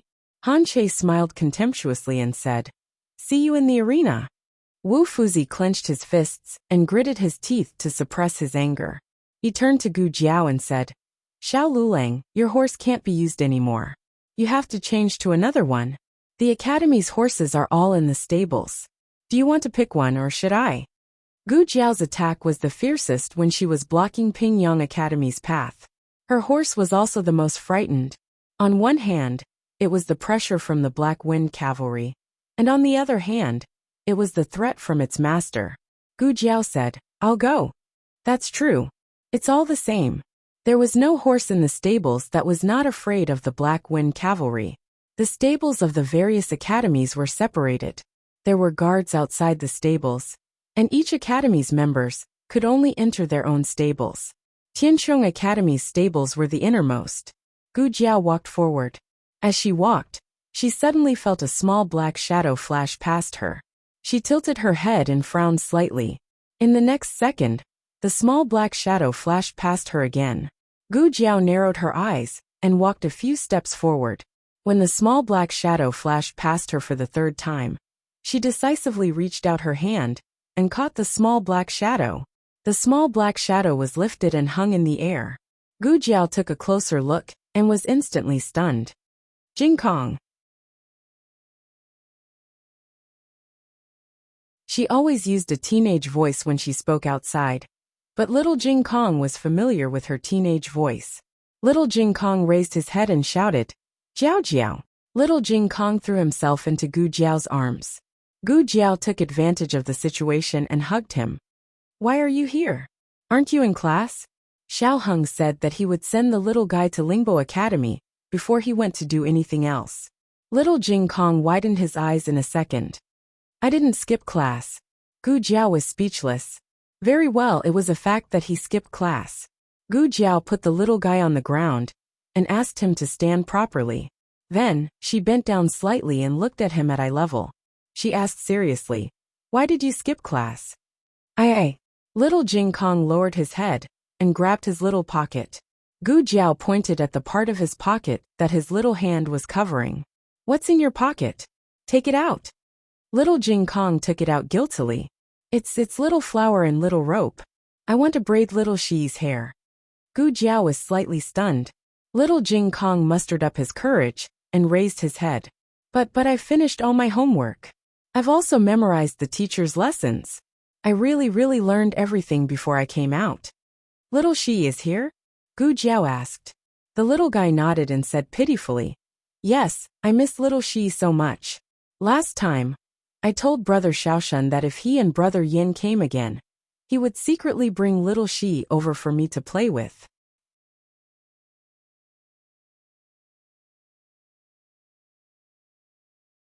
Chapter 657.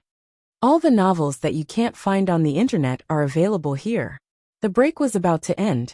All the archers mounted their horses and slowly returned to the field. Pingyang Academy's performance was too eye-catching. The moment they appeared, cheers rose and fell from all directions. Han Che rode at the very front. He was tall, handsome, and spirited. Between his brows, there was a carefree and confident feeling that victory was within his grasp. In Chengdu, he was not as famous as Mu Qingchen, but the best way to make a name for oneself was to step on the most famous person. Now that he had defeated Mu Qingchen, everyone would say that he was the same Han Che who defeated young Master Qingchen. Han Che led his team to meet Mu Qingchen and the other two. Pingyang Academy was arrogant. The two sides were just facing each other on their horses, but everyone felt that this place was about to become a terrible battlefield. Mu Chuan looked back and whispered, "Why aren't they here yet?" Wu Fuzi asked Zhao Wei to take a break and let Mu Chuan play a small part. The main reason was that Mu Chuan and Gu Jiao cooperated well in the previous round. Yuan Shao whispered, "I don't know. They're probably still choosing their horses." Mu Chuan was helpless. "It's about to start. We'll break the rules if they don't come soon." The two of them spoke very softly, but Mu Qingchen and Han Che, who had good hearing, almost missed a word. Han Che sneered. "Could it be that the people from your academy were scared of us and decided to run away?" "Haha." The other three people laughed. Mu Chuan snorted. "Who's running away? Do you think everyone is like the Han family, abandoning the city and running away when the enemy comes?" "You." Han Che's face turned cold. There was a story about the Han family abandoning the city and running away. When the Turks invaded and attacked the border of the Yin kingdom, they used a trick to trick the Han family into thinking that the Turks had an army of 10,000. Therefore, the Han family fled with the people that night. But it was not a city, it was a small village. Besides, they were not running away, they were evacuating the people. Mu Chuan knew what he was thinking. He snorted. "You're just a coward." Han Che's eyes almost popped out of their sockets as the veins on his forehead bulged violently. His companion gave him a look, telling him not to get angry so easily. It was not good to go on the field with anger. It was easy to mess up the formation and cause a foul and a penalty kick. Han Che took a deep breath and calmed himself down. He looked at Mu Chuan with amusement and said, "Don't even think about provoking me. Today, your Heaven's Vault Academy will definitely lose." In the second half, "I won't let you get a single goal." Mu Chuan was so angry that he almost slapped him with his golf club. "What's so great about that? Wasn't it all because of the Black Wind Cavalry? If you have the ability, change to another horse and fight with us." Han Che did not get angry. Instead, he laughed. "It's my ability to have the Black Wind Cavalry. If you have the ability, go get some Black Wind Cavalry for the Mu clan too." Where did Mu Chuan get it? Really? Why didn't the Mu family get the Black Wind Cavalry when they divided the military power of the Xinyuan family? No one knew if Han Che did it intentionally or not, but he gently pulled on the reins. The Black Wind horse under him suddenly took 2 steps towards Tianqiong Academy. Mu Chuan's and Yuan Zhao's horses neighed in fear as they retreated and tried to escape. "Referee, he's breaking the rules," Mu Chuan said to the referee. The referee looked over. Han Che curled his lips and said with a smile, "My horses didn't touch them. They were the ones who were scared." Mu Chuan gritted his teeth and said, "You're shameless." "Mu Chuan." Mu Qingchen calmly called out to him. Mu Chuan unwillingly suppressed the anger in his heart. He was so angry. He wanted to beat this bastard to death. The conflict between the Han family and the Mu clan was not new. The Han family was a new aristocrat while the Mu clan was a century-old prosperous family. The Han family had always wanted to provoke the Mu clan and replace them. Han Che smiled. "The match has started. If you don't have any substitutes then." Before he could finish his sentence, a series of strange gasps came from the crowd behind him. He frowned and turned to look in the direction of the entrance. He immediately saw the students of Heaven's Vault Academy riding over on a black horse. Let's not talk about the students for now. What's up with that horse? His entire body was black and shiny. He wore a big red flower on his head, and his horse's mane was tied with a red string braid. He walked with an arrogant and elegant gait. Han Che was stunned when he saw him. An absurd thought flashed through his mind. How could it be so enchanting? Why didn't you give it a flaming red lip? In fact, little Jing Kong did steal his bad brother-in-law's rouge. However, Gu Jiao caught him too quickly and didn't have time to apply it on little Shi. Han Che recognized the student on the horse. Then he felt unwell. What was this kid's name again? Xiao Lulang, right? Are you here to bow or to act as a matchmaker? Fuck. Second Master Jing spat out a mouthful of tea. How could there be such an eye-catching horse? Did Heaven's Vault Academy change their strategy? Since they couldn't outrun you, they decided to blind you? Muru Xian covered her mouth with her handkerchief. She also felt that Gu Jiao was fooling around. Who was she trying to embarrass by riding such a horse? He made himself look like a clown. The Duke on the wheelchair suddenly felt strange. His hand gripped the armrest tightly. Because he used too much strength, his arm trembled slightly. Muru Xian noticed his strange behavior and hurriedly asked, "Duke, what's wrong? Don't you want to watch?" Second Master Jing looked at the horse, and then looked at his elder brother. He said, "My elder brother really can't watch this. The red flower is on one side of the ponytail, but not the other. My elder brother feels uncomfortable when he sees it." Muru Xian was speechless. Did the Duke have such a problem? Everyone was in position. The match started from Heaven's Vault Academy. The bowers from Heaven's Vault Academy urged their horses to move to the side. One of the bowers from Pingyang Academy smiled and said to Han Che, "Look, their horses are trembling even more than in the first half." Another bower looked and saw that it was true. He sneered, "They must be scared of us. Now they're trembling in fear when they see us. Our horses also seem to be trembling a little. They're trembling because of excitement." The people from Heaven's Vault Academy were all silent. Even though it was different from before, and looked more like a horse concubine than a horse king, it was still their academy's mount. They could still recognize it. Mu Chuan muttered softly, "Why did you ride it here? Can't you see that our own horses can't move?" Gu Jiao was a little confused. Oh, how could they still recognize it when it was already so well equipped? Did these horses have a special way of recognizing horses? Gu Jiao said, "But there's no horse more ferocious than it." Mu Chuan didn't dare to raise his voice for fear that the people from Pingyang Academy would eavesdrop. He gritted his teeth and said, "Then how are we going to play later?" Gu Jiao thought for a moment and said, "Stay away from me later." Yuan Shao kicked off the ball. Gu Jiao and Mu Chuan switched positions. Mu Chuan was the assistant bower. Yuan Zhao's kick was excellent. It drew a beautiful and neat arc in the air. He directly swung his club in Mu Qingqian's direction.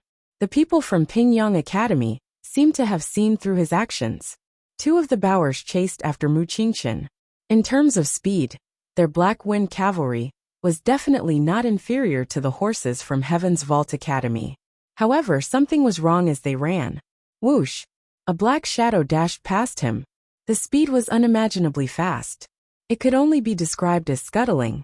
The two of them were stunned. Wait, is it that ugly horse? Is it so good at running? Haha, we didn't use our full speed, okay? Hiya. The two of them tacitly increased the speed of their horses. However, no matter how fast they sped up, the distance between them and the ugly black horse grew bigger and bigger. The horse's king left them in the dust. At this moment, Mu Qingqian snatched the ball. The horse's king chased after Mu Qingqian's horse. Mu Qingqian's horse was so scared that it used all its strength to charge forward. Fourth brother. Mu Chuan urged his horse and waved at Mu Qingqian. Mu Qingqian saw Mu Chuan's speed and threw the ball in front of Mu Chuan. The ball was very close to Pingyang Academy's hole. As long as Mu Chuan caught the ball, the flag would be theirs. Han Che and another comrade attacked Mu Chuan from both sides. Mu Chuan turned around to take a look and shouted, "No way! Why are you all coming at me?" His horse was no match for the Black Wind cavalry. There was no way he could outrun them. Sure enough, Han Che leaped over Mu Qingqian and looked at the polo ball that was falling from the sky. He stretched out his cue stick and hit the polo ball. He didn't touch the ball. His horse suddenly went astray. His body swayed, and he was almost thrown off by his horse. What's going on? Who told you to run around? The horses used for arching had been trained for a long time. They were familiar with their master's orders and wouldn't easily disobey them. However, this wasn't the most shocking thing. On the other side, Mu Chuan still didn't get the ball even after Han Che was taken care of. The ball was snatched by another archer from Pingyang Academy. The archer tightened his grip on the reins and planned to turn around. He wanted to hit the ball into Tianqiong Academy's hole. But before he could move, his horse trembled all over, as if it had been greatly frightened. He was caught off guard and the ball slipped away. Mu Chuan hooked the ball over and hit a hole in the hole. The referee said, "Tianqiong Academy wins a flag." On the spectator stand, a student from Lingbo Academy clapped. Wow! They got a flag at the beginning of the game. That's too fast. His companion beside him said, Even Pingyang Academy didn't score so smoothly, right? Zhong Ding raised his chin and said proudly, "It's from our academy." A disdainful voice came from behind. "So what? You're still behind Pingyang Academy by 11 flags. Can you catch up?" Zhong Ding and Zhou Tong looked back. It was a student from Wuxia Academy. No wonder.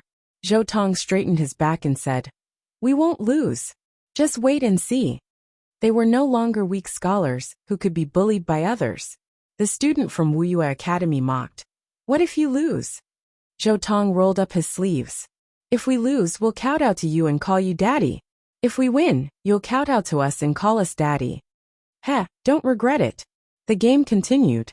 Strictly speaking, the Black Wind Cavalry was also the descendant of the Wild Horse King. However, after being bred in captivity, their wildness was greatly reduced. Unlike the Wild Horse King, they emitted the aura of a Wild Horse King. The horses from Tianqiong Academy didn't dare to get close to them. Although the Black Wind Cavalry was braver, they weren't much better. Therefore, a strange scene appeared. Gu Jiao rode the Horse King like a big bad wolf that entered a flock of sheep.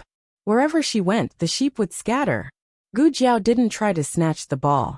She only did one thing: chase after the Black Wind Cavalry from Pingyang Academy. If one wasn't enough, she would chase two. If two wasn't enough, she would chase three. The Horse King was full of energy and didn't feel tired at all. The main thing was that this was much more fun than grinding. It didn't even need to be tied into pigtails. Thinking of its ordinary and boring grinding life, the Horse King decided to cherish this short period of joy that was hard to come by. In the end, everyone saw Gu Jiao chasing 4 horses by herself. The Black Wind Cavalry was on the brink of tears.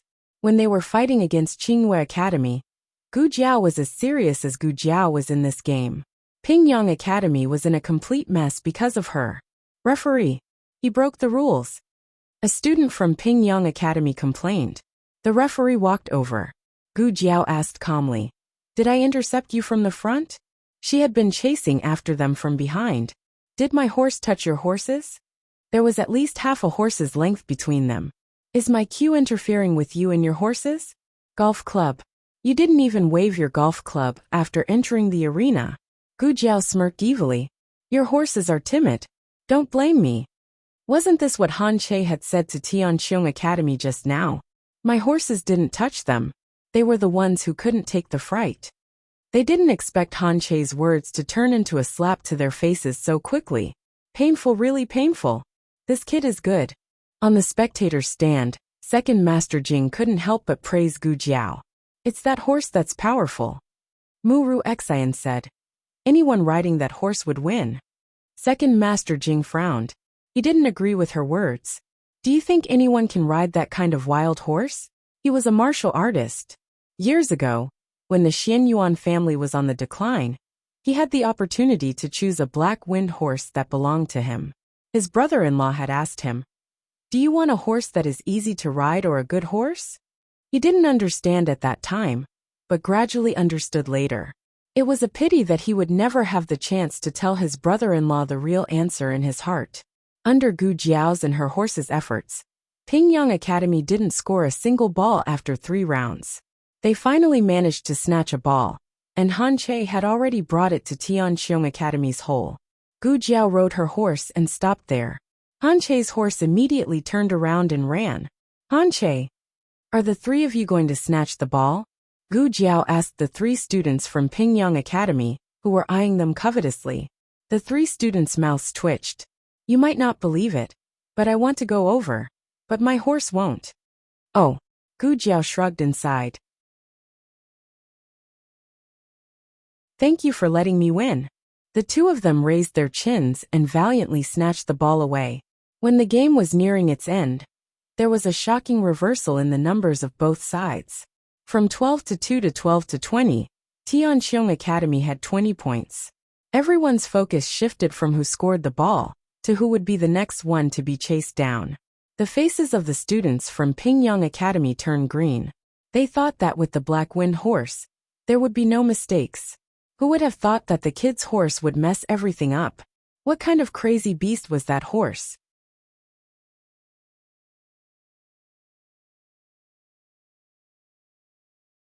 Chapter 658. Novels with inner content that can't be found on the internet are all available here. What did it mean to live long enough to see? They were definitely watching Tianqiong Academy's bowler. They never knew that a bowler competition could be like this. In the first round, they had learned from Su Ping and used Su Ping to defeat Su Ping, which was already an eye-opener. They didn't expect to see something even more impressive today. Many of them came to watch the competition to see Chengdu's first young master, Mu Qingchen. However, they were all led astray by the freshman. In the last round, they were also led astray by him. Therefore, they were able to verify the saying, "What kind of bowler will raise what kind of horse?" The bowler was not normal, but this horse was not normal either. In the end, the people from Pingyang Academy were completely speechless. Their horses were scared away, but it was more terrifying if they were abducted by the kid's horse. Han Che tightened the reins. "No. Stop. Stop." Nay was useless. The Black Wind cavalry all ran after the Horse King. The Horse King grinned widely as it ran forward, panting loudly. "Come on. I'll take you flying." The bowlers from Tianqiong Academy could not bear to watch anymore. This horse was not their teammate. The people in the stands laughed so hard that their stomachs hurt. Those who didn't know horses would think that this horse was too powerful. Those who knew horses would understand that the person who could control it was even more eye-catching. In a pavilion with a beaded curtain on the east side of the stands, a man in a black robe sat upright and drank tea. A little to his right sat a man in an official's robe. "The horse is running so fast, but it didn't fall off. Who is that kid?" the man in the black robe asked. The man in the official's robe said respectfully, "Your Highness, I've seen this person before. He's Mu Qingchen's classmate. I heard that he's from a lower country and has a glib tongue. He once pretended to be a doctor and went to the High Duke's public house to cheat people." The man in the black robe said, "Is he the quack that Mu Qingchen brought to the High Duke's public house?" The man in the official's robe said, "Yes, it is. If Gu Jiao was here, she would definitely recognize him as Lord Xiao, who was in charge of capturing the assassins from the Crown Prince's residence. She had a grudge with Mu Qingchen, so when she found out that she had taken Mu Qingchen's token to the brothel in the inner city, she decisively stepped on her to accuse Mu Qingchen.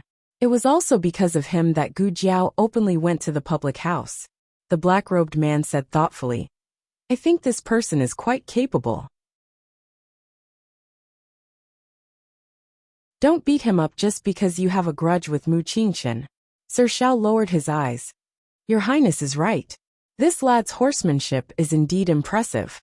In other words, Gu Jiao's medical skills were indeed fake, and she wasn't the one who slandered Gu Jiao and Mu Qingchen when she went to the Duke's mansion to swindle people.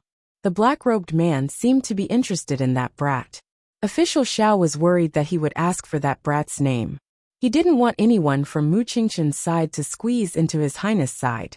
However, the black-robed man just picked up the cup on the table and took a sip of tea. He didn't ask anything else. The game ended with a score of 12-27. Tianqiong Academy had set a new record for the number of flags in a bowler game. Han Che's words, "In the second half, I won't let you get a single goal," had come true. However, it had come true on themselves. The dean of Pingyang Academy was sitting next to Dean Xian. He didn't look too good either. He sneered and said, "Tianqiong Academy is really capable. You specially got such a crazy horse for this game?" Dean Sun smiled and said meaningfully, "You're wrong. Tianqiong Academy's horsemanship isn't even half of Pingyang Academy's. You got 4 Black Wind Riders. We were forced to use an untrained horse because we had no other choice." The dean of Pingyang Academy almost vomited blood. The horse was already so fierce without any training. If it was trained again, would it become a god? Don't show off like this. The Han clan was one of the top 4 aristocratic clans in the capital. Gu Jiao's horse had crushed the Han clan's Black Wind Riders. After this game, the Han clan became famous. Han Che wanted to use Mu Qingchen as a stepping stone, but he ended up being used by Gu Jiao. Needless to say, Han Che was going to vomit blood when he went back. There were 5 more games left. After the 4th game, they would rest for 2 hours and continue in the afternoon. Change your clothes and go watch the next game. Maybe one of them will be our opponent next time. Wu Fuzi said to everyone in the attic. Everyone nodded and took their bags to change their clothes. There was only one room.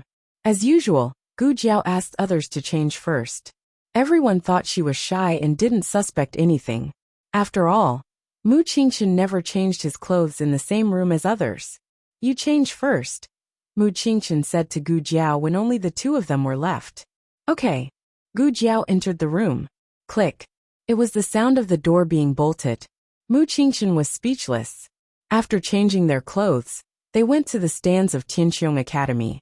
Gu Yan and Gu Xiaoshan sat next to Principal Si Yan. Their cheeks were red from the sun. Gu Jiao thought they looked cute. Her little brother was cute no matter how old he was. When Gu Jiao arrived, Gu Xiaoshan automatically gave up the seat next to her. He had always been sensible and wouldn't fight with anyone for Gu Jiao's seat. Besides, sitting on the other side of Gu Jiao was pretty good. He had no intention of monopolizing her. Gu Yan was sitting in a wheelchair, while Gu Jiao was sitting on a cushion. She was slightly shorter than him. Everyone in Tianqiong Academy knew that Xiao Lulang was Gu Yan and Gu Xiaoshuan's fiancé. Why was he not fiancé? It was mainly to distance himself from Xiao Hong and prevent others from linking their identities. As for why they didn't directly distance themselves from him, it was because they didn't know that Gu Jiao was also here. Gu Xiaoshan had called him brother-in-law many times. Now, everyone present knew that Gu Jiao had a fiancé in Zhao country. This situation was normal. Yuan Xiao and Zhao Wei both had fiancés. One was betrothed before he was born, while the other was betrothed 3 years ago. Fourth brother. Su Shui suddenly appeared in a pink uniform with a veil over her face. Su Shui's eyes were bright, and her figure was slim. Even the veil couldn't hide her beauty. Even Zhao Wei and Yuan Xiao, who already had fiancés, couldn't help but be stunned. Then, they were attracted by Xiao He, who was following behind her. The little guy was a little tanned, but his little face was really cute. His facial features were also very delicate, especially his big blinking eyes. They seemed to be able to speak just by looking at them. His eyelashes were also very long. He looked like a little eyelash fairy. Dean Sun recognized the little guy and waved at him with a smile. Jing Kong is here. Hello, Uncle Dean. Little Jing Kong greeted him politely. Dean Sun introduced him to Mu Qingchen and the others. You guys didn't come because you watched the last match in the attic. He's the little prodigy of Lingbo Academy. His name is Jing Kong. Hello, brothers. Little Jing Kong cupped his hands and bowed. Dean Sun liked this little guy. He pointed at Gu Yan and Gu Xiaoshan. Come, this is brother Gu Yan, and this is brother Xiaoshan. You've met them before. Yes, we've met before. Hello, brother Yan. Hello, brother Xiaoshan. Little Jing Kong had traveled a long way with his bad brother-in-law. His acting skills were impeccable. When Dean Sun was about to introduce Gu Jiao, little Jing Kong said cutely, I know him. Uncle Dean pointed him out to me last time. Hello, brother Lulang. Gu Jiao said coldly, yes. Don't you have classes at the academy? Little Jing Kong said, our classes are over. The last class in the morning for the prodigy class was self-study. Little Jing Kong had many ways to get the teacher to let him out. Coincidentally, Su Shui happened to pass by their classroom, so he followed her here. This is... Mu Qingchen looked at little Jing Kong strangely. Su Shui said, he's the one I told you about. He's my roommate's younger brother. Although she didn't live in the dormitory, little Jing Kong sometimes went to their classroom to look for Xiao Hong. Therefore she knew Jing Kong. Little Jing Kong came to Gu Jiao. Brother Lulang, can I sit with you? Su Shui frowned. Little guy, didn't you say you wanted to sit with me? Little Jing Kong shrugged and said with a sigh. But you already have a brother. I don't. Su Shui was speechless. Little Jing Kong sat between Gu Xiaoshan and Gu Jiao. He was small, so he could sit down easily. Mu Qingchen looked at Su Shui. His eyes were very serious. It was as if he was telling Su Shui that a girl like her shouldn't be here. Su Shui said confidently, I'm here to deliver Jing Kong. I have to bring him back later. She didn't come last time because she had something to do.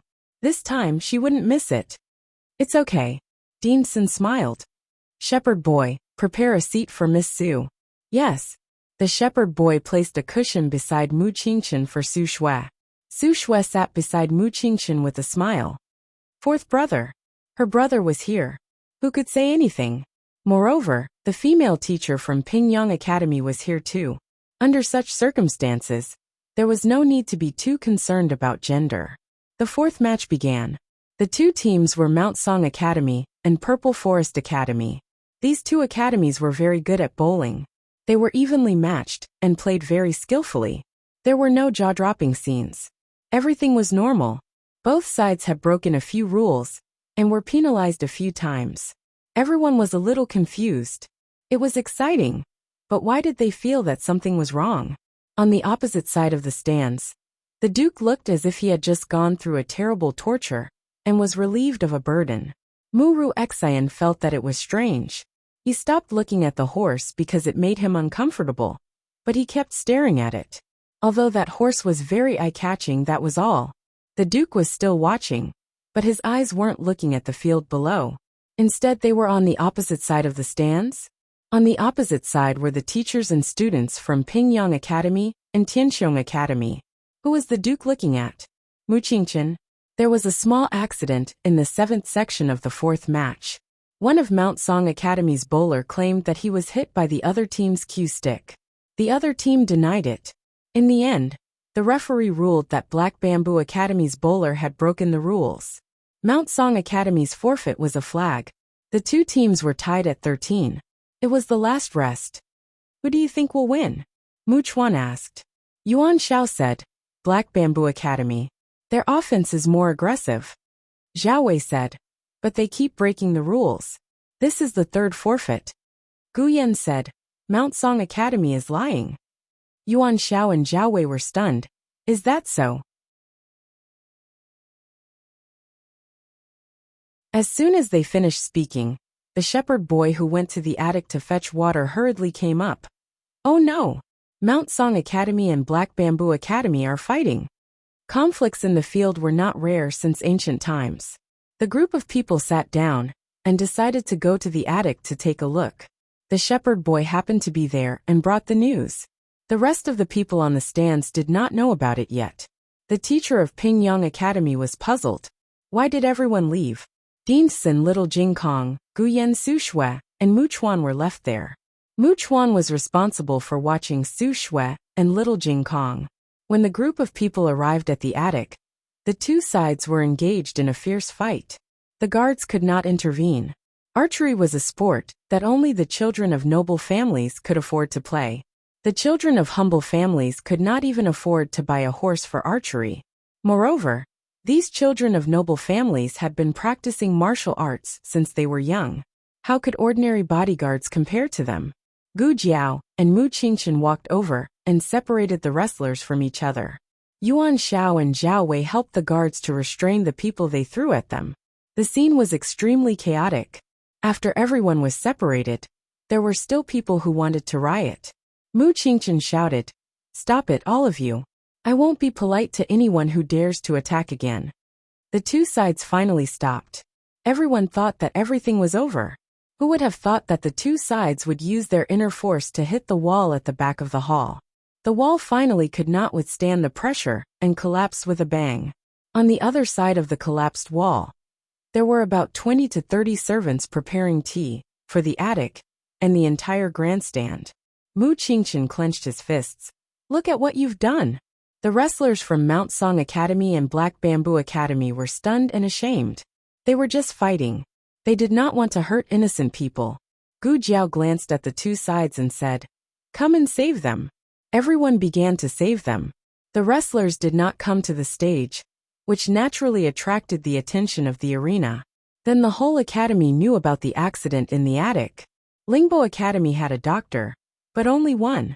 The doctor came in time, but it was obvious that they did not have enough people.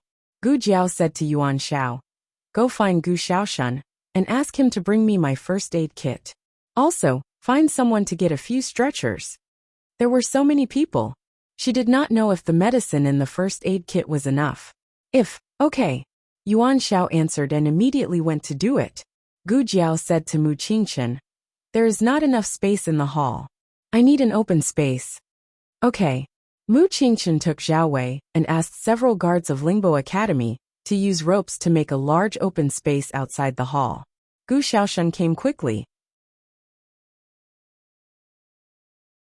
Gu Jiao's first aid kit was put in Gu Yan's basket one day in advance.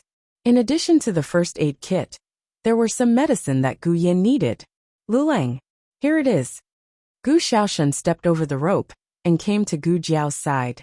At this time, there were 2 injured people who were dug out from under the rubble lying on the ground. Both of them had injured their legs. It was not too serious, but they needed immediate treatment. Gu Jiao reached for the first aid kit, but found that it was a small medicine box. You brought the medicine box?" Gu Xiaoshan asked. "Didn't you put it on last night?" Gu Jiao shook her head. "I put it on the first aid kit." "Oh, I also brought the first aid kit." Gu Xiaoshan handed over the first aid kit in his other hand. Then he thought for a moment and said, "Maybe it was Gu Yan who put it on."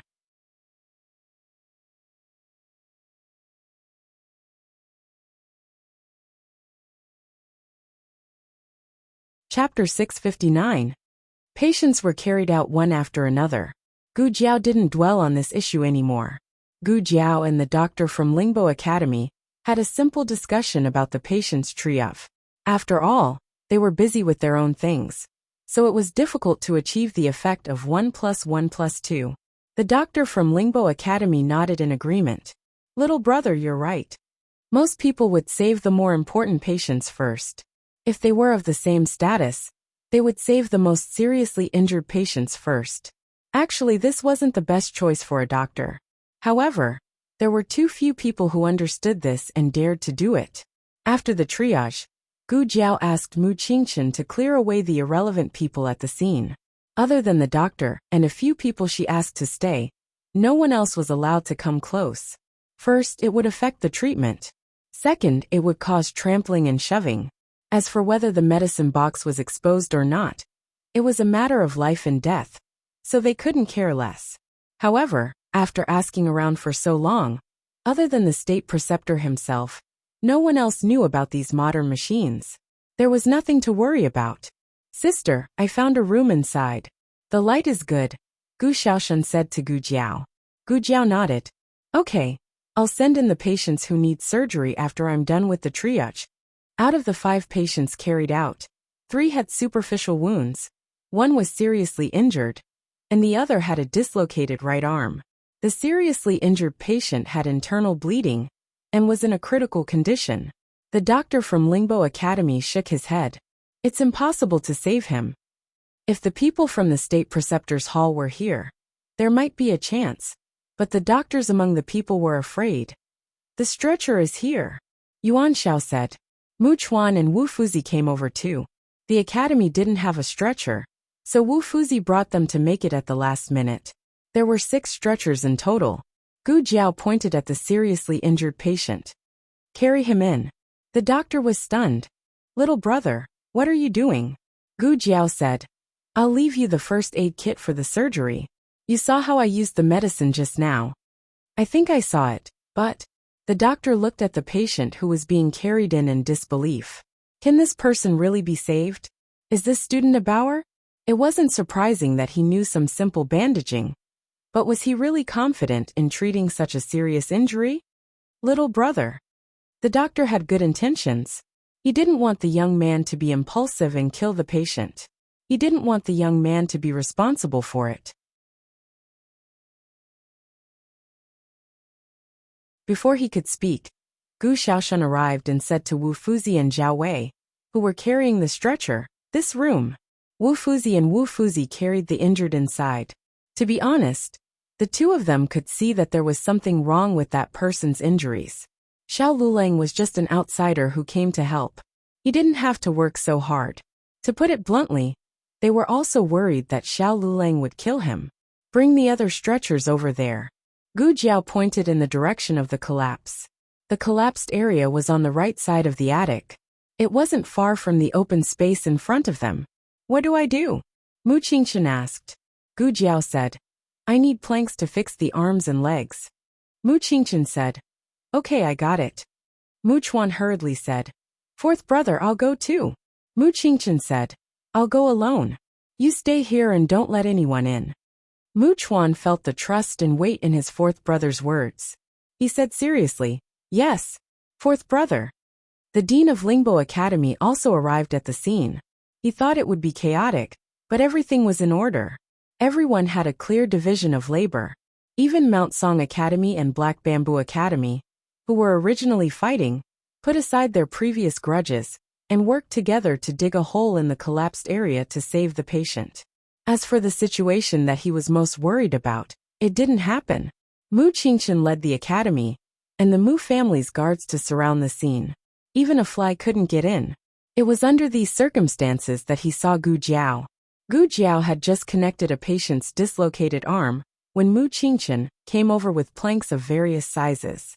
Gu Jiao wrapped a plank around the patient's arm and wrapped it with gauze before hanging it around his neck to help him break. The dean of Lingbo Academy was confused. Wait, isn't this the Tianqiong Academy's Zhu Jusho who single-handedly led everyone astray? From secretly learning from Su Ping in the previous round to messing with the Black Wind Cavalry in this round, every hair on his body was indecent. He couldn't recognize him when he suddenly became serious. After Gu Jiao finished breaking the patient, she handed him to the doctor of Lingbo Academy. Take care of the dislocation. His leg is still injured. The doctor of Lingbo Academy nodded. I know. I'll do it. You can go in for the operation. The dean of Lingbo Academy widened his eyes. This brat can operate on people? There weren't enough doctors. After knowing that the Duke's estate brought a godly doctor over, the dean of Lingbo Academy immediately asked for help from Second Master Jing. Second Master Jing looked at Muru Xian. Muru Xian said, a doctor has a benevolent heart. Saving lives and helping the injured is my duty. Dean, please lead the way. Thank you, godly Dr. Mu. The dean of Lingbo Academy was wild with joy and quickly brought Muru Xian to the scene.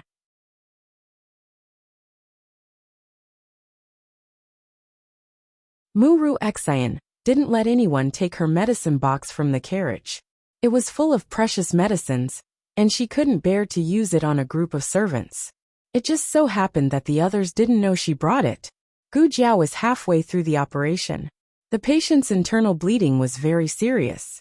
Blood splashed onto her goggles, and she suddenly couldn't see anything. Both her hands were busy so she couldn't wipe the blood away.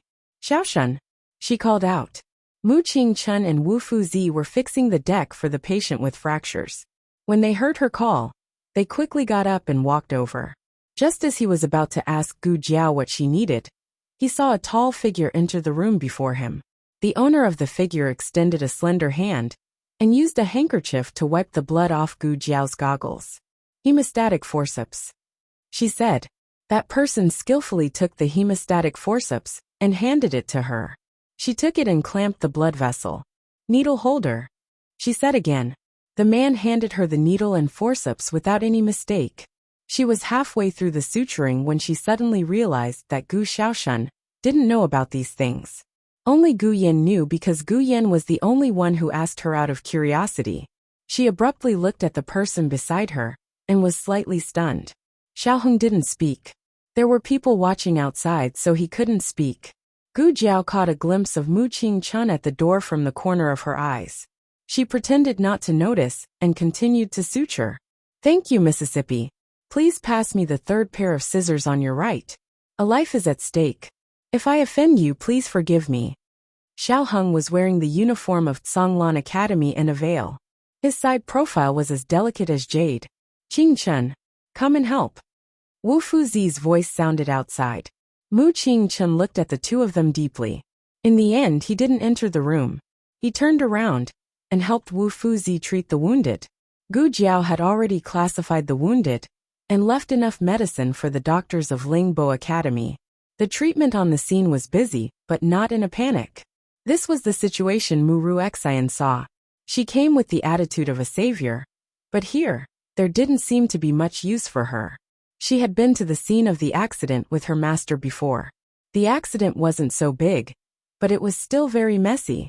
Here, "This is Miss Mu, Divine Dr. Luo's disciple," the dean of Lingbo Academy said to his doctor. When the doctor heard the words Divine Dr. Luo, he didn't have much of a reaction.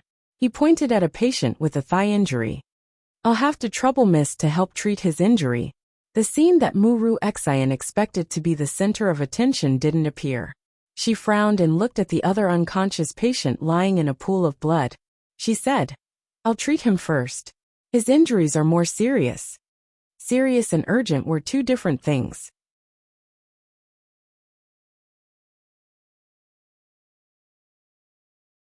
His injury was more serious, but the bleeding had stopped.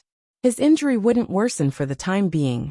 If the patient with the thigh injury wasn't treated in time, he might become the second critical patient due to excessive blood loss.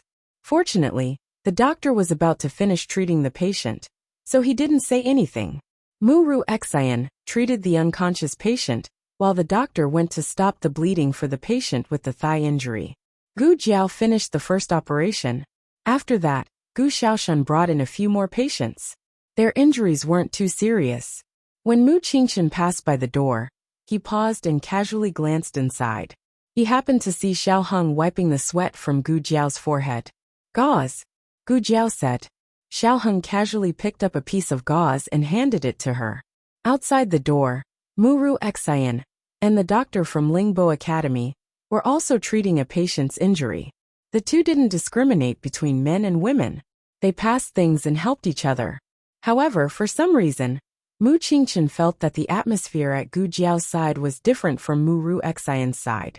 It was an indescribable feeling. The news was tightly sealed, so it didn't affect the 4 matches in the afternoon. When the matches ended, all the treatment work was successfully completed. Song Mountain Academy and Black Bamboo Academy were disqualified for the following matches due to their violation of the rules. Most of the injured patients were from Lingbo Academy. There were also a few disciples from the academy who were injured in the fighting and in the process of saving people. The 3 deans expressed their gratitude to Gu Jiao and Muru Xian, especially Gu Jiao. Her performance was really amazing. Muru Xian felt that her limelight had been stolen. It was just a swindling quack. After a few days, when the patient's condition worsened, these people would understand who was the true descendant of the divine doctor. She said, "Dean, you're too polite. It's my duty. There's no need to mention it." Gu Jiao handed 3 lists to the 3 deans. "The consultation fee will be paid on the spot. No credit." The 3 deans were speechless. The dean of Lingbo Academy coughed lightly and took the longest list. "It's my duty. It's my duty." Muru Xian mocked. "Hey, young Master Xiao, a doctor should be benevolent. You're only treating a few patients. Aren't you embarrassed to accept the consultation fee? You don't have to be so stingy." Gu Jiao directly handed the remaining 2 lists to her. "If you're so generous, why don't you pay?" Muru Xian choked. Gu Jiao only accepted her portion. As for whether Muru Xian and that doctor wanted to find someone else to settle the consultation fee, that was their business. Xiao Heng's appearance at the scene didn't arouse anyone's suspicion, because Su Shui had also come later. However, the scene was too busy, so Su Shui was left outside. When she saw Gu Jiao and Xiao Heng coming out one after another, she then realized that the 2 of them were in the same room. But when she thought about how everyone was treating the patients, she didn't suspect anything. There were people inside and outside the loft. Gu Jiao and Xiao Heng maintained the appearance of strangers from beginning to end. They didn't even make eye contact. The deans also expressed their gratitude to Xiao Heng, Su Shui, Mu Qingchen, and the others. Mu Qingchen said to Gu Jiao, "Let's go." He then said to Su Shui, "You should also go back." Su Shui pouted. "Oh." Gu Jiao paused and suddenly turned around. She cupped her hands and bowed to Xiao Heng. "Thank you for just now." Xiao Heng also bowed slightly to Gu Jiao in return. Yuan Xiao touched his chin and muttered, "You two are just thanking each other. Why do you make it seem like you're going through a wedding ceremony?" Mu Qingchen and Su Shui glared at him. Yuan Xiao turned around and touched the back of his head. "Aya, let's go." The 2 sides said their goodbyes. Xiao Heng went to the stands to pick up little Jing Kong, while Gu Jiao and the others went to the stables. When Gu Jiao went to the innermost stables and planned to lead the Horse King out, she saw a man standing outside. It was a man about 30 years old. He wasn't too tall, but he had a strong body and strong facial features. The man was originally observing the Horse King in the stables. When he saw Gu Jiao, he immediately showed a gentle smile. "Little brother Xiao." He turned around and greeted. "Who are you?" Gu Jiao asked. He said politely, "My surname is Chu. Little brother Xiao, you can call me Chu Nan." "What's the matter?" Gu Jiao asked again. He turned his head and smiled at the Horse King in the stables. He then turned to Gu Jiao and said, "I like this horse very much. It's not for sale." Gu Jiao said. He couldn't help but laugh. "That's not what I meant. Little brother Xiao, don't misunderstand." Gu Jiao opened the gate of the fence and went in to lead the Horse King out. The Horse King was as gentle as it was in front of Gu Jiao, but it was as fierce as it was when it passed by Chu Nan. Chu Nan took a step back and said with a smile, "Your horse is very interesting. Can I take a look at it? I want to see how old it is." Gu Jiao wanted to refuse, but when she heard the last sentence she paused. "You know how to look at horses?" Chu Nan laughed. "You really don't know how old it is?" Gu Jiao looked at him strangely. "What do you mean?" Chu Nan looked at the Horse King and said, "If you knew how old it was, you wouldn't have ridden it so early. I couldn't see it clearly when it bowed, but I guess it's not even 3 years old." "I'm a horse trainer," he added. Gu Jiao said to him, "Then take a look." "It's my honor." Chu Nan came in front of the Horse King. Maybe it was because Gu Jiao allowed it, but the Horse King didn't fiercely attack Chu Nan this time. Chu Nan guided the Horse King to open its mouth. He was probably worried that Gu Jiao or Gu Jiao's family would imitate it. He reminded, "This is very dangerous. Normal people shouldn't do this." "Look at yours," Gu Jiao said. Chu Nan checked the Horse King's teeth and exclaimed, "It's younger than I thought. It's only 2.5 years old." Gu Jiao was shocked. It had such great strength. How could it be so young? Chu Nan admired it. It's a Horse King, right? But a 2.5-year-old Horse King is quite rare. Also, it doesn't look like a normal Horse King. Gu Jiao said, "So it's not fully grown yet and can't be ridden?" Chu Nan said, "You can ride it, but you have to be careful." This was because Gu Jiao's Horse King was strong enough. Other horses could only be ridden when they were at least 3 years old. Chu Nan continued to ask, "It shouldn't be ridden too often like today. You don't train it like this every day, right?" "No. Gu Jiao rarely rode it, and her family didn't ride it either." Thinking of something, Gu Jiao asked again, "Can it work? The kind that pulls carriages and mills?" Chu Nan smiled and nodded. "It's not a problem at all. It's very strong." After saying that, Chu Nan felt that something was wrong. Why would a Horse King need to pull a mill? Gu Jiao made a sound and looked at the Horse King. "So you're still a baby. I always thought you were very old." The Horse King's face fell like an old man. Chu Nan laughed out loud. A 2.5-year-old Horse King wasn't small. It was about the same size as an adult horse, equivalent to a teenager.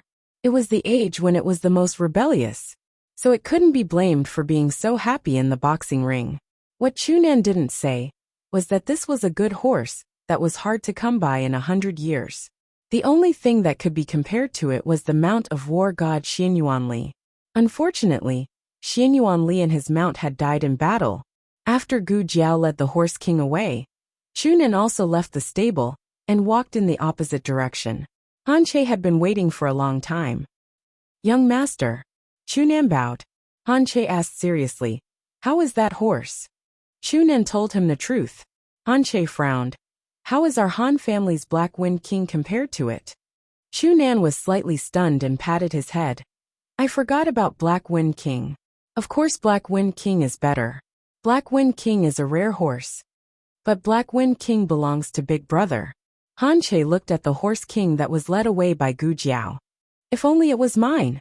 When Gu Jiao led the Horse King out, Xiao Heng had already taken little Jing Kong away. Gu Yin and Diensten were also gone. She walked toward the gate of the academy. When she passed by the stands on the other side, she found that most of the spectators had left. Only the students from Tianqiong Academy and Wuxia Academy were left. Both sides were ready to fight. Mu Qingchen stopped them. What's the matter?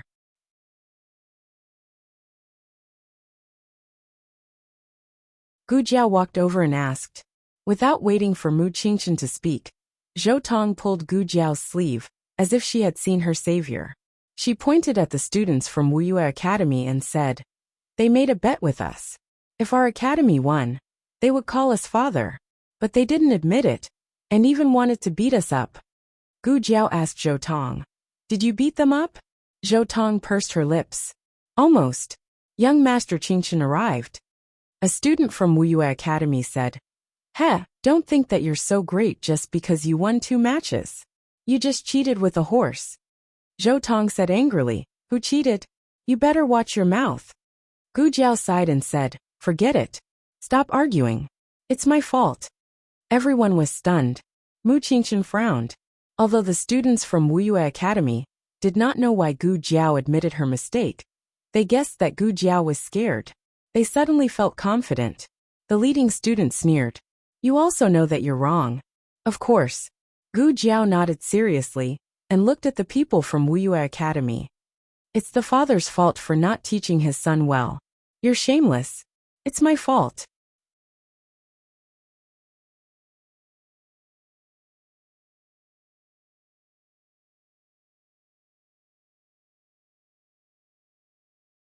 Chapter 660. On the way back, Gu Jiao rode the academy's horse. The Horse King led the way happily. Gu Jiao rode her horse to the side of the carriage and asked Gu Yan, who was in the carriage, "Did you bring the medicine box?" Gu Yan looked at Gu Jiao in confusion. "I didn't bring it. Why would I bring it?" Gu Jiao muttered. "Oh, then why is it in the basket?" Gu Yan said, "Xiaoshun put it there?" "It wasn't me." On the other side, Gu Xiaoshun said, "I took the basket and set off this morning. I didn't touch the things inside." Gu Yan thought for a moment and looked at Gu Jiao. "You put it there. Have you forgotten?" Gu Jiao hesitated. Then maybe. The medicine box couldn't have run into the basket by itself. When she found out that the first aid kit was not enough, she did think that it would be better if the medicine box was there. Now that it was really there, she was paranoid again. Forget it. Forget it. Lu Leng. Mu Chuan rode over. Mu Qingchen was on the other side of Gu Jiao. When Mu Chuan came over, he didn't move aside. Mu Chuan was a little anxious. "Fourth brother, can't you see? Can't you see that I have something to say to Lu Leng?" If fourth brother didn't move aside, Mu Chuan couldn't do anything. After all, he couldn't beat fourth brother. Mu Chuan could only talk to Gu Jiao with Mu Qingchen between them. "Lu Leng, do you really know medicine?" Last time, after the competition, they met the duke who had fallen near the academy. At that time, Gu Xiaoshun said that Xiao Luleng knew medicine and asked Xiao Luleng if he wanted to take a look at the duke. They only thought that Xiao Luleng was at an ordinary level, but today, Xiao Luleng treated several seriously injured patients, which surprised them. Mu Qingchen was also waiting for Gu Jiao's answer. "Oh," Gu Jiao replied, "I've learned a little." "That's not a little, right?" Mu Chuan raised an eyebrow. Mu Qingchen seemed to have noticed Gu Jiao's reluctance to talk about this topic, so he said to Mu Chuan, "Is it hot to squeeze over there? Aren't you not going back to the academy?" Mu Chuan said, "I'll go. If you go back, I'll go back." Mu Qingchen did not say anything else. Mu Chuan chatted with Gu Jiao for a while, and then the road out of the city gate narrowed, so Mu Chuan had to walk away from them. Mu Qingchen had always been confused, but he did not know if he should say it. When they were about to part ways in the academy, he finally stopped Gu Jiao. "Do you know Su Shue's roommate?" "No, I don't." Gu Jiao denied it. He just learned about the incident in the attic from Jing Kong, and Dean Sin, when he went to pick up Jing Kong. He came to see if there was anything he could help with. "You don't talk so much usually."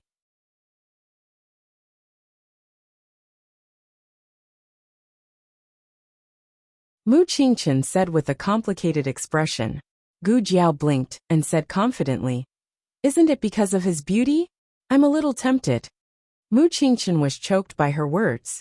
Every time you thought that your classmate's skin was already thick enough, he would be thicker by an inch for you to see. Mu Qingchen frowned and said, "You have a fiancé." Gu Jiao raised her eyebrows and said carelessly, "Everyone loves beauty. Even if I have a fiancé, it won't stop me from looking at beauties." "I think you're really—" Mu Qingchen could not reach a consensus with Gu Jiao on this topic, so he rode his horse to the front. Gu Jiao looked at his angry back and thought that men in ancient times had such a strong sixth sense. She and Xiao Heng were almost caught doing nothing. It seemed that she had to be more careful in the future. After arriving at the academy, Gu Jiao returned the horse to the stable and then took Dinson's carriage with Gu Xiaoshan and Gu Yan back home with the Horse King. "I guessed that you would win. The food is ready." Madame Nan brought the food with a smile. It was Master Lu who cooked. He cooked the children's favorite pork knuckle with rock sugar, braised Crucian carp, dried bamboo shoots with vinegar and stewed lotus seed soup that Madame Nan liked. Of course, there was also the stinky mandarin fish that old Master Meng had been talking about for a long time. The whole family was smelled.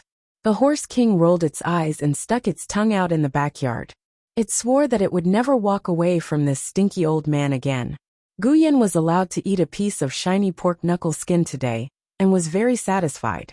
"Did you bring the pickled radish to Lulang and Jing Kong?" Madame Nan asked. "I gave it to Jing Kong," Gu Xiaoshan said. Madame Nan nodded. "I miss Jing Kong and Lulang." Guyan did not refute her. When Jing Kong was still around, he always complained that Jing Kong was too noisy. Now that Jing Kong was gone, he felt that his home was not lively enough. Little stinky monk. The night was falling. In a dormitory of the Kanglan Women's Academy, little Jing Kong sat on his chair. In front of him were the dishes that Brother Xiaoshan brought him today. He was very picky. No matter how simple the dishes were, they had to be very delicate. It was because he had set up the plate that they were late for dinner. "Can we eat now?" Xiao Heng asked faintly. "Yes." Little Jing Kong shook his little head. He picked up his small chopsticks with satisfaction, and picked up a piece of pickled radish that Madame Nan had pickled herself. The pickled radish was shaped into small flowers, and looked very delicious. He couldn't wait to put it into his mouth. Just as he took a bite, it tasted so bad that he fell backwards and rolled off the chair. "Oh, why does it taste as bad as what my bad brother-in-law made? It's so salty."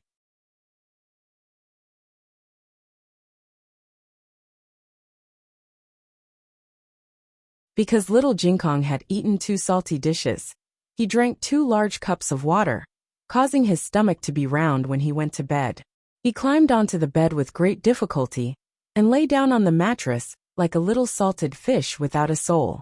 Not long after, the little salted fish started to snore. The weather was hot, and there were more mosquitoes. Xiao Heng went over and clamped the curtains. He couldn't sleep. Little Nine stood on the tree outside the window to keep watch. He thought for a while and called Little Nine over. In the house, after the family had eaten dinner, they washed up and returned to their rooms. Gu Jiao went to check Gu Yan's pulse and listened to his heart and lungs as usual. Gu Yan was already asleep. Gu Jiao was very gentle and didn't wake him up. After returning to the room, Gu Jiao planned to rest. Suddenly, a small black shadow fell on the windowsill outside. "Coo," Little Nine called. Gu Jiao went over and gently pushed the window lattice. Little Nine flapped his wings and flew up. After the window lattice was opened, he flew in and landed on the desk by the window. There was a small pouch tied to Little Nine's right leg.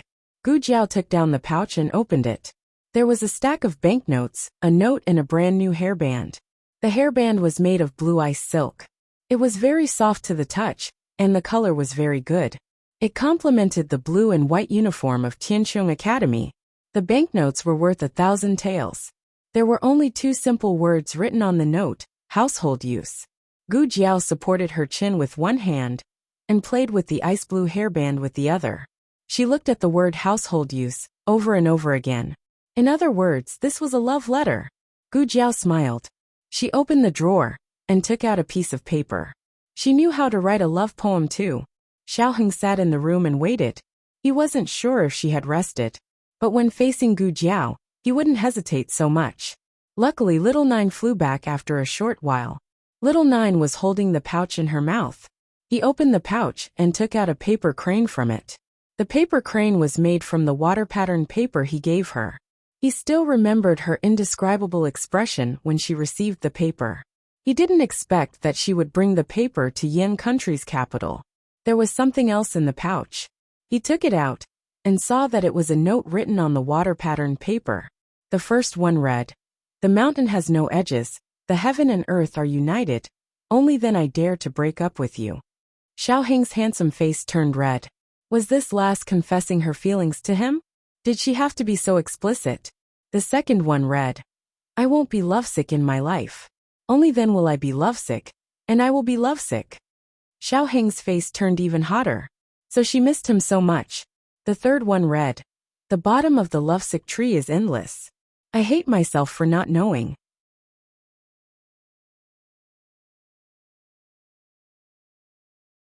Xiao Heng's heart seemed to be filled with something. It was swollen and scalding. He didn't know that this lass had such literary talent. Also, her feelings for him were actually so deep. Gu Jiao wrote more than 10 notes. Every one of them made Xiao Heng's face turn red, and his heart beat wildly.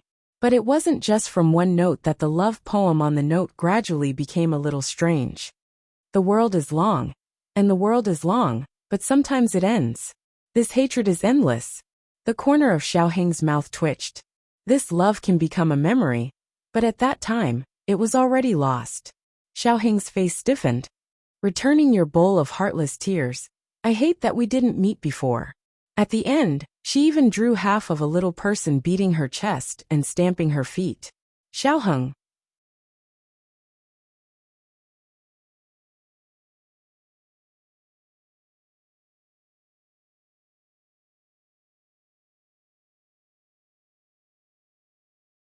Chapter 661.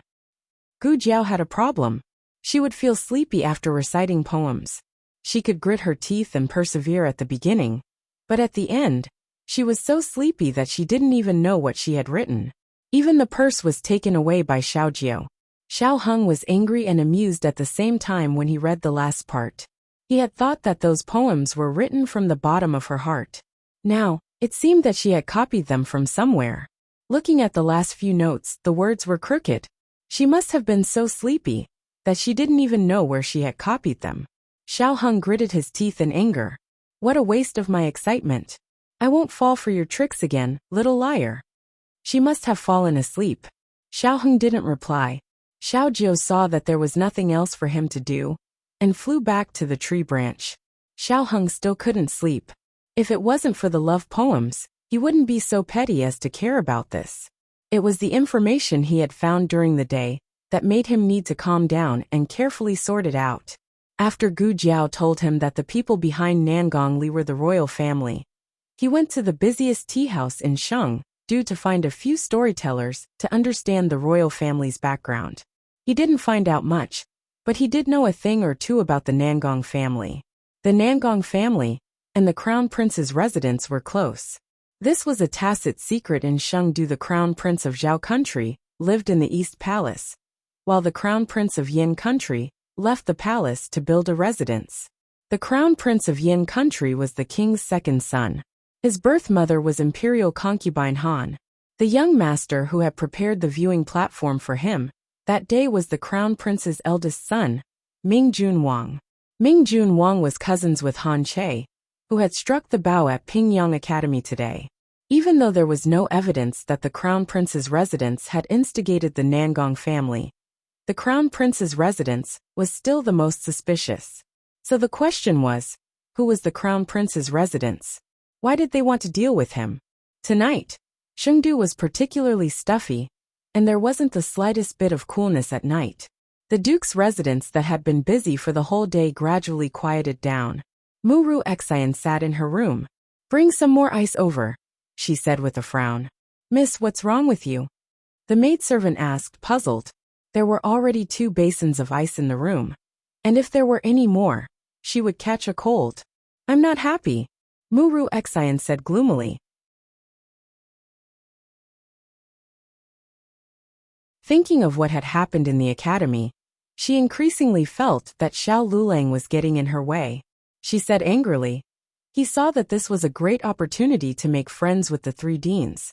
So he purposely took away the heavily injured ones, and only left me with a few lightly injured ones. The maidservant didn't know how to respond. Forget it. Let's sleep. Muru Xian put down her fan, and went to bed. A maidservant came over to put down the curtain for her, and comforted her. Miss, he's just a student from another country. You'll soon become the High Duke's adopted daughter. When the time comes, let's see how he can compete with you. Speaking of this, Muru Xian sighed. Say, we've already spread the news for so long, and the whole manor knows about it. Why haven't Second Master and Second Madam made a move yet? Could it be that I have misunderstood Second Madam's intentions? The maidservant said. How could it be? Second Madam asked Miss like that to sound out Miss's intentions. I'm guessing it'll be soon. Muru Xian lay down and said longingly. I don't have parents. It was my master who raised me. If I really become the High Duke's adopted daughter, I'll definitely be filial to him, to make up for his regret of losing his daughter. In the High Duke's courtyard, the High Duke had already rested, but Lian Xiao was careless and accidentally spilled the entire cup of tea on the bed. Lian Xiao had no choice but to help the High Duke into the wheelchair and find a new mattress. The High Duke opened his eyes and placed both his hands on the armrests of the wheelchair. On his right was the bedside table. On the table was the rouge that Lian Xiao had just bought and planned to bring back to her room. She was playing with the rouge just now, so she absent-mindedly knocked over the basin that was supposed to be used to wipe the High Duke's hands. She was so frightened that she didn't even have time to close the lid of the rouge. The High Duke's right hand was only about 2 inches away from the rouge. If he moved slightly, he would be able to touch it. However, for the High Duke, who couldn't even control himself to blink, moving his fingers accurately was an extremely difficult task. The High Duke stared fixedly at the box of rouge. It took him a Herculean effort to touch the rouge with trembling hands. He dipped his fingers into the rouge, and once again spent a Herculean effort to write a crooked character with trembling hands. The next day, Gu Jiao and Gu Xiaoshan went to class at Tianqiong Academy. The moment Gu Jiao entered the academy, she felt a few inexplicable gazes directed at her. Lu Lang. A student greeted her with a smile. She didn't know him. Lu Lang. Another student greeted her with a face full of smiles. She didn't know him. What was going on? She hadn't seen him for a night, and everyone was so enthusiastic. Lu Lang. After being greeted by countless unfamiliar students, she finally saw someone she knew.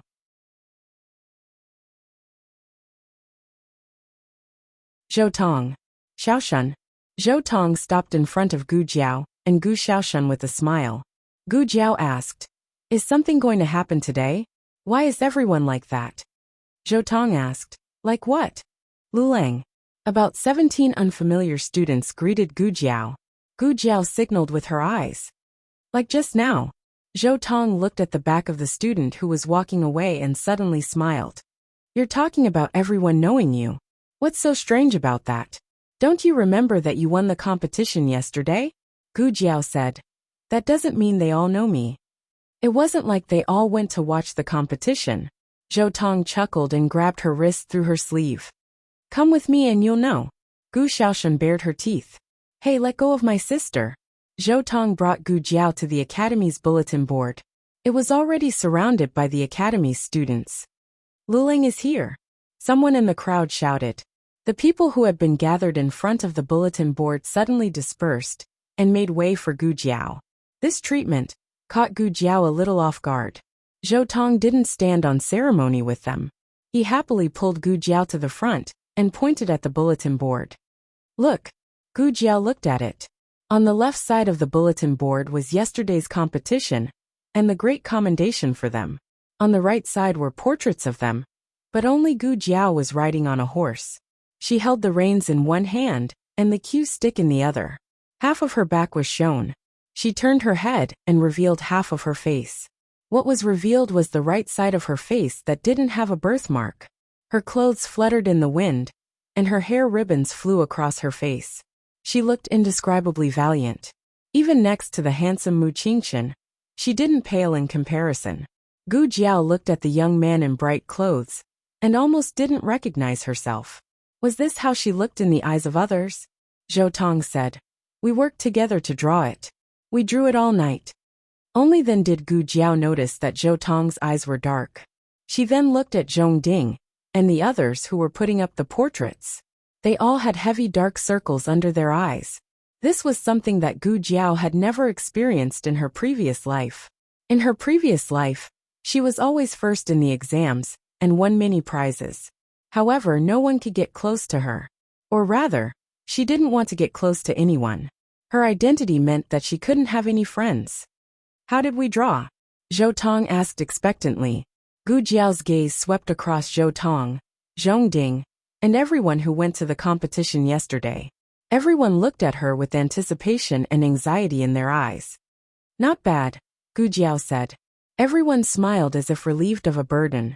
They were students of the literature department and were good at zither, chess, calligraphy and painting.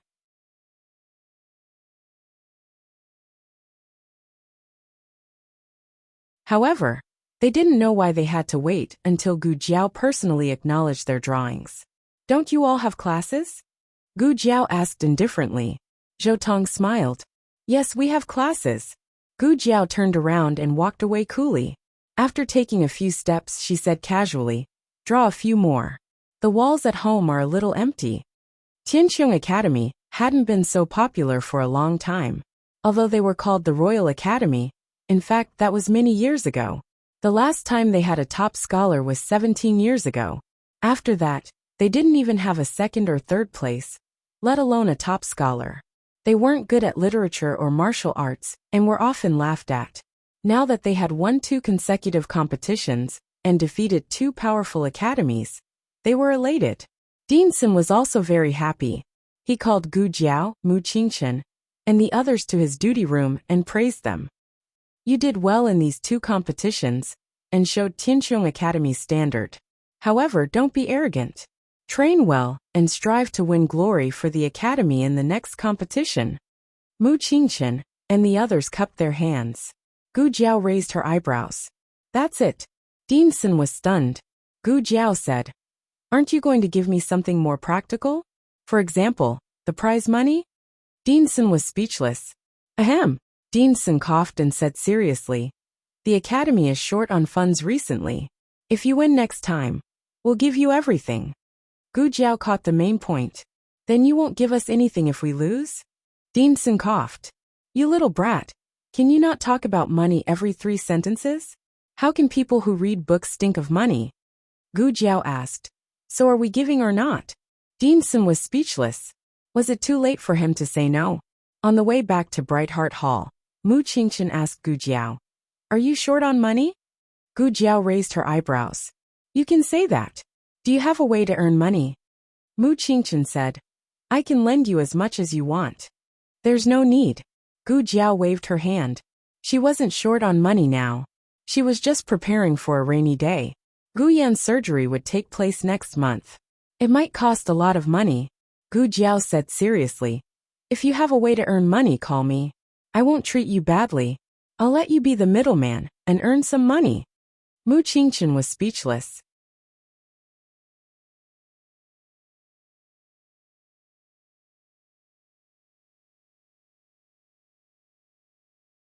Chapter 662. The novel was updated more quickly. Millions of novels were free to read. There were all kinds of novels that couldn't be found on the internet. After the last class in the morning, Gu Jiao went to have lunch with Gu Shaoshun. Mu Qingchen thought for a while and stopped her. Are you really short of money? Gu Jiao looked at him. He opened his mouth and said, there is a job that is a little hard. If you want it, I can take you there after school. Okay. Gu Jiao agreed. Mu Qingchen frowned and looked at her. Why don't you ask what the job is? Gu Jiao said without hesitation. What kind of inhumane job can a young master like you get?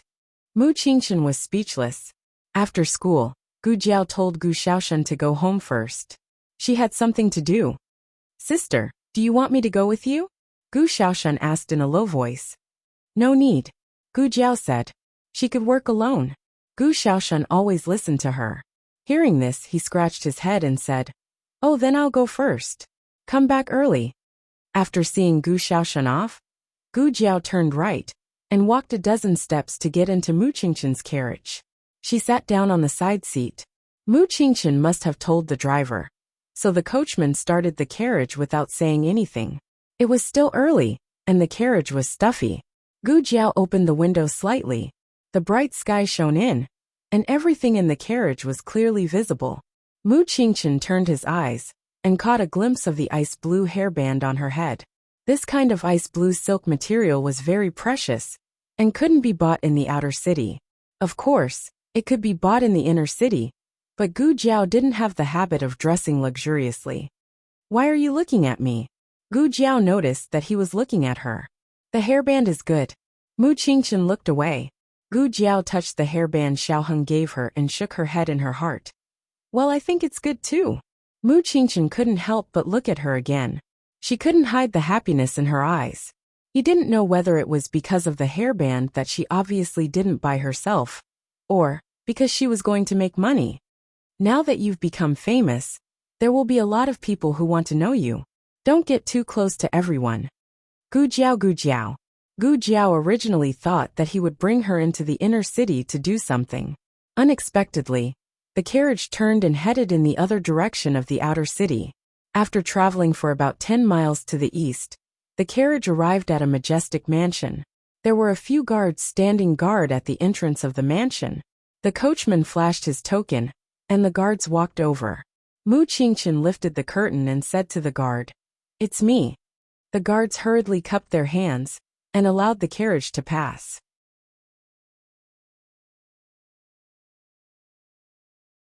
Mu Qingqin's carriage drove into the mansion. "Young master, we're here."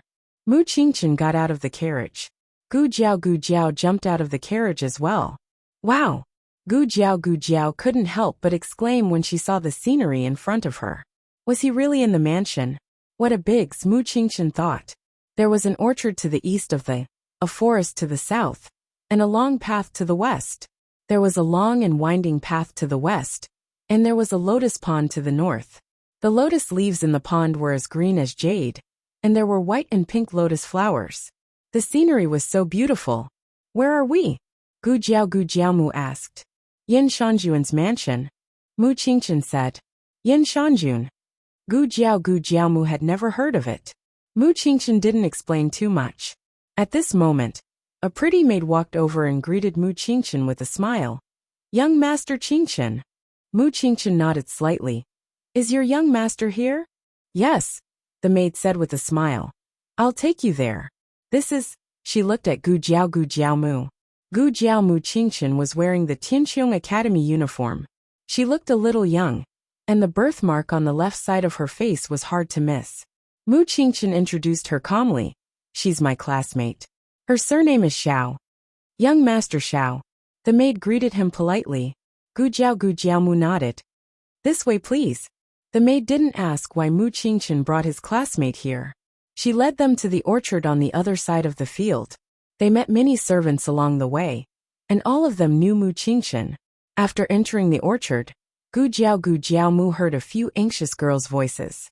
"Princess, you can't climb the tree. Princess, come down. Princess, we won't be able to explain to our young master if you do this." Gu Jiao Mu was wondering who the princess they were talking about was. She wondered if it was a girl about the same age as Su Shui. Then she saw a little girl on a peach tree. The little girl climbed up a tall branch. The servants didn't dare to climb up because the branch was very thin. They would break the branch if they climbed up. "Princess," Mu Qingqin said softly. The little girl looked over and her big eyes lit up. "Mu Qingqin." Oh, she actually called him by his name. Mu Qingqin walked over. The little girl opened her arms and jumped down without hesitation. The maid screamed in fear. Mu Qingqin caught her easily and put her on the ground. The little princess raised her head and asked seriously, "Why didn't you come to see me for so long? Are you lazy and not teaching me?" Her voice was sweet. Mu Qingqin smiled and said, "I've been too busy these days. I came here as soon as I finished my work." The little princess nodded. "Well, I heard that you participated in the archery competition. Did you win?" Mu Qingqin replied seriously. "Thanks to the princess, I won 2 matches."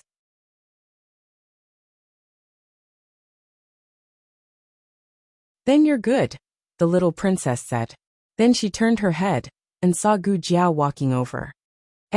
Who are you? Mu Qingchen introduced. He's the teacher I chose for you. He's good at writing. The little princess tilted her head and looked at Gu Jiao. Then, she turned to Mu Qingchen and asked, Is he better than you? Mu Qingchen nodded with a smile. Yes, he's better than me. He even tamed the wild horse king of our academy. He also participated in the archery competition. Mu Qingchen was a gentleman who didn't smile much. When he smiled, he looked so gentle that it made people feel warm. The maids couldn't help staring at him. Master Qingchen only showed such a gentle side to the little princess. He was so charming. The little princess folded her arms and said mischievously, Actually, you don't want to teach me. So you found someone to teach me, right? Mu Qingchen calmly took off a leaf from her head and said, Why don't you try it? The little princess looked at Gu Jiao again, and looked up and down at Gu Jiao. She was probably curious about the thing on her face, so she asked, Why is there a flower on your face? She was younger than little Jing Kong, but she didn't say the word fold. Did you draw it? Gu Jiao asked.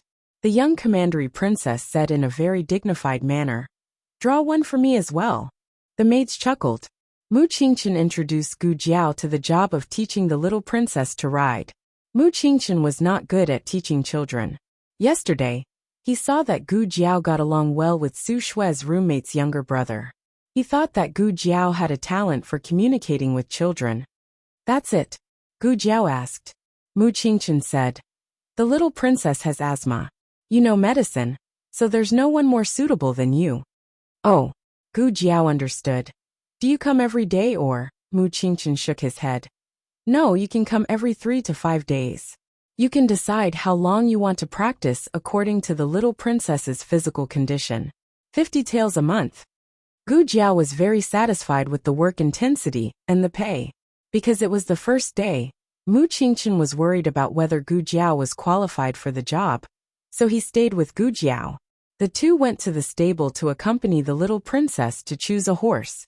The little princess had her own stable. The stable was full of docile foals. The little princess asked Gu Jiao to choose one. Gu Jiao picked a white one. You're wearing a white fairy dress today. It matches well.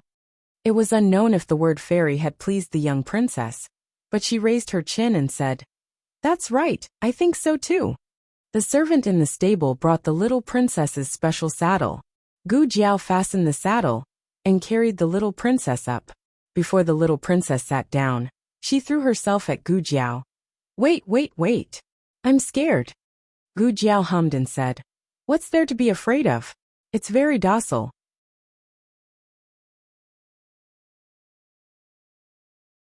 You won't fall down as long as you hold on to the reins. The little princess clung to Gu Jiao's neck with her 2 small arms. She did not dare to look back. I am scared. She refused to get on the horse. Mu Qingchen was not surprised. He had taught the little princess several times, but she failed every time. Gu Jiao paused and asked the little princess who was trembling in her arms, Since you're scared, why do you still want to learn? Children don't need to ride horses. The little princess pretended to be fierce and said, I just want to learn. Gu Jiao looked at Mu Qingchen. Mu Qingchen raised his eyebrows helplessly, indicating that he could do nothing. Gu Jiao thought for a moment and said, Then can you watch me ride first? Okay. The little princess got down from Gu Jiao's arms. Gu Jiao asked the servant in the stable for a mature horse. She rode the horse around the grassland at a moderate speed, so that it would not scare children. Sure enough, her valiant appearance on horseback made the young royal princess restless. Mu Qingchen winked at the servant. The servant brought the white pony over. Mu Qingchen carried the little princess up. Little princess, try it. No. The little princess plunged into Mu Qingchen's arms. Gu Jiao rode the horse over, and directly grabbed the little princess onto the horse. Ouch! The little princess lay on the saddle and struggled. The strong wind blew, causing her cheeks to puff up. All the children in the family were tired, including Gu Xiaobao, who was only a few months old. Gu Jiao lacked experience with delicate little girls. In the end, she succeeded in making the little princess cry. After coming out of the grassland, Gu Jiao got into Mu Qingchen's carriage. The little princess cried until she was out of breath. Mu Qingchen went to comfort her. About 15 minutes later, Mu Qingchen returned to the carriage. Gu Jiao wondered if she had failed the interview. She did not expect the little princess to cry so easily. What a waste of your kindness. Next time. The little princess asked when you will come next time. Gu Jiao was stunned. Mu Qingchen glanced at her. You don't want to come? Gu Jiao said. No, I just find it strange. She is crying so hard. Why does she still want me to come? Mu Qingchen smiled faintly. The little princess said that you are the only one who dares to put her on the horse. No one else dares to. She will never learn how to ride a horse with anyone else. Maybe she can do it with you. Well, she was still a stubborn little crybaby. Gu Jiao tilted her head and looked at Mu Qingchen. Mu Qingchen was puzzled by Gu Jiao's look. What's wrong? Gu Jiao asked. Who is the little princess to you? Mu Qingchen said.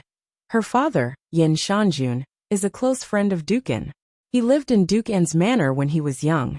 He taught me how to play chess. He also taught Yinin how to play chess. Yinin. Gu Jiao was stunned. Your childhood playmate? Yes.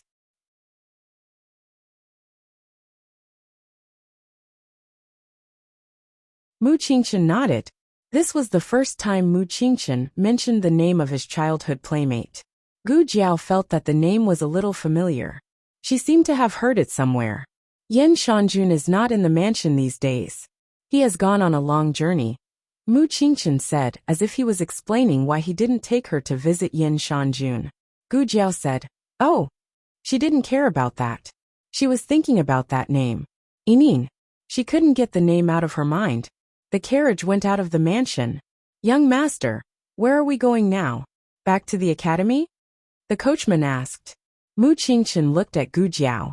Gu Jiao said, Let's go back to the academy. She still refused to tell him the address. Mu Qingchen didn't say anything. The carriage went all the way back to the Tianqiong Academy.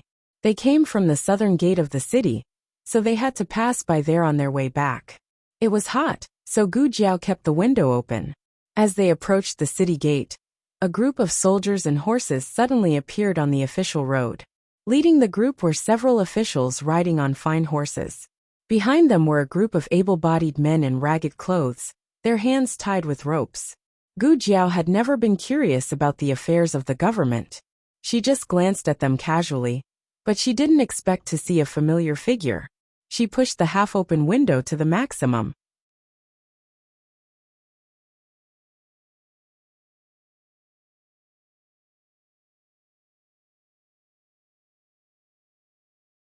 Chapter 663. The novel will be updated more quickly. Gu Jiao suspected that she was mistaken. How could she see Gu Qingfeng here? Mu Qingchen, who was resting with his eyes closed, opened his eyes and looked at Gu Jiao in confusion. However, the group of people had turned a corner and went in the opposite direction. Mu Qingchen asked, What are you looking at? Gu Jiao sat back in her seat. I seem to see someone I know. Mu Qingchen looked at the group of people outside the window and looked at Gu Jiao deeply. Do you know the Han family or those slaves? Gu Jiao was slightly stunned. Slaves.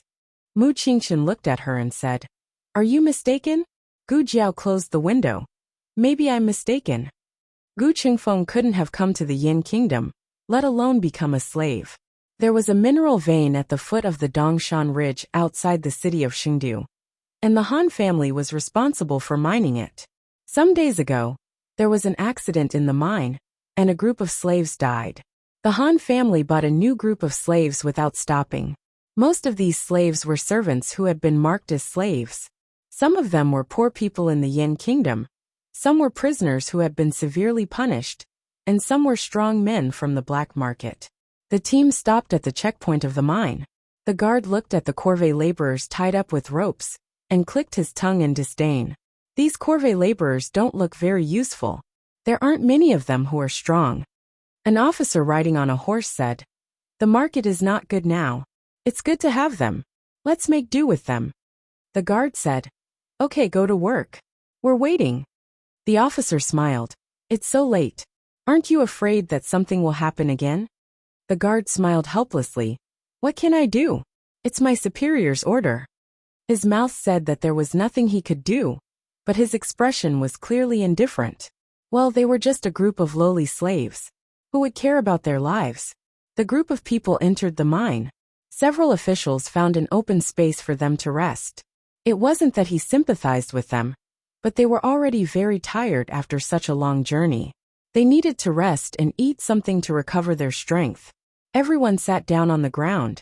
Gu Qingfeng sat at the back, looking inconspicuous. He had been eating and sleeping in the open all this time. He was no longer the young master of an aristocratic family in Zhao country. Not long after, some people brought over the porridge and steamed buns. The corvée laborers all stood up. Stand properly. Stand properly. Don't move. The official in charge of distributing food lashed out with a whip, and everyone became obedient.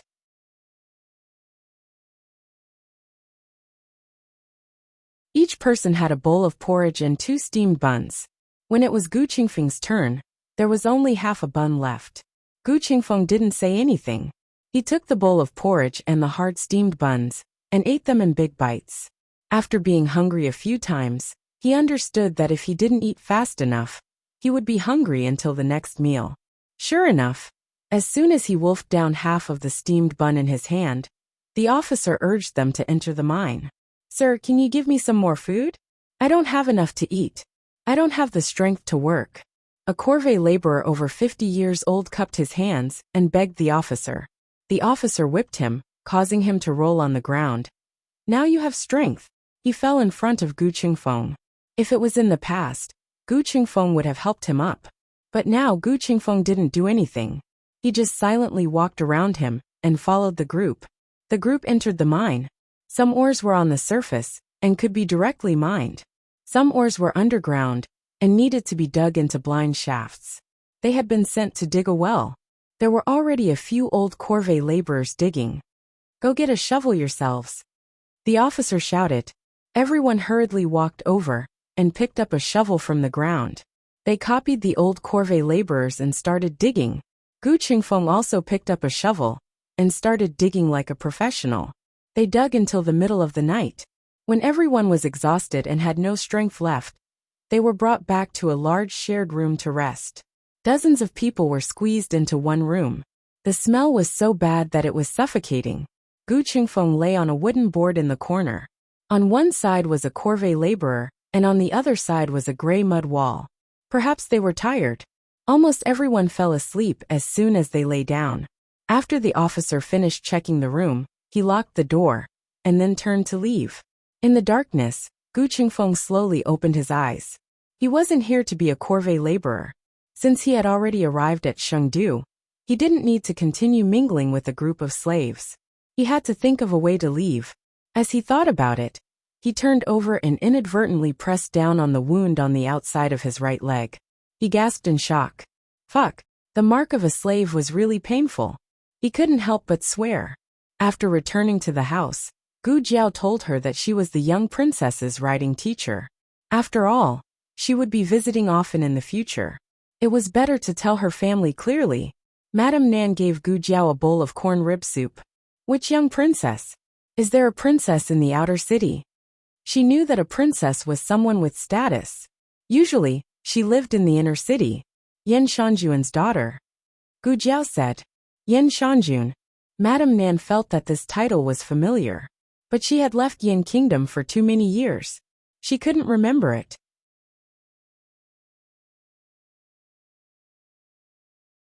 The emperor's younger brother. Old Mr. Meng said casually. Madame Nan was enlightened.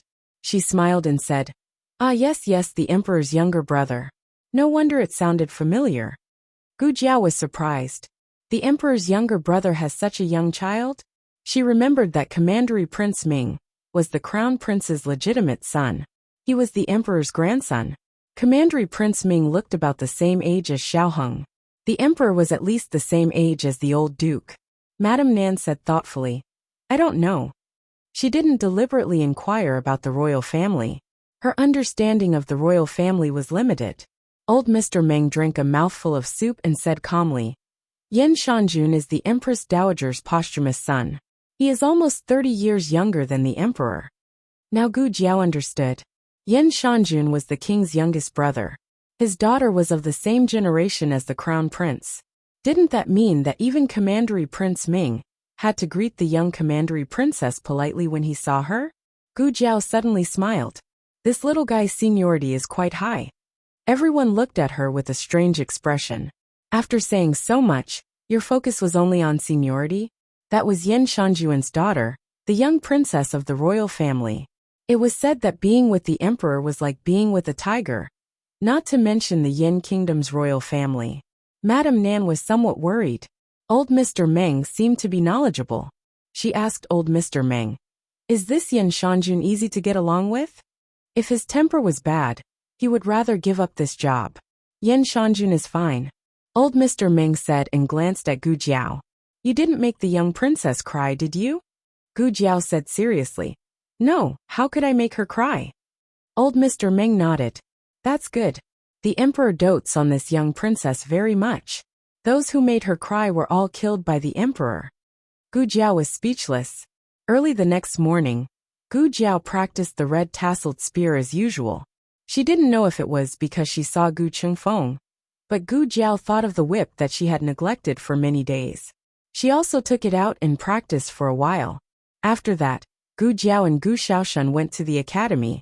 When Gu Jiao arrived at the gate of the academy, she was stopped by a luxurious carriage. A young man in luxurious clothes came out of the carriage. It was Han Che. Han Che looked at Gu Jiao with a faint smile. He turned and opened the curtain to let another man in luxurious clothes come out of the carriage. Gu Jiao had seen him before. He was Prince Ming, who had come to the academy to look for Mu Qingchen. This Prince Ming was very active. He was very close to the young masters of the aristocratic families. He didn't care if these young masters had disagreements with each other. Gu Jiao thought that he was here to look for Mu Qingchen again.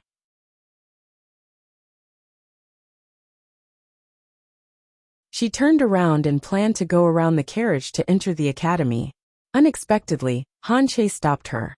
Hey Xiao Lulang. Stop right there. Gu Jiao didn't stop. Han Che sucked in a cold breath. Prince Ming's bodyguards quickly stepped forward and blocked Gu Jiao's way. Gu Jiao frowned impatiently. You go in first, she said to Gu Xiaoshan. Gu Xiaoshan wanted to stay, but she thought of something, and her eyes flashed. Okay, I'll go in first. The bodyguards didn't stop Gu Xiaoshan. Gu Jiao turned around and looked at the two of them. What's the matter? Her unruly and arrogant attitude made Prince Ming frown slightly. However, Han Che was very satisfied with this result. What he wanted was for Xiao Lu to anger Commandery Prince Ming. Prince Ming didn't seem to want to reveal his identity. He quickly hid his displeasure and said to Gu Jiao in a pleasant manner, I'm a friend of Mu Qingchen. I came to the academy last time. So, Gu Jiao looked at him indifferently. She was just short of saying that it was none of her business. Prince Ming was a direct descendant of the royal family. He had grown up with a silver spoon in his mouth and had never been disrespected by anyone. However, when he thought that Gu Jiao didn't know his identity, he felt relieved. He didn't want to give Han Che face, but he didn't want to give himself face. Thinking of this, Prince Ming smiled gently again. I don't mean anything else. You are Qingchen's classmate, and I am Qingchen's friend. I just want to get to know you. Han Che pursed his lips. Didn't he tell Prince Ming that Xiao Lulang was just a commoner? Why was he being so polite to him? Prince Ming wasn't being polite to Xiao Lulang, but to Mu Qingchen. Mu Qingchen occupied 3 of the top 10 families in Chengdu. If he could win over Mu Qingchen, it would be equivalent to winning over the Su family, the Mu family, and the Wang family. I'm not interested, Gu Jiao said. Han Che said coldly, Hey, do you know who you are talking to? Don't be ungrateful. You want to do this the hard way. Hey young Master Han, please don't be angry. Let's talk nicely. Since Han Che was playing the good cop, he might as well play the bad cop.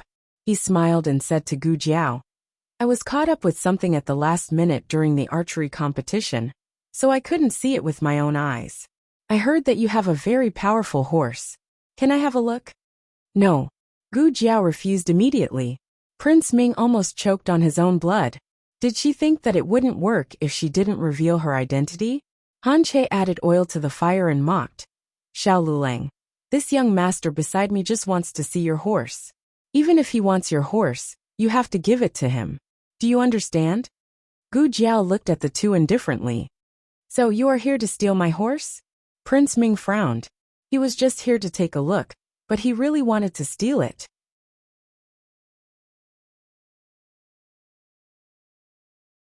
Since he was young, no one had dared to disobey him. This person was too ignorant.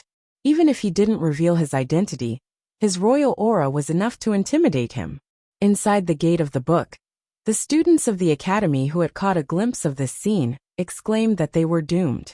That person was the crown prince's legitimate son. Ever since the crown princess was dethroned, he had become the crown prince's eldest grandson. He wanted to steal Liulong's horse.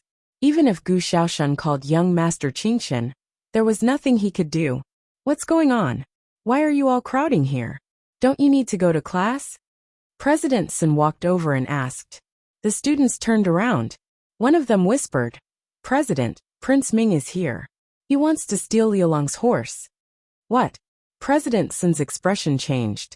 He looked outside and saw Prince Ming and Han Che opposite Gu Jiao. Prince Ming didn't even come to watch the competition yesterday. How did he know about Liulong's horse? It was most likely that Han Che wanted Liulong's horse but couldn't do it himself. After all, he couldn't defeat Mu Qingshan, so he lured Prince Ming here.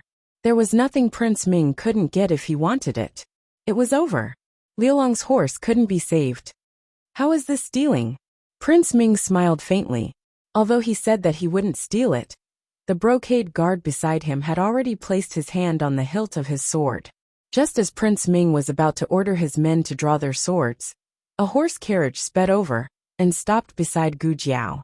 The curtains of the horse carriage were lifted, and a delicate little girl jumped out. What are you doing? She asked in a childish voice. Commandery Prince Ming was shocked.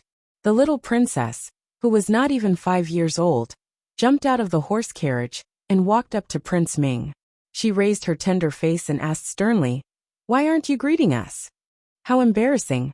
They were all humans. Prince Ming frowned and clasped his hands together. He braced himself and bowed. Little aunt. The little princess looked at him and then at Gu Jiao. What were you doing just now? Prince Ming thought about how the little girl loved to complain in front of the monarch. He gave the guard a look, and the guard put down his sword. Prince Ming smiled. Nothing. I just came here to make a friend. Is that so? The little princess asked Gu Jiao. Gu Jiao crossed her arms. No. He wanted to steal my horse. Prince Ming was speechless. The little princess's face fell. Carry me. Her personal maid immediately carried the expressionless young commandery princess up. The little princess stretched out her chubby hand and slapped Prince Ming on the head. She said fiercely, You brat! How dare you bully my teacher?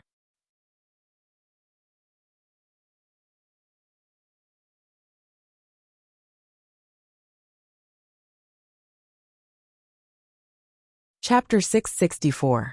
Novels with a deeper meaning that you can't find online are all available here. The slap was not very harmful, but it was extremely insulting. With so many people watching, Commandery Prince Ming lost all his dignity. Not to mention that he didn't reveal his identity, other than Xiao Lulang, that poor countryman with poor eyesight, who couldn't recognize the Crown Prince Mansion's brocade guard. He was puzzled. How did this young fellow become his little fellow's teacher? What was going on? Wait! The angry Prince Ming suddenly thought of an important point. He looked angrily at the young princess in front of him and pointed at Gu Jiao. He gritted his teeth and said, Why didn't you believe me when I said I was here to make friends? Why did you believe her when she said I was here to steal your horse?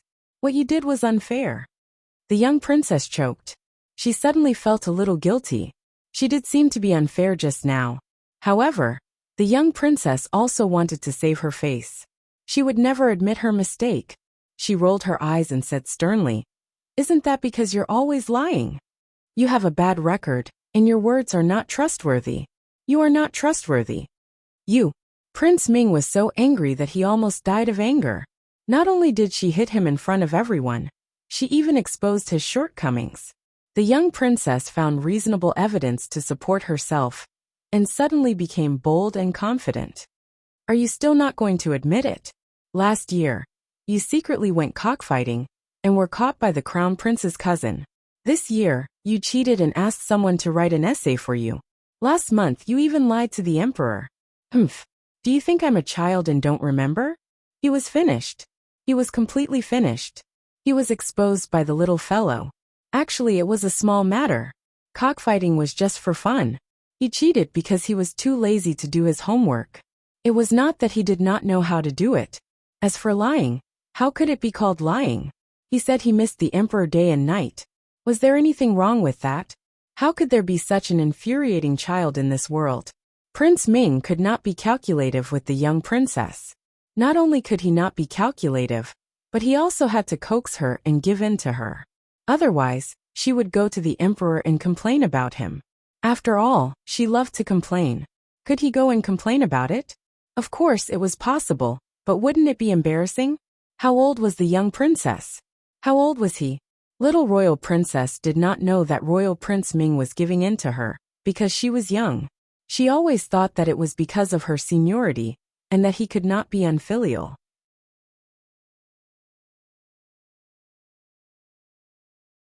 Because of the sudden appearance of the young princess, Commandery Prince Ming had no choice but to leave.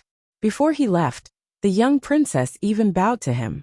Dean Sin and all the students who were secretly watching the show heaved a sigh of relief. The young princess came at the right time. Otherwise, who would be able to deal with Commandery Prince Ming? Speaking of which, the young princess had said that she would not allow Royal Prince Ming to bully her teacher. Which teacher was she talking about? Xiao Lilang? At this moment, Mu Qingchen was called over by Gu Xiaoshan in a hurry.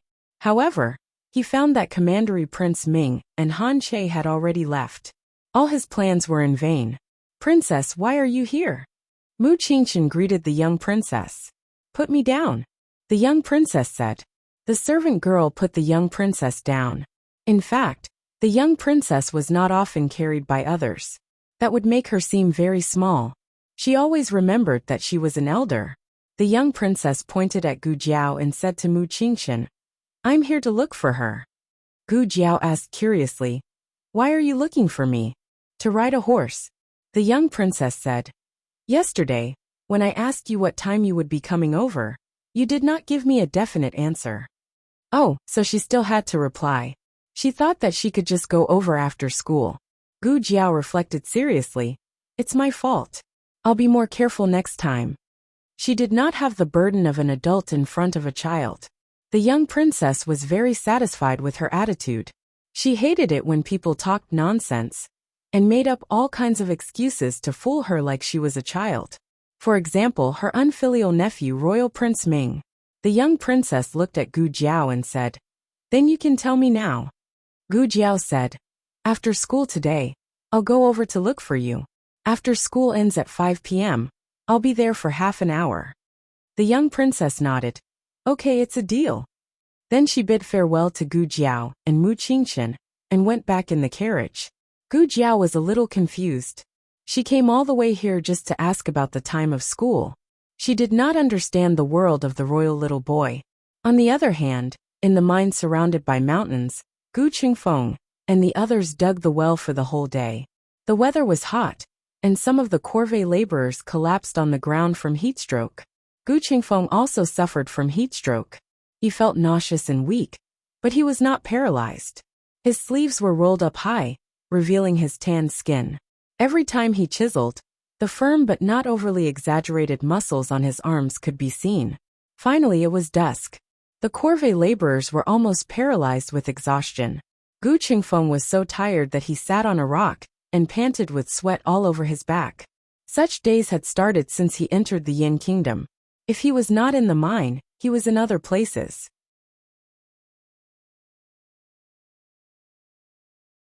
In short, he did not have a single day of peace. During the war, he had experienced the pain of life and death, but he had never experienced the pain of trampling on his dignity. His hands had long been rubbed with thick calluses. Today, even the calluses were broken and painful blood blisters grew on his hands. He did not even frown. He untied an old water bag from his waist and drank a mouthful of water mixed with sand. It's time to eat. An officer shouted. Although they were tired, they still had to eat. Everyone dragged their tired bodies and staggered to the shelter where they received their meals. Gu Qingfeng was not the last one this time.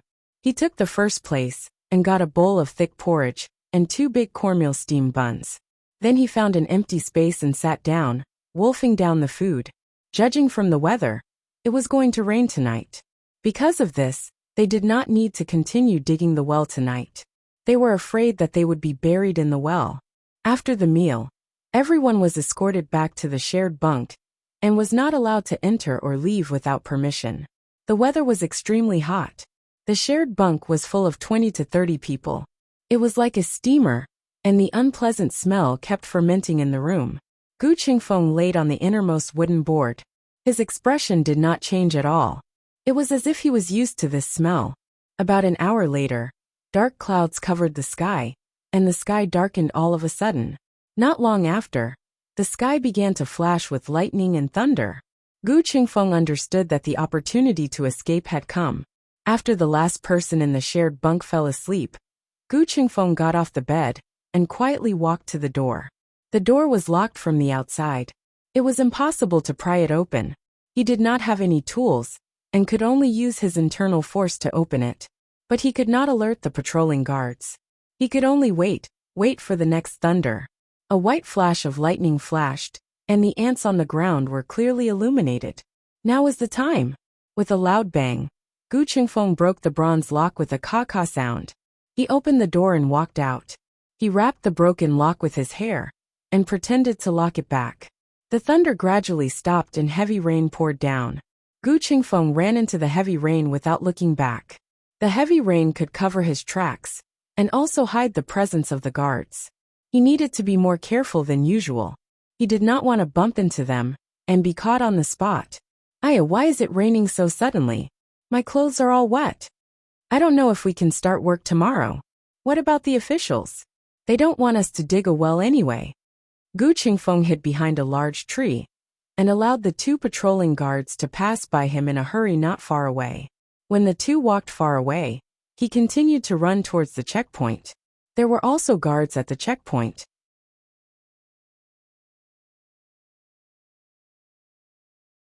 He had observed that this was the only exit.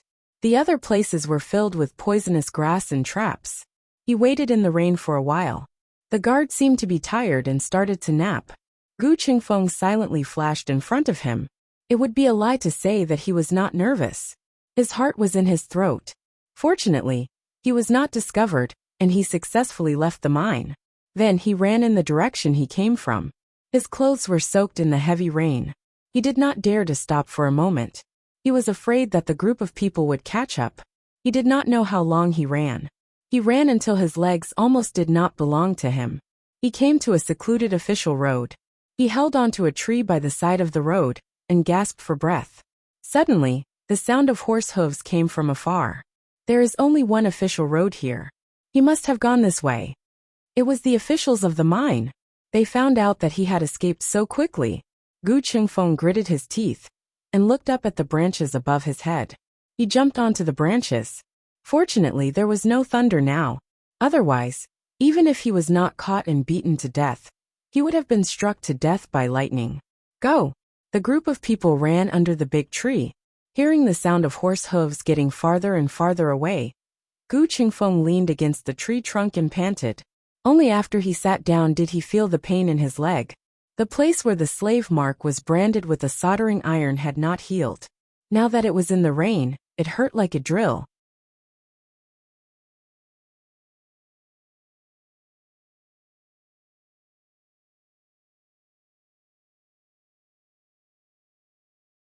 Chapter 665. More in Tianqiong Academy. The weather was not good when school was about to end. The classroom was stuffy and sticky, and everyone felt out of breath. The doors and windows were wide open, but it was still difficult for a cool breeze to blow in. The students who came here to study were not from poor families. Everyone was quite fastidious and didn't smell too bad. Gu Jiao sat in the last row.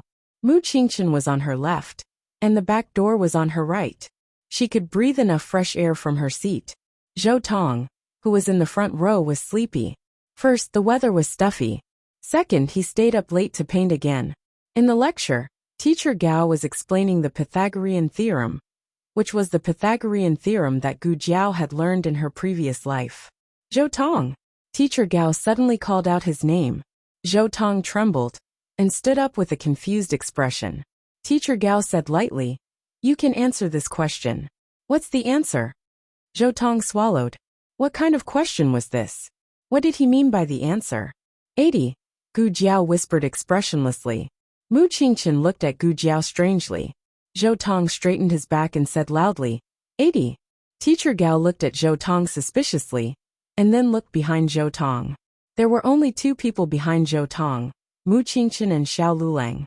Mu Qingchen would not tell the answer, and Xiao Lulang never listened in class. He always copied his homework.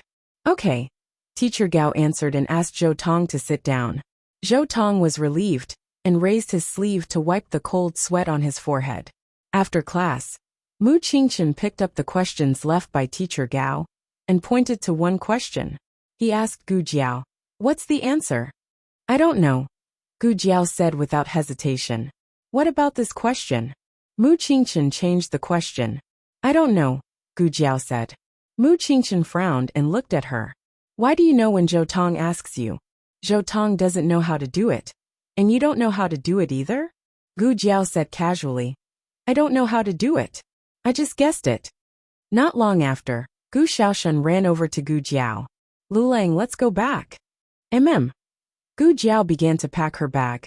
She looked indifferent, as if she had no interest in studying.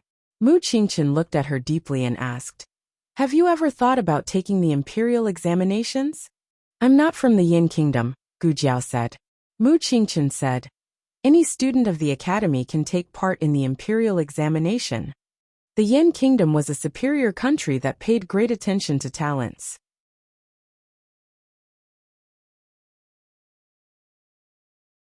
This could be seen from the fact that they had opened underground martial arts arenas in various countries to select martial arts geniuses. Although the imperial examinations mostly prioritized the examinees from their own country, if the examinees were truly outstanding, they would still be accepted as exceptions. There was no lack of such precedents over the years. If he passed the examination, a mere inner-city talisman would be nothing. It was not impossible for him to become a permanent resident of the Yin Kingdom. "Don't you want to stay in the Yin Kingdom?" Mu Qingchen asked. "Is there even 1 out of 1,000 examinees who can stay?" Gu Jiao asked in reply. It was difficult. The imperial examination of the Yin Kingdom was the most difficult one among the 6 countries. It not only covered a wide range of subjects, but also had the largest number of examinees. 80% of the examinees were from their own country, and the remaining 20% were excellent students from the other 5 countries. The examinees from their own country had extra points, and so did the examinees from the Liang Kingdom and the Jin State. Only the examinees from the lower country had the cruelest screening system. Therefore, it was not difficult for Gu Jiao to stand out from the other examinees. Mu Qingchen said, "I think you can give it a try." Gu Jiao waved her hand and said, "Forget it." She would have to kneel if she had to write the 8-legged essay. It would be better if Xiao Heng did it. How about the military examination? Mu Qingchen saw that she was not interested in the literary examination, so he changed the topic. Gu Jiao was confused. "Why are you suddenly so interested in my examination?" Mu Qingchen emphasized again. "If you pass the examination, you can stay in the Yin Kingdom." Gu Jiao raised her eyebrows and looked at him. "Why should I stay in the Yin Kingdom? Or do you want me to stay in the Yin Kingdom?" "Mu Qingchen, you don't like me, do you?" "You." Mu Qingchen was speechless. He turned his face coldly and said, "You are a man. How can I like you?" "Good." Gu Jiao put the last book in and picked up the bag. "Let's go. It's going to rain." Mu Qingchen looked at her back and reminded her. Gu Jiao didn't look back. She just waved her hand to show that she knew. "Sister, it seems that it's going to rain. It's getting dark." On the path out of the academy, Gu Xiaoshan looked at the dark clouds overhead and said, "Are you still going to teach that little princess?" "Yes," Gu Jiao said. The little guy was too serious. He came to the academy just by asking her a question. She was afraid that if she didn't go, the little guy would come to her house in the rain. Although she couldn't attend the class even if she went, she had to show up so that the little guy wouldn't be disappointed. Then I'll drive you there, Gu Xiaoshan said.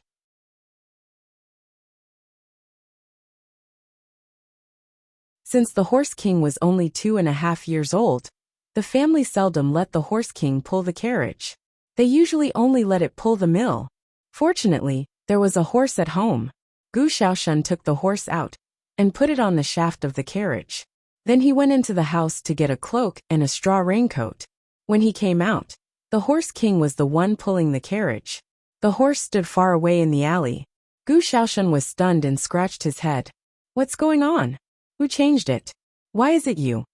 He took the shaft of the carriage from the Horse King and pulled it in. Then he took the horse over and put it on. Xiaoshan, eat something before you go. Madame Nan called him in the house. I'll bring 2 steamed buns. Gu Xiaoshan hurried into the house. When he came out with the steamed buns, the horse pulling the carriage became the Horse King again.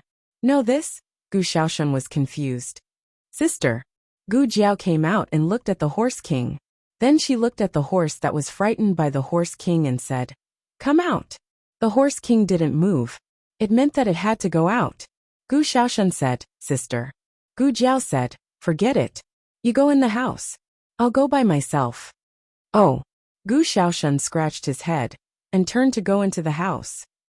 Actually, I'm not heavy. Gu Jiao sat in the carriage. The Horse King whizzed and the carriage went away. The Horse King was very fast. Gu Jiao didn't get wet on the way. It didn't start to rain until they entered the mansion. The rain didn't stop and showed no signs of letting up. Gu Qingfeng hid in a big tree for a while. In the end he was still found. He didn't know how they found him. He clearly didn't reveal any flaws. There were a total of 4 officials. Their martial arts weren't weak. If it was in the past, it wouldn't be difficult for Gu Qingfeng to deal with them. However, the wound on his leg was too painful. He escaped with minor injuries. The 4 people were seriously injured and fell to the ground. They wouldn't be able to catch up for a while. He was afraid that there would be a second wave of officials chasing after him. It was just a slave. In Gu Qingfeng's view, there was no need to make such a big fuss. However, he also understood that they weren't catching a slave. It was the rules. If everyone followed his example and left, then who would be so dead set on working in the mines? They wanted to catch him and kill him as an example. Gu Qingfeng walked along the official road. He didn't know how long he walked, but he finally came to a bustling street. Chengdu was more prosperous than Jiaodu even though it was raining heavily. There were still many vendors on both sides of the street. The pedestrians on the road were hurried, and the shops were full. Gu Qingfeng braved the heavy rain and walked on the wet street with one foot in the other. His head hurt, and his body was a little cold.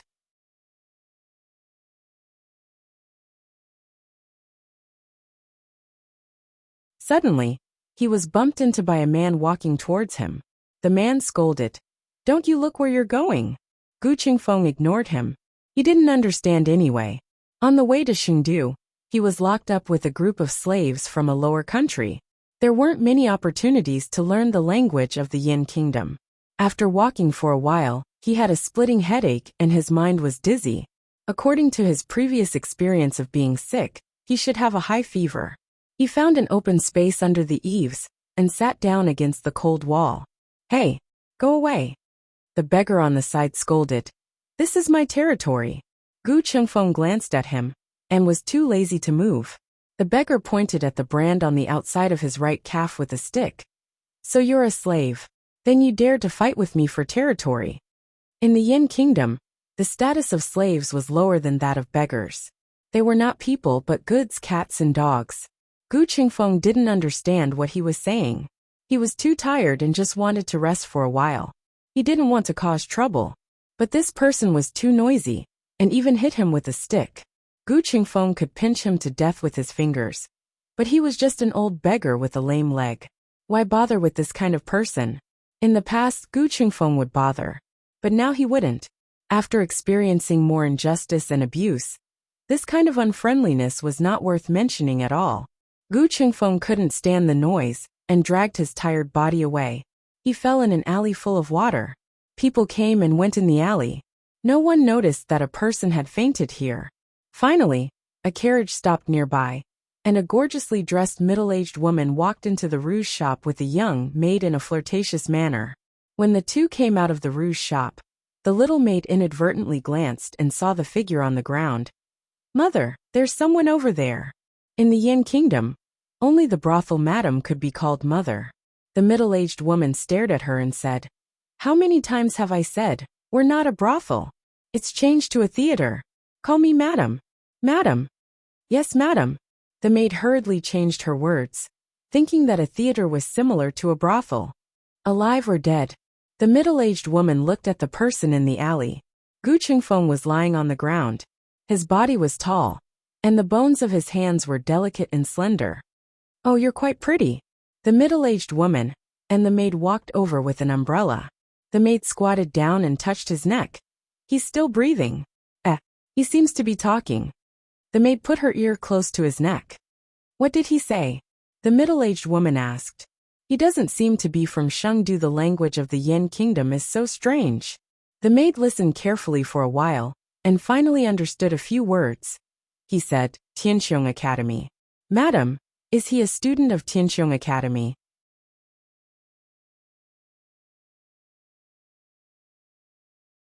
The middle-aged woman glanced at the ragged Gu Qingfeng. "Have you seen a student of Tianqiong Academy dressed like this?" The maid said, "That's true." The middle-aged woman was experienced. She directly lifted Gu Qingfeng's trousers with her foot and saw the brand on it. She smiled coldly. "So he's a slave. Okay, take him back." Gu Qingfeng was carried into the carriage by the maid and the coachman and thrown on the cold floor. The maid lifted the curtain and looked at the approaching carriage. She said curiously, "Madam, look, that carriage doesn't have a coachman." The middle-aged woman wiped the water droplets on her body with a handkerchief. "His horse is obedient." "What's so strange about that?" "It's just that the horse is jumping around happily like a fool." You're tuning in to the Li Mei's Wuxia Whispers YouTube channel. We're so grateful for your support, and don't forget to subscribe to join us on this incredible journey through captivating stories. Your generosity through donations truly makes a world of difference, as it's the primary source of revenue that allows me to expand and enhance this channel for you. Thank you from the bottom of my heart for being a part of this adventure.